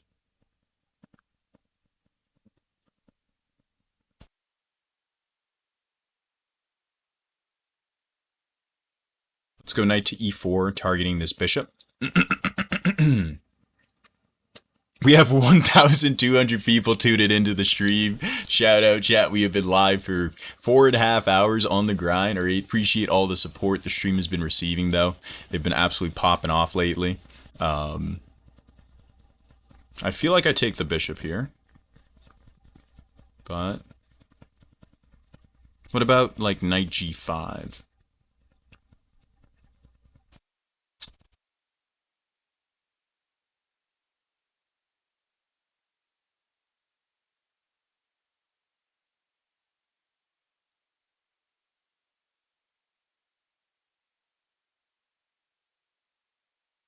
I like the tactics that come with knight g5, so that's what I'm gonna play. I've looked at it in my head for a second. I was like, ooh, I saw some things, Chad. I saw some things. All right, I saw enough. I saw enough to where knight g5 was like, yep, this looks good to go.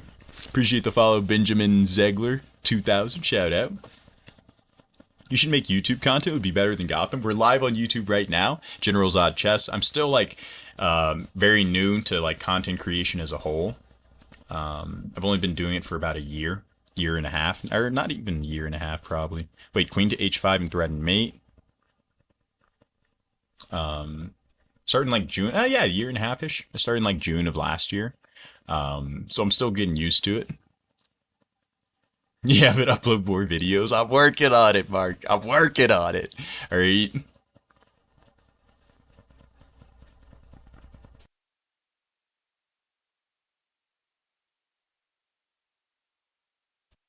h6. I kind of played this really, really quickly without like taking a second to think. It just seems like if this isn't good, then so be it. But you know, sometimes it just seems like there's certain moves you're like, yeah, yeah. I don't know all the calculations for it yet. I haven't looked at all the lines, but based off of what I know about the game of chess, this should work.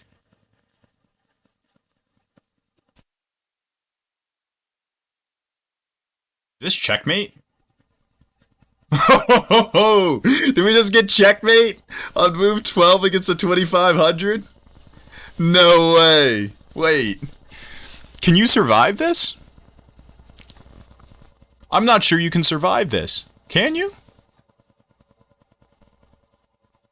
No, you might be able to survive it. Yeah, I don't think it's checkmate.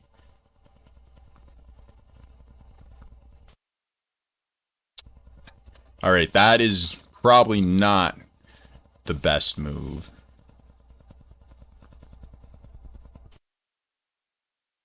But I still gotta prove it.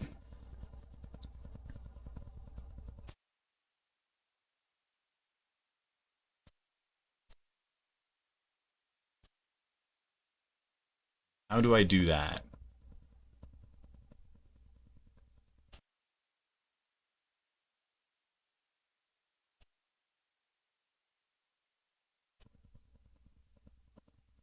Knight to f6. Bishop, or knight takes f7. Bishop takes f4.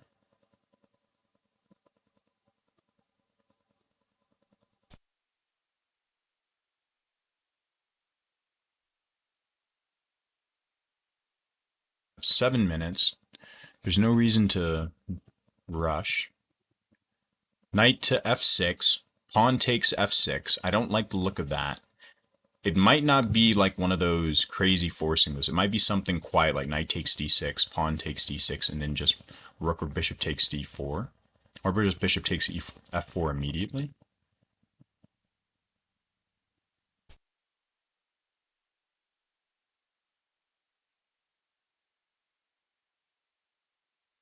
The ops offer a draw. I am not taking a draw.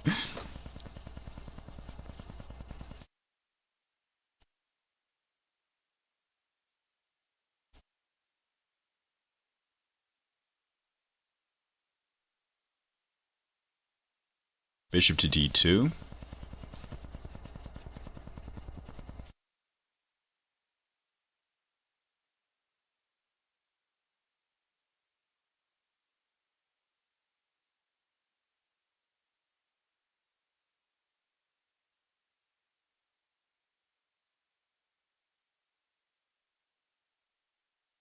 Gotta go. Gotta go. Knight to e6.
Alright, let's just take.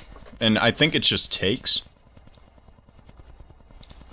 Add more fuel to the fire. Why not?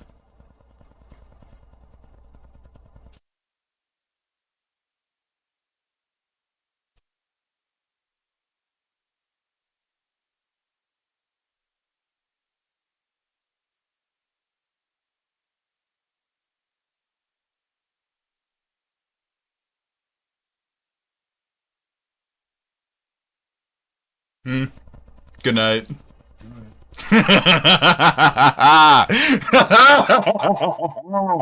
Oh my goodness! This is one of the coolest moves you'll ever get to play. Knight takes f7. Oh my goodness. Oh my goodness, it just hangs the queen. It's beautiful. It's beautiful, chat. Beautiful. This is like the 9th brilliant of the stream, alright? We've been brilliant farming the entire day.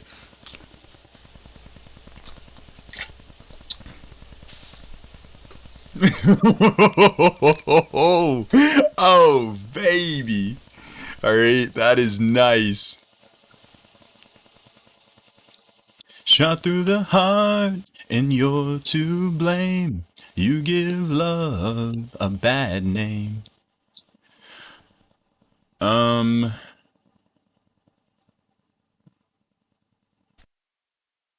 Takes with the bishop, takes with the bishop.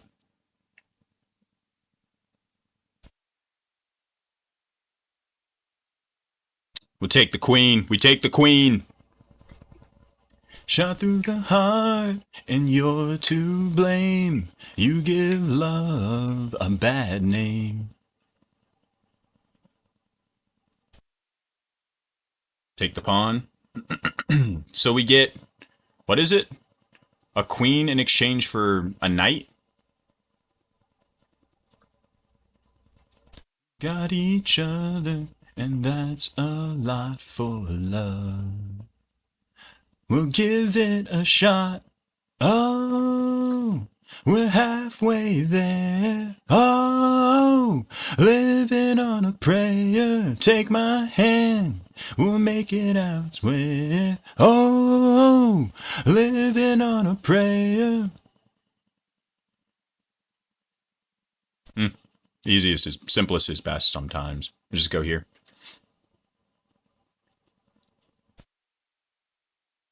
What is it? I have a queen for a rook.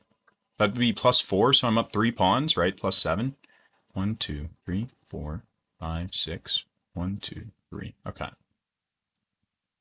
So I am indeed up 3 pawns. Shot through the heart, and you're to blame. You give love a bad name.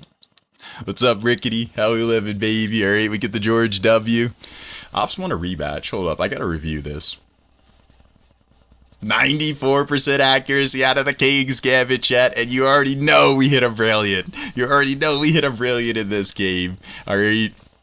Already doesn't like the position, so I guess queen takes d5. I still have to look through this line faster. I played pawn to d4. I guess the only notable thing here is I play pawn to d4 before I castle, because if I castle first, there's queen to c5 check, hitting the king and the bishop with the double attack. Just something to be aware of. Keep a heads up for tactics like that. Pawn to d4, castle. I play here, now he goes there, and now I have knight to g5. He thought I was just going to capture the bishop, and I was. But whenever you have a good move in chess, you look for a better one. I put pressure on f7, and that's what he's worried about here. That's why he plays bishop to f5. He misses my really nice move, queen to h5. And when I played this move, I realize I'm threatening checkmate, but it's not just about threatening checkmate. I'm getting my queen closer to his king, all right? And that's going to generate a lot of tactics. The first thing I saw was this, all right? There could be sacrifices on f7 or h7. So he plays this really, really, really stout defense, knight to h8, one of the best moves on the board for black. I capture on d6 after taking a long think, and now here he plays bishop to g6. And in this position, it looks like I have to retreat my queen, right? Because if I don't, you know, he's just going to capture it. And it looks like black is shoring up his defense of f7, and he's going to be all right after he takes my knight and I play pawn to d5. However, he made a grave, grave mistake here in thinking that I had to move my queen. All right? Not only do I not move my queen in this position, chat, but I let him go ahead and take it again. I say, you know what? I'll let you attack it twice. And we play knight takes f7. Not only not moving the queen, but now the queen is under attack not once but twice. And here the really cool part is if you take the queen with either the queen or the bishop, knight to h6 is checkmate on the spot. It is double checkmate. All right? One of the rarest combos you get to see in chess. The idea is the knight and the bishop both attack the king at once. The king has no legal squares it can flee to, so the only way to stop the check would be by eliminating one of the attackers, but you only get one move in chess, so if you tried to eliminate one, it'd be an illegal move and the game would end no matter what. All right, it's just a draw, or sorry, it's just checkmate. All right, oh baby, chat. Now, so he has to survive the checkmate, plays knight takes f7, but the game just ends on the spot because we just take his queen, he takes back, and he has one minor piece in exchange for the queen. At this point, it's just GG, all she wrote. All right, but the brilliant defied it all. Oh, baby. And he offered a draw. Yeah. I mean, he offered a draw because he knew he was worse, and he was like, well, if he can't find a good outcome, either A, maybe he'll just take a draw because I'm slightly higher rated, or B, the draw will like get in his head. I don't like doing that. I feel like it's poor sportsmanship. I'm not going to offer a draw if I know you're better and you're trying to play for a win, you know? Let's see. We have been live for 4.5 hours, all right? I think I'm going to take a break, chat, and then we'll be live later again tonight for some late night chess. All right, I got a burger earlier today and I still haven't eaten. We have been on the grind tonight. I've absolutely been ecstatic with the support that we've had on the channel tonight. 83,000 likes. All right, we have had 1,200 viewers in here. All right, I appreciate it. Harsh, stop telling me lies about the NHL and my players being traded. All right. Seriously, are going to give me a heart attack. But thank you, chat. All right. We've been on the grind for the last 4.5 hours. W Shrio, I appreciate it. I'll probably be back on for some late night chess. All right. In about an hour and a half, 2 hours. So be on the lookout for that. All right. Once again, chat, thank you guys so much for stopping by the stream. All right. Shout out to the YouTube channel. We've been broadcasting from there. If you want to check it out, we're live over on General's Odd Chess. Well, not anymore, but we'll be live there in the future with a wider layout. All right. Once again, thank you guys for the support, chat. Appreciate as always. All right. And remember, as always, to end the stream, when the world is cruel, choose to be kind, chat. All right. Have a good night, and I hope to see you all later tonight.